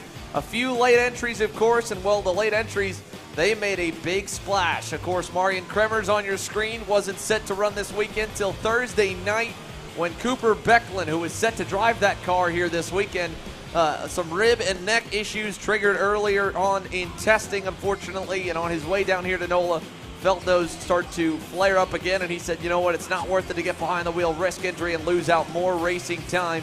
Cooper, of course, taking time in both karting and car racing here this year. He wants to preserve as much of his schedule as he could. Marion Kremers was in town. What do you do when you got a world champion shifter driver in your tent in an open go-kart? You put him in it. And he's done exactly what has been asked of him, and that's put that PSL karting Barrel Art to the front. He's also helped David Greco and Jake French, of course, having 3 instead of just 2 loaded guns at the front of the field, along with Michael Stevens under the tent to get some more data points. And David Greco was able to put it a PSL front row lockout. He starts to the outside of row number 1. Row 2, a couple of GFC entries. Kyle Wick, former SKUSA Pro Tour national champion and pro shifter, rolls off third. To his outside, sophomore in the shifter class, Jacob Gulick. Row 3 will find rookie Connor Zilish, a late entry after Danny Formel tested positive for COVID-19. The seat opened up with Leading Edge Motorsports in Formula K. He hopped right in, was P2 for a lot of the day yesterday. P5 in the wet qualifying session. To his outside, reigning Pro Tour champion from 2021, AJ Myers, a multi-time Pro National champion, to the outside of row number 3. Then Jake French, P7 here to the inside of row 4, and here we go to the lights. We're away, and off the start, David Greco gets the whole shot. Marion Kremers drops to second and around the outside. Big run for Jacob Gulick. He'll go to P2 down the back straightaway. What a great jump for Gulick. He'll put the pressure on Greco into turn 4. Greco to the bottom side. Through the water. Does he go wide? He does. Greco's off, and Kremers gets by both. They're 3 wide. Kyle Wick now to second. Jacob Gulick looking for the lead on Kremers. He hits him. They're 3 wide through the chicane still. Gulick gives way, and Marion Kremers comes out with the lead. What a wild start through turns 4 and 5. They're still going at it behind him as everybody gets bottlenecked. But finally, your top 3, it's Kremers over Gulick, Greco, Kyle Wick into 4th, AJ Myers in 5th. Connor Zilish has faded into 6th off the start, but a good start for the rookie right behind him as they all work their way out of turn 18. And already Marion Kremers opening up the throttle as Greco sends it on the inside of Jacob Gulick. Myers as well got by Kyle Wick for 4th into turn number 15. Gulick defending there for 3rd. He doesn't need to. Myers not there yet, but a little bit narrow. Stays out of the wake. And here we go. 1 lap complete, Braden. Wild, wild start here for pro shifter Marion Kremers. Lost it off the jump, got it back at the end of the back straightaway.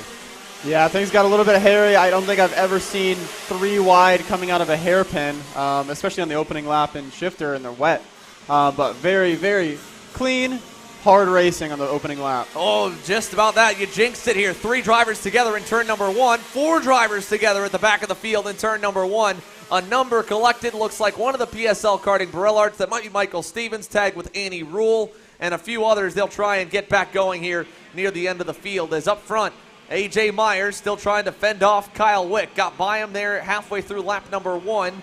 And now as they go to the stadium hairpin here, they've got a little gap to make up to Jacob Gulick. Then Jake French has gone ahead of Connor Zilish, so move French up to the 6th position. Zilish battling back there through turn 10, just at the edge of the frame, trying to get back to him. Myers trying to fend off Kyle Wick here. He thought he might be able to get going forward, but Wick is looking really fast.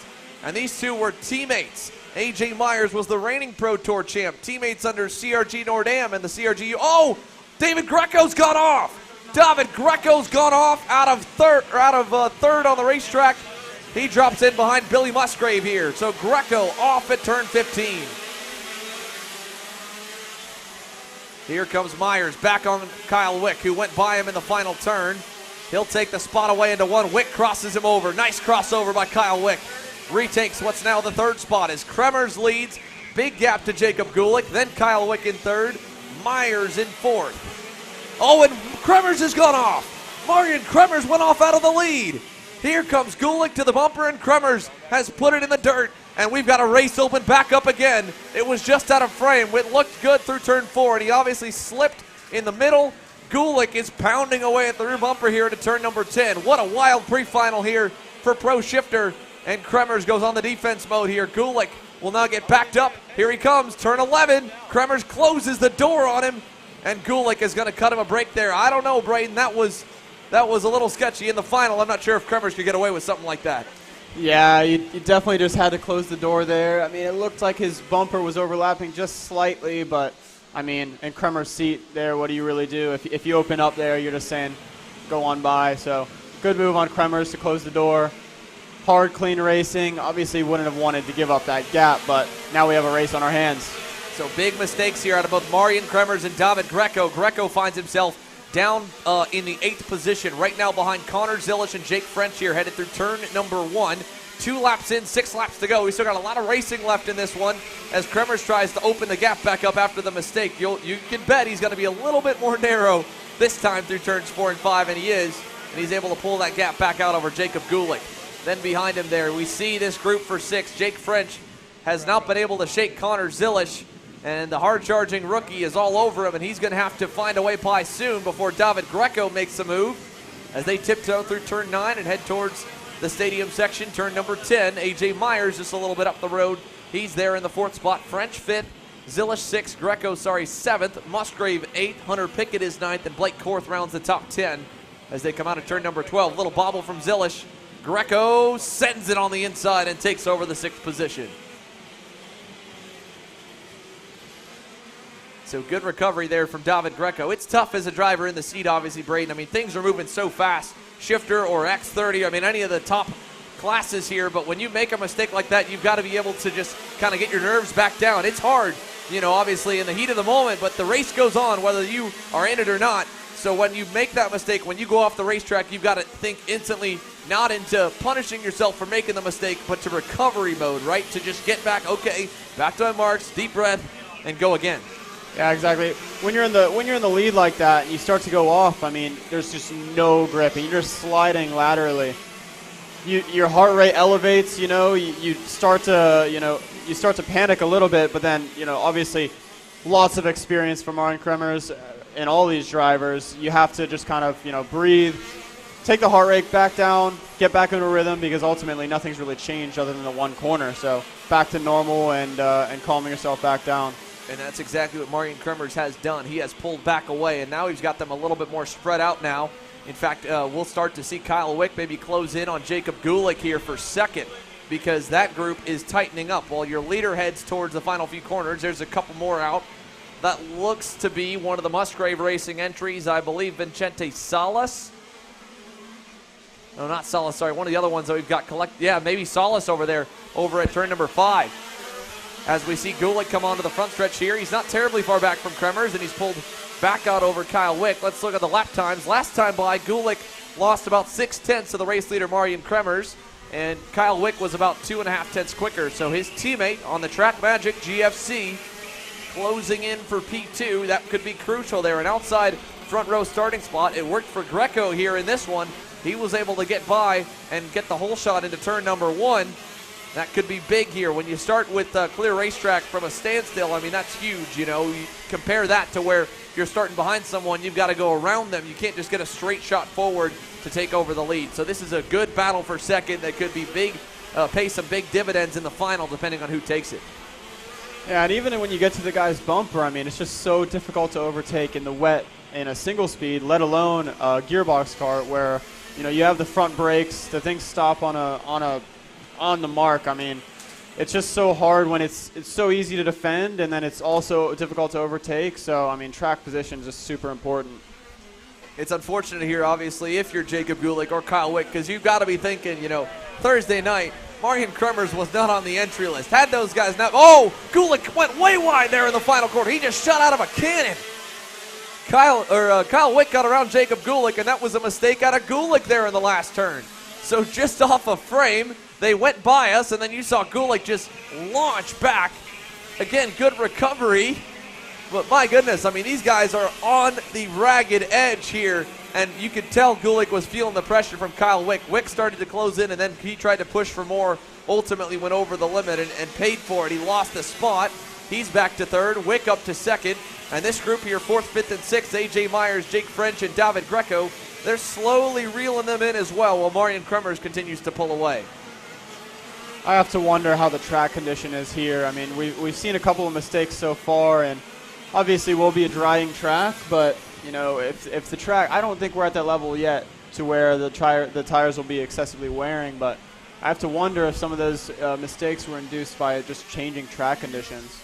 Yeah, I mean, that too, right? You're on the racetrack, you see the sunlight, you see, you know, you can, obviously it feels hot in the go-kart, but nonetheless, you know, you think that the track's going to massively grip up lap after lap, and when you see guys behind you closing in, you're like, well, they're going faster.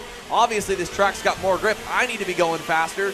And ultimately, that was not the case for Jacob Gulick. The grip was not there in the final corner here as we get the white flag. So 1 lap to go. David Greco working on his teammate in Jake French. What a race it's been for Greco. You can see there Marion Kremers, he's going through the water, so he must already be thinking that there's some major dry spots on that back straightaway. He wants to keep those tires wet. Look at Greco way through the puddle down the inside on Jake French. He had to try something. I mean, he's just playing catch-up and recovery after the off there in the first lap.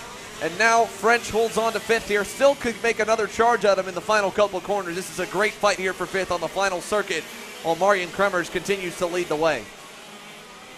Into the stadium hairpin here. Here he's close. French is going to cover it off, so this will be a good fight all the way to the end between two teammates under the tent. They got to be careful here. They don't want to get a big screaming match after from the boss. Mr. Barella, Ronnie Salas here, and oh, off is the 227. That's another one off. That's Zilish. Connor Zilish is off in turn 10. So from inside the top 10, the rookie is out as Marion Kremers heads to the final turn, final time in a shifter race that has seen a little bit of everything, even the leader and the winner making a mistake. Here comes Kremers across the line in the water. He'll win the pre-final. Kyle Wick will finish second. Jacob Gulick third. Myers fourth. French fifth. Greco sixth. And with Zilish going off out of seventh, that should surrender the spot to Billy Musgrave, but I think something must happen to Musgrave as well. Here comes Musgrave across the line, I believe. Indeed, so Zilish and Musgrave with a... So Musgrave there across the line, then Hunter Pickett, then Blake Korth, and oh, look at the damage. Connor Zilish, the left front tire is off on the Formula K for Leading Edge Motorsports, and he's pointing to across the racetrack. I don't know if he's pointing if maybe there was contact off screen between himself and Billy Musgrave, but Connor Zilish out here in the pre-final. He'll have to go to the tail end of the field, and that's a rough welcome to the Pro Shifter class for last year's winner and X30 Pro Senior on Sunday and rookie standout Connor Zilish. So he'll have to take the recovery vehicle back to the scale house. Hunter Pickett 8th, Blake Korth 9th, Talon Yonkel 10th. Rob, you joined us in the booth. I don't know how much of that one you saw, but that was crazy. I actually came back and was right trackside when Gulick went off down there in turn 17. He literally came to the bottom of the racetrack, right through the puddles there, and then just went straight off into the puddles, just trying to cut the corner down tight, and then just put full wheel into it, and I think just went straight off into the barriers. Yeah, we see quite a few guys hydroplaying. That's what happened to David Greco on the first lap and in a pass attempt with 2 to go on Jake French. Not sure what happened to a few drivers. It was hard for our camera guys to make sure they were catching as much as they could because you never knew. It was a kind of a random explosion of when a mistake would happen out of one of the front runners. But again, Kremers wins out over Wick, Gulick, Myers, French, the top 5. In the master class, Vincent Cossard up 13 spots from the back. 11th overall, wins in master shifter over Tim DeBeloy, then Robert Fige.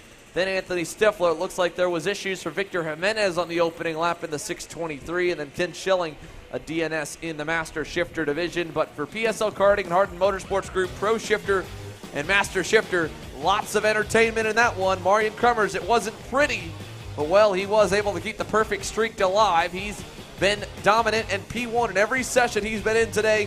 Pro Shifter, X30 Senior, he has won them all. He's got the X30 Senior pre-final coming up later on here. We're going to go to commercial break. When we come back, It's time for the X30 Juniors to take to the racetrack here. Rob Howden, Braden Eaves, myself, Xander Clements, bringing you the action from a wet but now sunny NOLA Motorsports Park.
USA, a top-level performance team with unmatched hospitality, offering a full-service driver development program with year-round testing available in Miami, Florida, and the official North America racing team of Parolin Racing Chassis.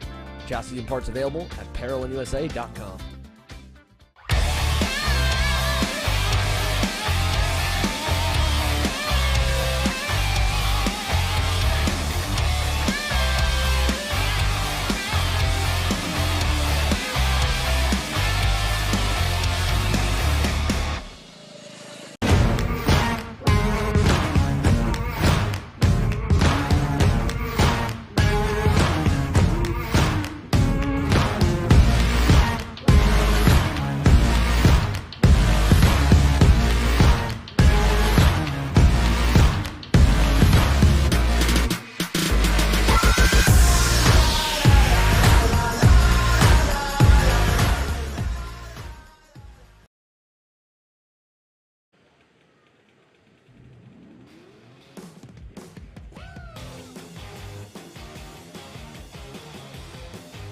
I can do it from here. Yeah. Yeah, here, I'll move up.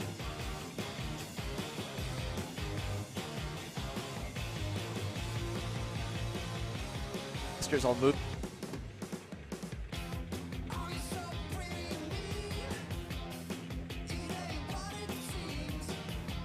So welcome back here to NOLA Motorsports Park. You're watching Kart Chasers coverage of the SuperKarts USA Winter Nationals here live from New Orleans, Louisiana. My name's Xander Clements alongside Rob Howden, who joins me back in the booth.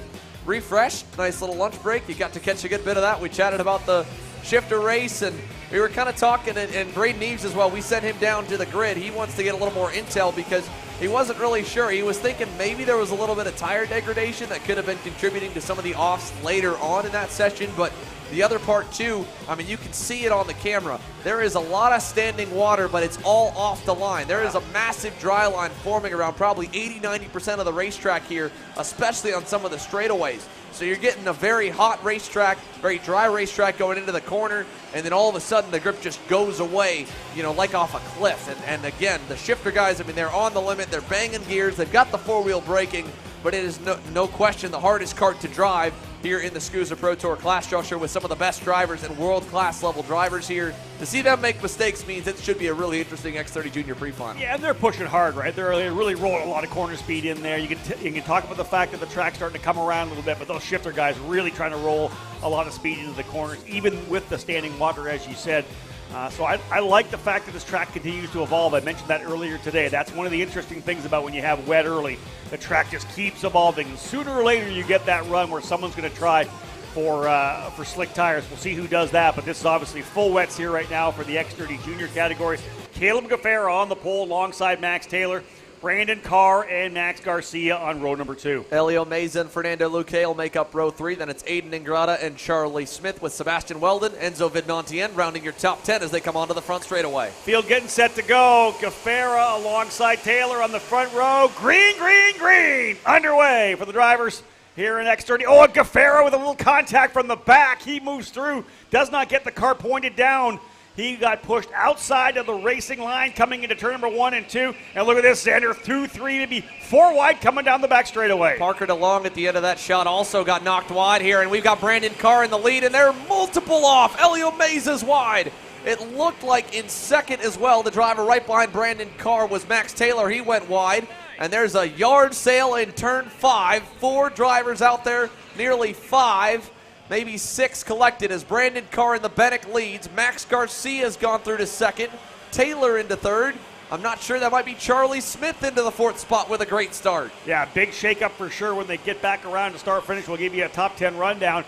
But it all started down in turn number 1 when somebody got into the back of Gaffera. You could see him push past the line, then coming down the back straightaway. All heck broke loose again when they got in there. A couple drivers going sideways, and we saw it. One driver just going to the outside, people stacking up and really nowhere to go. We saw at least 3 drivers go 4 wheels off on the outside of turn number 5, Xander. Yeah, a little more contact further back in the field. Here comes Christian Miles in, and the rough start to Saturday continues for the 707 as he qualified outside the top 10, and it looks like he was involved in that melee over at the end of the backstretch here as Brandon Carr leads the opening lap, headed down to turn number 1. It's single file for most of the leaders, and look at Gaffera. Here he comes through 1, way down the order, just ahead of Stephen Miller outside the top 15. He was 16th through 1, 17th across the line. Indeed, Gaffera, who started on the pole position, like I said, got shuffled off, and I would bet that he probably went 4 wheels off into the dirt with that contact from the back. Not able to get down to the apex of turn number 1. Yeah, that happens a lot of the times in the wet. Braden even talked about it, Xander, that when you're in the wet like that, you almost got to go, if you're up front, you almost got to go a little deeper into the braking zone than you think you may have to because you're worried about the guys in the back with maybe some spray, limited visibility getting into the back of you, and that's a little bit of what we saw there with Caleb Gaffera. Yeah, unfortunate there. So your pole sitter going to be a driver to watch as he tries to dig his way up through the field here. They're side by side a little bit further back. That was a couple drivers here, and here's Gaffera in a melee. Michael Costello in that group. There's a Scorpione just ahead of them. So there is the 704, and we'll keep your tab on the progress of Gaffera as he goes by a Scorpione here through 14 into 15 now, and out towards 16 and 17. Gaffera trailing, and I think he should be probably around 13th or 14th this time by the line as he closes towards Enzo Vidmontien, who was 12th last time by. So up to 13th for Gaffera, but as the field spreads out, it'll be harder and harder to pick off 3-4 a lap like that here. 1 complete, Vidmontien just ahead of him as they go down the back straightaway. Meanwhile, your leaders headed a little bit further up the order. Let's pick them up. Here's Max Garcia just in second. Behind him, Charlie Smith in third. There's Elio Meza in the 4th spot. And 5th on the racetrack is, oh, wow. Yeah, another driver 4 wheels off. A lot of drivers having trouble at the end of the straightaway, Xander, getting it woed up and getting into that corner, turn number 5. Garcia actually running in the 3rd spot. Charlie Smith 4th, Elio Meza 5th, and it's Max Taylor who's putting the chase right now on Brandon Carr. 1.2 seconds for Carr up the road, but Max Taylor just turned fast lap of the race as well very early on, and that's another issue for Caleb Gaffera. This isn't a 10-lap pre-final. It's only 8 laps for him moving back as far as he did. A couple less laps to be able to claw his way back forward. Yeah, not a ton of time left here as Brandon Carr takes them to turn 15. We're still on wet tires from what we can tell. Again, this is going to be a big debate for the X30 seniors. They're up in 2 classes. And then, of course, the initial main events with the micro drivers. When do you pull the trigger? When do you go to slicks? There's still a bunch of water puddles. You can see the big spray out of the final corner and down the first half of the front stretch, but then it gets dry down by turn number 1. So Carr down to the inside, Taylor around the outside will have a big run of steam down the backstretch. Do we see a challenge for the lead? Here he comes. He'll poke to the inside. Max Taylor to the point into turn number 4. Drives right by him before even the braking zone, able to come back across the line to get the preferred line down the inside. So Max Taylor shot out of a rocket here midway through. He is the leader over Brandon Carr. Second spot, Garcia. Third is Smith. So the leaders now working their way through the infield part of this racetrack through 5 and 6, coming through now turn, number 6, 7, 8, 9, over to turn number 10, the infield hairpin, and back down the inside goes Carr. A little contact mid-corner there, Xander.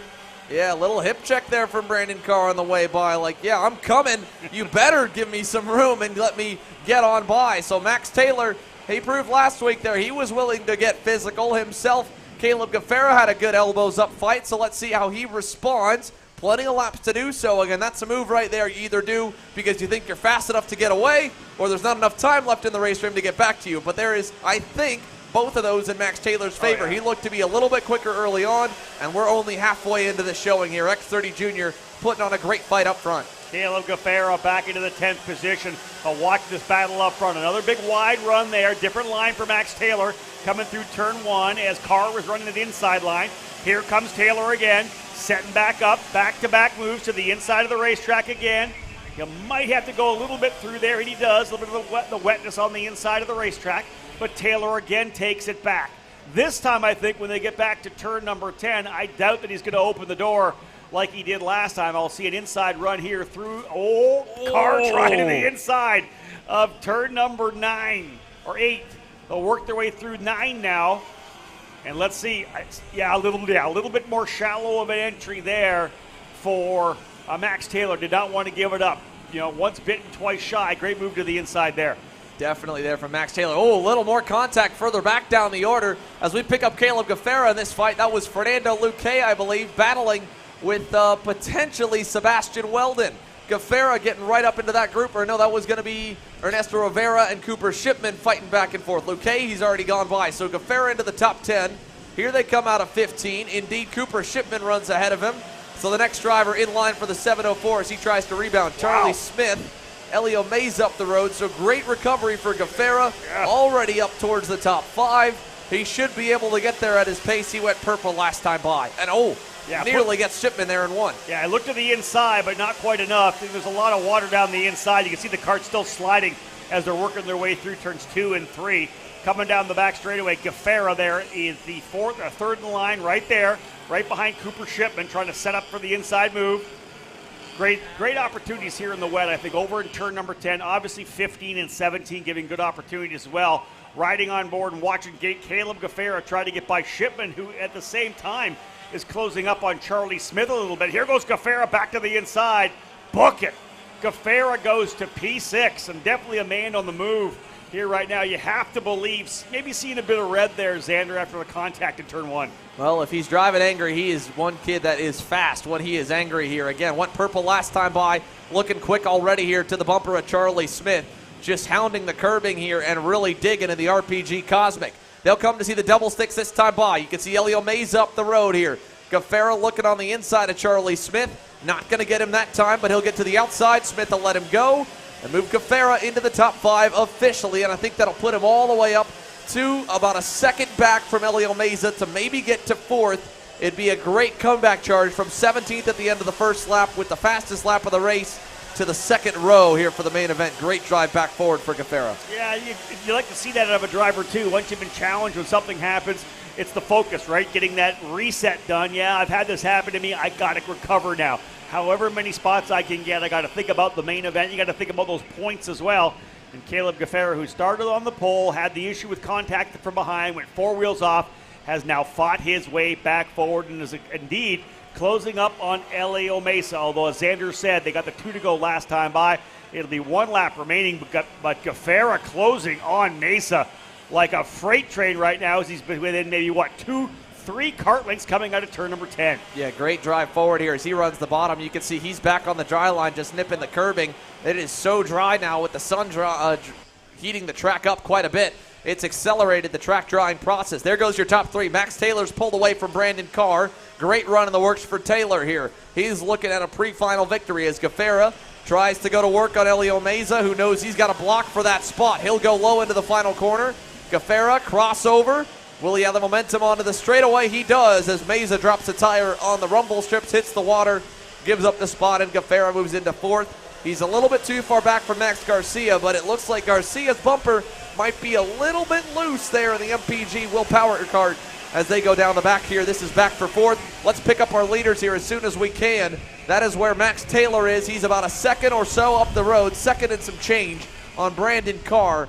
Here he is through the chicane section. He'll come out of turn number 8, head through the kink at turn number 9, and head towards turn number 10 with a healthy gap here and looking for a first career SKUSA Pro Tour pre-final win and a pole position for the main event today. What an impressive drive here for a kid that's really only been behind the wheel, from what I understand, about a year and a half here, Rob. Very impressive stuff. Yeah, no doubt about it. Talk about a steep learning curve, but Max Taylor, we watched him throughout the Winter Series, has looked very good on that Lando Norris machine, and being able to get by Brandon Carr like he did and then pull away. It's a full second advantage right now through 15.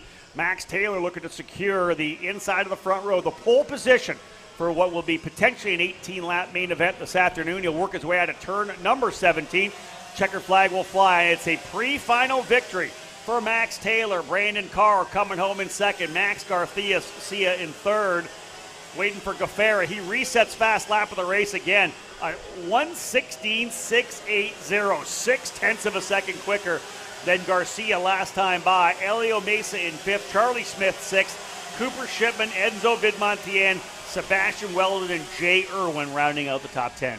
Keeping an eye as well. Parker DeLong got knocked off the racetrack all the way at the back at the start of this one here. Unfortunately, he's not able to rebound all too much. Ends up 25th, so he had a rough qualifying run. And again, a former SKUSA Pro Tour champion with a lot of work to do. Cameron Brinkman, obviously, with a rough run. Michael Costello. We talked about Christian Miles. We did not mention Christian Cameron, who was also involved in the first lap incident. So a lot of drivers will be having to come from way far back. But last year, Jeremy Fletcher proved it was possible.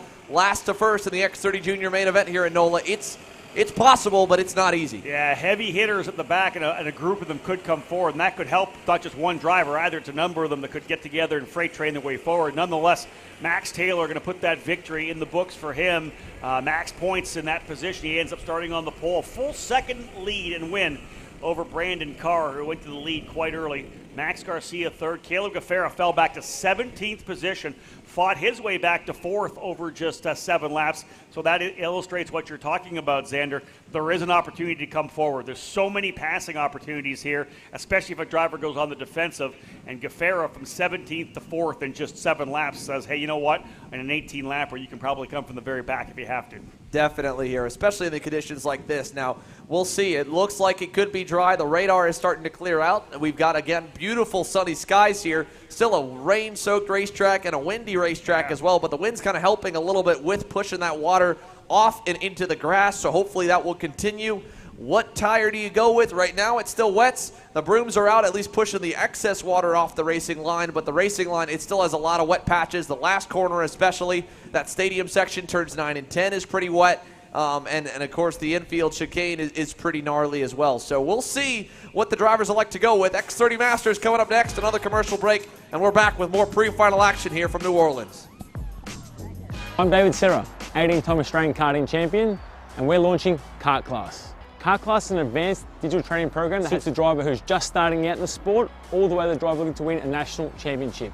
In this program, you're going to be learning about how to find the ideal racing line and what an apex is, braking and throttle markers, wet weather racing lines, and how to overtake other competitors. We target how to brake in the wet weather, and we look on the mental side of kart racing as well with our mental skills coach. At the completion of this program, you'll be lighting up purple sectors in qualifying, know when to defend on the opening laps, and how to pressure your opposition into mistakes. We teach you the tools to be resilient and how to get in the right frame of mind before a race. We look to complete the whole package by getting a strong mindset, a driving style to suit all conditions, strategizing your race, and getting the last 1% from your team. We'll teach you how to win the final lap of a race, driving the wet like Max Verstappen, and creating the perfect bubble for yourself to mentally be in the zone. To find out more, click the link below.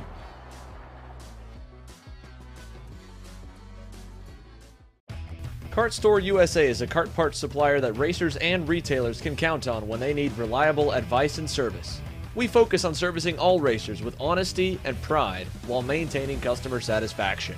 We carry a full stock of Kart Republic and Tony Kart chassis, as well as IAMI and Vortex Rock engines. We've also got a host of other parts available and in stock, such as products from Rev Performance Materials, Jecco Racing Seats, and more. We have a 100% satisfaction guarantee, and on top of that, if your order exceeds $200, shipping is on us. Check out all we have to offer today by visiting us online at kartstore-usa.com. As the Western importer of the Praga and Formula K chassis brands, Leading Edge Motorsports is a high-performance kart shop and race team with a simple mission: teach others the joy of high-performance driving, supply our customers with the highest quality products and services, and most of all, win races. With our remarkable racing inventory, expert services, and top-ranked national-level team to back it up, we'll help to get your new kart racing package up and running fast. From arrive and drive service to kart preparation and driver coaching to the parts you need to get you back on the racetrack, Leading Edge Motorsports is the industry answer.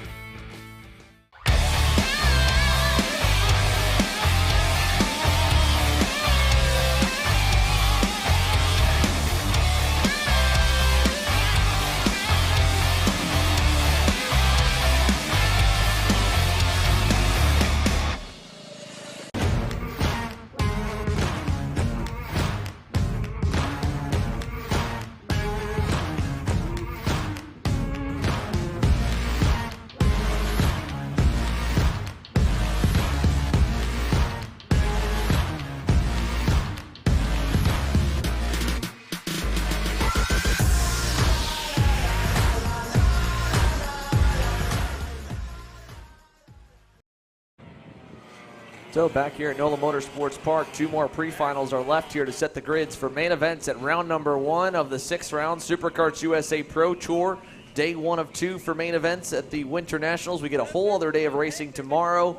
Obviously, we are a little bit behind the timetable, but we're getting really close to where we were, having cut out the lunch break in the schedule. That'll get closed up in the last few bits. And, of course, we're running shortened pre-finals as well, 8 laps instead of the scheduled 10.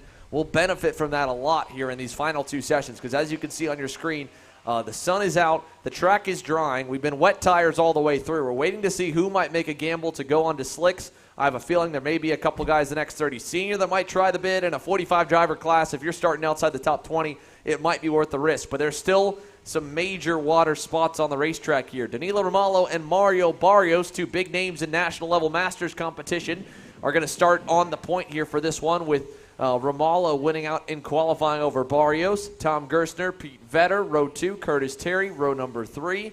The 5-driver X30 Master Grid, as Rob mentioned here, a lighter turnout. We'll see if it makes it back on the Pro Tour in 2023. It'd be great to see a full grid of them, but this is the SKUSA Pro Tour. You've got to come out here and be ready to play with a major full class to get some track time because you are going up against and competing for time with classes and races like what we just saw in X30 Junior and Pro Shifter that were fantastic races all the way through.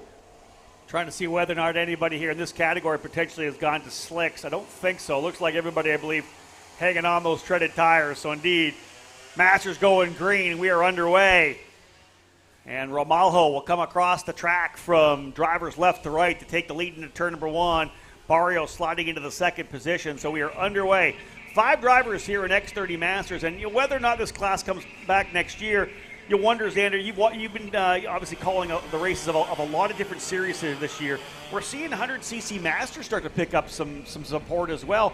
Would that maybe be a transition? We've seen good 100cc support with the KA here in the SKUSA Pro Tour. Do they go KA 100 Masters as opposed to X30 Masters next season? I think it's a real option to look into. You know, the 100cc Masters does great up in Canada, and even then it's mainly Canadian that come to the Rock Cup Florida Winter Tour and run that class. But you know, even so, I mean, you see a lot of 100cc Masters guys run 100cc Senior regionally, then run Masters races nationally. And so with the 100cc stuff being so massive on the regional level, you have to imagine you'd get kind of the older 30-plus guys to run KA Masters here. And, you know, an X30 Master class, You're not running this class because you're trying to prove yourself to get to sports car racing or IndyCar racing. You're not running this class to try and run up front and get maybe a manufacturer-sponsored ride, with a major manufacturer or team like you would in the senior or the junior ranks. So, these guys are out here running for fun. And while they love going fast, and that's why they're here, they want to race against the best. I think if you asked all 5 of these guys if they were faced with a 5-driver X30 Masterclass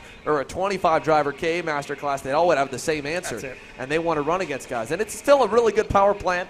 Obviously, it's about 80% of the performance of an X30. You lose a couple horsepower on the top end. You run a lower RPM, which means your engine lasts longer. You run the harder compound tires, so you could run those tires for both days. I mean, there's a lot of good ways to do it. And for a class that's fully driver funded, really these guys go to work Monday through Friday so they can come play here on the SKUSA Pro Tour weekends.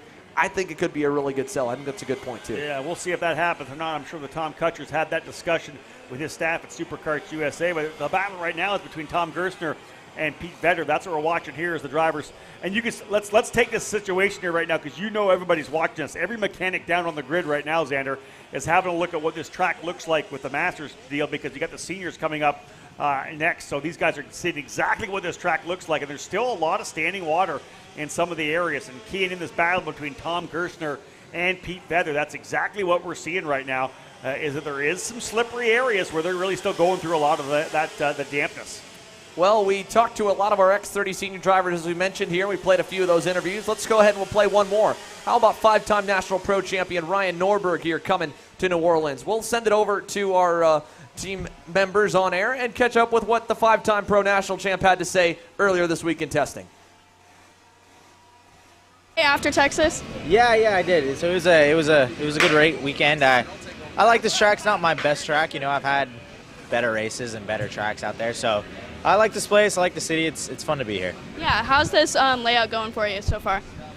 It's not the best. I mean, we're fast, so it's always, you can't complain too much when you're fast, but we just got to work and get some things better. It's just so hard with the straightaway to get a good lap on your own. I always like running alone, and so not being able to do that here because of the straightaway, you just can't get a good lap alone. I can go down and investigate it's been difficult. So working on it, trying to figure stuff out. Yeah, so you didn't have the result you wanted after last weekend. What's the plan to try and go for it this weekend? Last weekend we just had some issues, honestly. Like qualifying, we just didn't do super well, and then we had a reed blow in one of the heat races, so that put us in the back. So, but in the end, I had a lot of speed, and I was closing on the front guys and had enough to win the race, and just didn't do the right move. So the good part about this is I learned what not to do, and that's a big thing. And so I honestly just got to get the cart in the right spot in qualifying, and I think we'll be all right. All right, well, sounds good, and good luck this weekend, Ryan. Thank you. Thank you.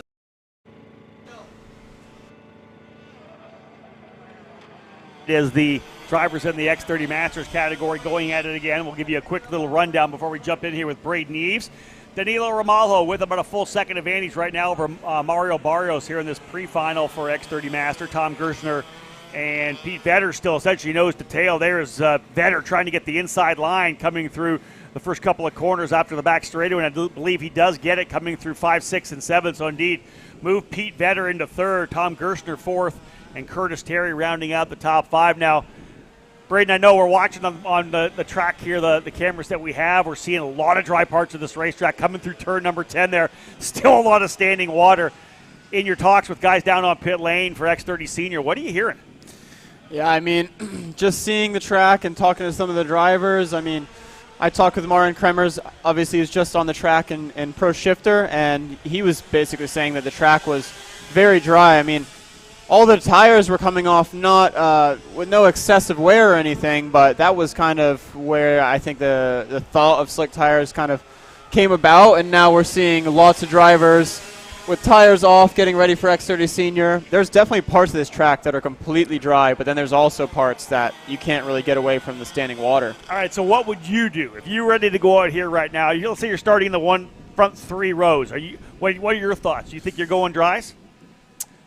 I think if I'm starting in the top 3 and most people are on wets, I go wets. Yeah.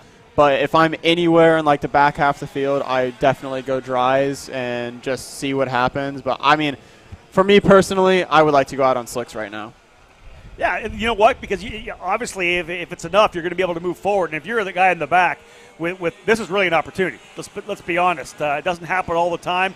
If it's the same situation, you qualified in the back, that's probably where you're going to finish. There's a good opportunity, though, here with a dry track and the drivers up front. As Braden said, maybe not wanting to roll the dice. Yeah, they're going to be on track searching for the standing water to cool off those tires so they don't just disintegrate on you. But otherwise, man, if you're in the back, there is an opportunity to potentially leverage. We'll see what happens with the drivers who are on pit lane right now. Yeah, the other thing we have to think about, I mean, these drivers have qualified and would race on potentially wets or slicks, but I think the other thing that they're thinking about, right, is if they go out on slicks, they're going to be using their new tires. So it's like if it's 50-50, that's kind of weighing in their mind.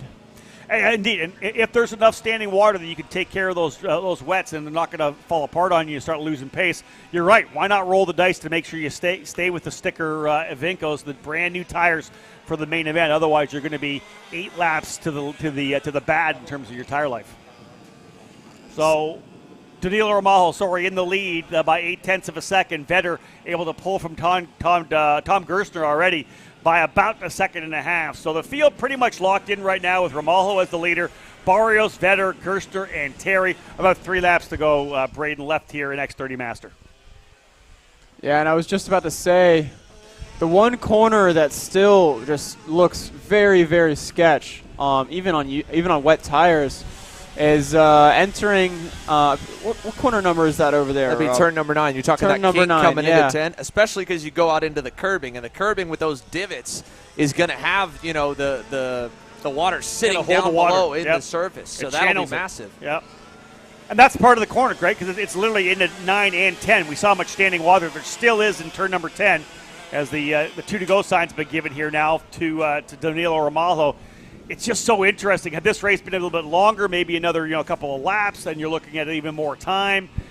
When the sun's out, the wind's blowing right now, it's just such a roll of the dice for the guys here in X30 Senior. Yeah, I mean, we'll take a pan look at the grid here in a moment. I mean, there is a mad scramble at the back of the grid of drivers changing tires. I think a lot of guys are going slicks. I'll be honest, I'm looking over here. We can see Hannah Greenemire and some of the drivers at the back of the grid here all making the changeover, so they rolled up with the wet tires. And I see a lot of drivers starting to go to slicks. So we may see some real sketchy action. Rob, you remember what it was like with that pre-final that got red flagged last year? Indeed. And we lost about half the field in that specific corner coming into turn number 9. Well, this is the thing, and Braden, you can talk about it too. You mentioned I'll look at the guys around me, right? If they're going to stay on reins, I'll probably stay on reins as well. If it starts the mass changeover and everybody's going over to slicks, you might as well stick with the crowd right now because the reins aren't going to hold on if everybody else is on the dries. Yeah, right now I'm thinking the first 2-3 laps go to reins, but obviously after that, those slicks are just going to be up to temp, and majority of the track going to have way more grip. And here's a question, too. With the rubber kind of being washed off a bit here, like, would somebody maybe further back, would you stay with the reins, try to keep them as dry as possible, hold on to your spot on the reins so you have the fresh tires? Are 8 laps on a new set of tires really going to affect it in an 18-lap main? You know what I mean? It's hard to say. I mean, normally on damp conditions, I mean, you're really not going to do much damage to the tire. But at the same time, it is a heat cycle, so I think it just kind of depends. I mean, it could go either way. Yeah, it's a bit of a, 6 1/2 dozen of the other. Again, this is the final lap for X30 Master. The action right now most definitely on pit lane as opposed to being on the racetrack. It's a 2.2-second lead for Danilo Romajo. Just reset fast lap there. 1 to go for Danilo to get that pole position for the main over Mario Barrios. But, Xander, checkered flag starting to fly here right now, and there's the win for Romajo. But, man, the action on pit lane, pretty exciting. The action on pit lane is pretty wild here to see. And, again, that is all coming up here next, folks. Again, for the SKUSA Pro Tour, Winter Nationals, X30 Senior, the final class on the order, the main event on the day, as the final few drivers here in X30 Master will round the final corner. Barrios back up the road, and they go wide, man, back for 4th. That was Curtis Terry going a little bit sideways on the runoff, but let's take a look again. It is, as you can see on a bunch of the cameras, mostly dry here at NOLA. That one corner Braden mentioned is the stadium section coming in. Here's a good look at the grid as they come on up to turn number 1. And, again, a lot of drivers still on kart stands. They're going to go down to the last minute. There is, we talked about how much of a scramble it is for the mechanics back and forth. Well, there's nothing more nerve-wracking for me, a mechanic or driver. When your go-kart's not on the grid, you've got a minute, 2 minutes to put the tires on, and you sit down. And as a driver, it's hard to mentally set up, you know.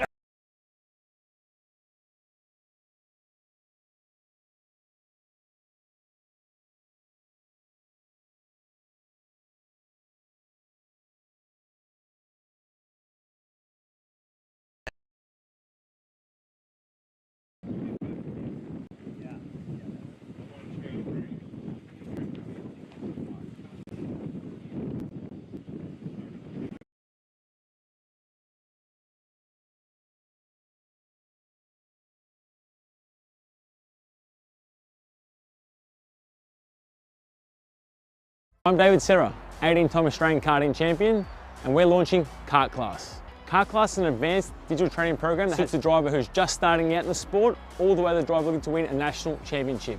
In this program, you're going to be learning about how to find the ideal racing line and what an apex is, braking and throttle markers, wet weather racing lines, and how to overtake other competitors. We target how to brake in the wet weather, and we look on the mental side of kart racing as well with our mental skills coach. At the completion of this program, you'll be lighting up purple sectors in qualifying, know when to defend on the opening laps, and how to pressure your opposition into mistakes. We teach you the tools to be resilient and how to get in the right frame of mind before a race. We look to complete the whole package by getting a strong mindset, a driving style to suit all conditions, strategizing your race, and getting the last 1% from your team. We'll teach you how to win the final lap of a race, driving the wet like Max Verstappen, and creating the perfect bubble for yourself to mentally be in the zone. To find out more, click the link below.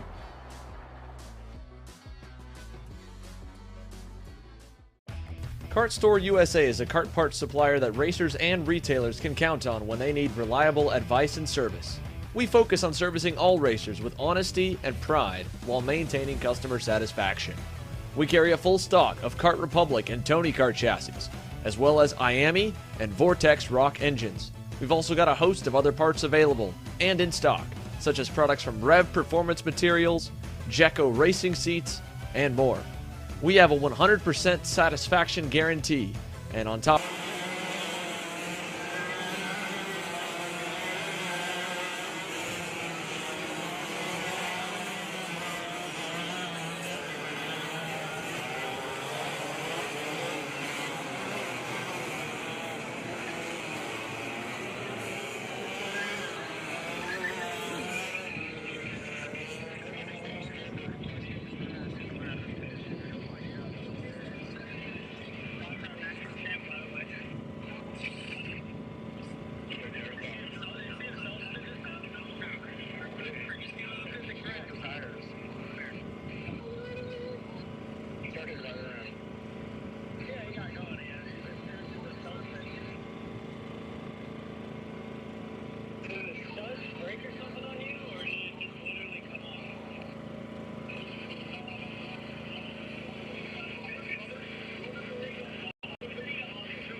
here we go, lights out and away we go to turn number 1. Kremers coming across from left to right to get that position away from Jeremy Fletcher. They'll try to go 3 wide through turn number 1, 2, and 3. Dry racetrack, slick of Inco tires.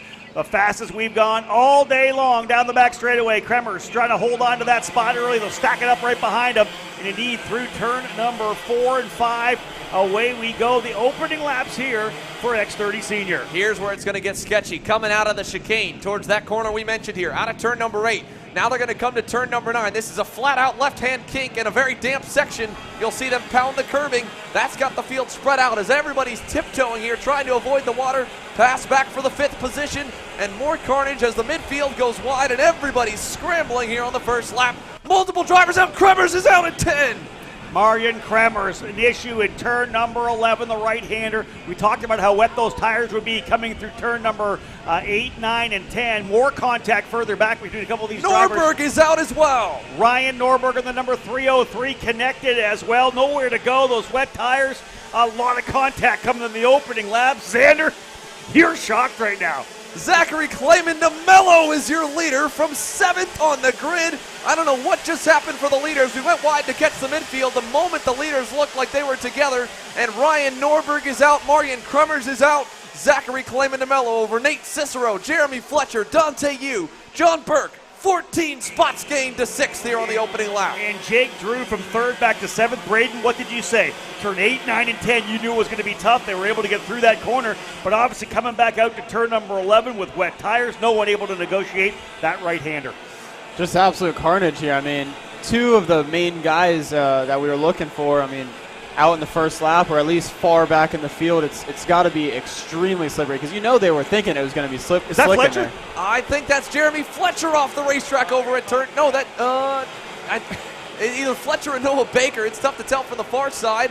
And that's Hannah Greenemire getting knocked wide with. Is that Greenemire, I believe? One of the RPG Cosmics all getting knocked around. No, Fletcher's good here. I think that's Noah Baker that's off. Here comes Fletcher across the line. Dante Yu, Baker into the scale line. And we've got Nate Cicero going purple, catching up Zach Clayman DeMello. That might have been John Burke following. That was John Burke in the Tony Kart. Tall, lanky Tony Kart driver. No, he's okay. He's 11th. Well, he's 11th. Then who? I think Baker. I think Noah Baker was the driver we lost. There he goes down the order. But so is Dalton Haynes is falling too? Oh, yeah. Dalton Haynes goes to 30th. Yes. A number of drivers falling to the tail of the field, like we said. But how about Ryan Norberg out of this one down in 42nd? He comes across the line in 40th. So Norberg continuing, as does Wes Duchek. Might have been Tyler McIntyre was out there as well, but one driver was off the racetrack. Just a ton of carnage of the opening lap, and man, I don't think any of us saw that coming on the opening lap. We knew it was going to be tough through 8, 9, and 10, but it was hard to believe that those drivers would have went out there. Oh, look, another one that went wide there. That's the battle towards the edge of the top 10 there with Kyriakos Soukas, Laurent Legal. I think Jason Leung or Legal might have went wide. Meanwhile, into turn number 10 here, the top 4 starting to spread out. Let's see if we can pick up our leaders a little bit as they come out of the final corner here. Oh, we got one more off. That's one of the All-Lead brothers over in the chicane. But meanwhile, here for the lead and for the outside edge of the top 10, Hannah Greenemire just ahead of this group in 8. She was purple last time by. 13 spots gained for Thomas Neveau as he picked up another one in the final corner. So the TKG Kart Republic rolling up to 10th. You think about how the day has been, what we saw out of Marion Kremers up front, and you knew that Norberg was going to be part of this fight, and Jake Drew. This is really a huge opportunity for guys like Cicero and Fletcher and Dante Yu to be able to get up front, knowing those guys have fallen down the order. Clayman DeMello and Cicero, the 2 leaders right now, they have about 2 seconds on Jeremy Fletcher, who has another second on Dante Yu as well. We'll see the lap times for Cicero if he's able to close up on Clayman DeMello. But last time by, Clayman actually stretching out by about another 2 to 3 kart lengths. Yeah, he's pulled away a little bit. Nate Cicero was gaining, like you said, though. DeMello, quicker last time by, looking even better this time here. ZCD, his last time in the kart was USPKS Orlando. It went about as rough as it could have here for him, ending up with a DNF in the final corner on the Sunday main event. Meanwhile, here this weekend, he's leading the pre-final as we're losing Cameron Weinberg in the CRG. One of the top-rated rookies coming into this week is into the scale line. And he had some issues in qualifying, if you remember, at the start of the tail of the field. So a number of drivers falling here by the wayside. The attrition in the pre-final here. And you remember, this is starting the Pro Tour. This is like setting up for the grid for this main event of round number 1. We got a bunch of drivers starting way deep in the field, and their opportunity to try to win a championship getting a lot tougher when you're not able to get a good round, really strong performance in the opening round. Well, on the grid right now here, as Diego Ramos now working on the back bumper of Thomas Neveau. Both drivers have driven forward. You can see how much narrower the line is, avoiding the damp spots.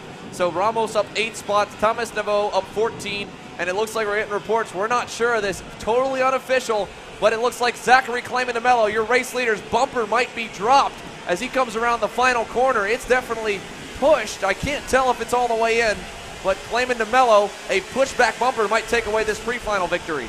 Clayman DeMello, Cicero, Fletcher, Dante Yu top 4. Jake Drew goes purple. Last time by, he is closing on Dante Yu. He's 3/10 faster. He's only 3/10 back, so watch out for a battle potentially here for 4th place. Dante Yu going to have his hands full with the shoe. Jake Drew, the GFC driver, on the move right now. Yeah, Jake Drew on the move here forward as we've got this group further back behind him. Drew on the way up. Marion Kremers last time by went purple. Back up to 17th, so starting to dig forward.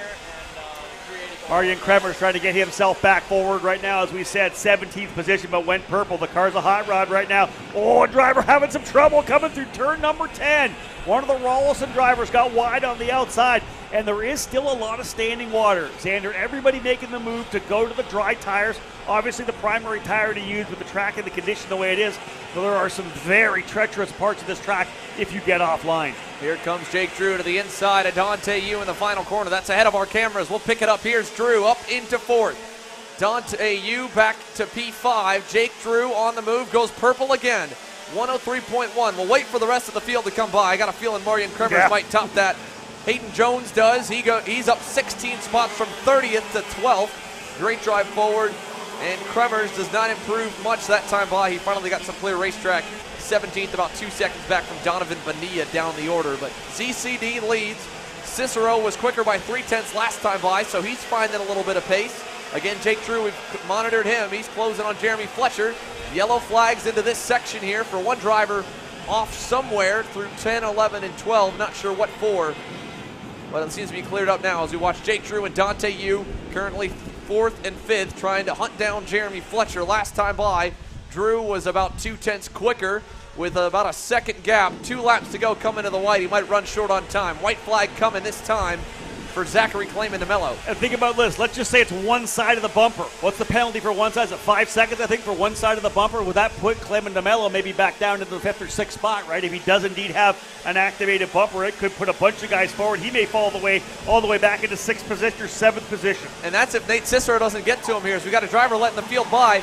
Nate Cicero has clicked off another quick lap time. He was 0.4 better last time by. Your leaders are headed through the infield chicane. And here we go, coming towards the infield.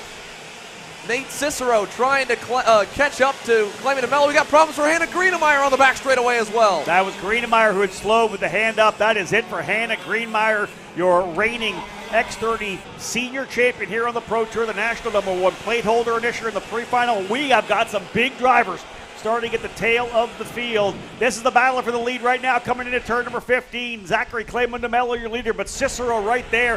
Fletcher and Drew trying to close up. Final corner here. Clayman DeMello to the bottom side. Defends. Cicero to the outside. Not going to cross him up. DeMello gets a little sideways, but he'll at least cross the line first. We'll wait for the official results, and if any penalties are handed out for all the carnage that went down. DeMello, Cicero, Fletcher 3rd, Drew 4th. Cole Kleck, I don't know if that's correct there. I think he might have cut the racetrack. I wonder, right? Yeah, that's going to be a lap time. Yeah, he cut it. So that the 311 is showing up here in 7th, but I think there'll be a penalty coming. That'll put the updated order as DeMello, Cicero, Fletcher, Drew, Yu, your top 5. Then Pedro Hiltbrand. Then Thomas Nevo up 16 positions to 7th. Diego Ramos up 10 spots to 8th. Jason Leung 9th. Hayden Jones 18 spots gained to 10th. I mean, there are guys going way forward, and then there's also the guys going way backwards. Kremers and 17th. Carson Morgan up 20 spots, Xander. Yeah, he had the problem in qualifying. We watched him. He was all the way down, nearly dead last. Yeah, Morgan, Mossman, and DeTulio up to 19th, 20th, and 21st. Still very deep in the field, but Morgan came up 20 spots. Mossman 17, DeTulio 8. A lot of action up front. Zachary Clayman DeMello, 45 thousandths of a second, the victory over Nate Cicero, who tried the over-under. The crossover there coming out of turn number 17 just came up short. Again, potential reports from some of our drivers up here in the booth that Clayman DeMello may have an activated pushback bumper. That would, of course, change things. If you go back 5 seconds, that would move him down to likely the 7th position. But again, as Xander said, Clayman DeMello, Cicero, Fletcher, Drew, and Yu, the top 5, in what was an absolutely chaotic pre-final for X30 Senior. No other way to describe it, and if the main events are anything like it, you need to make sure to tune in. Go to youtube.com/kartchaser/join to become a KC Premium member at $9.99 a month to watch the main events. That'll be coming up next year. We're going to shut this live stream off. The main events start up right after this here with the Micros.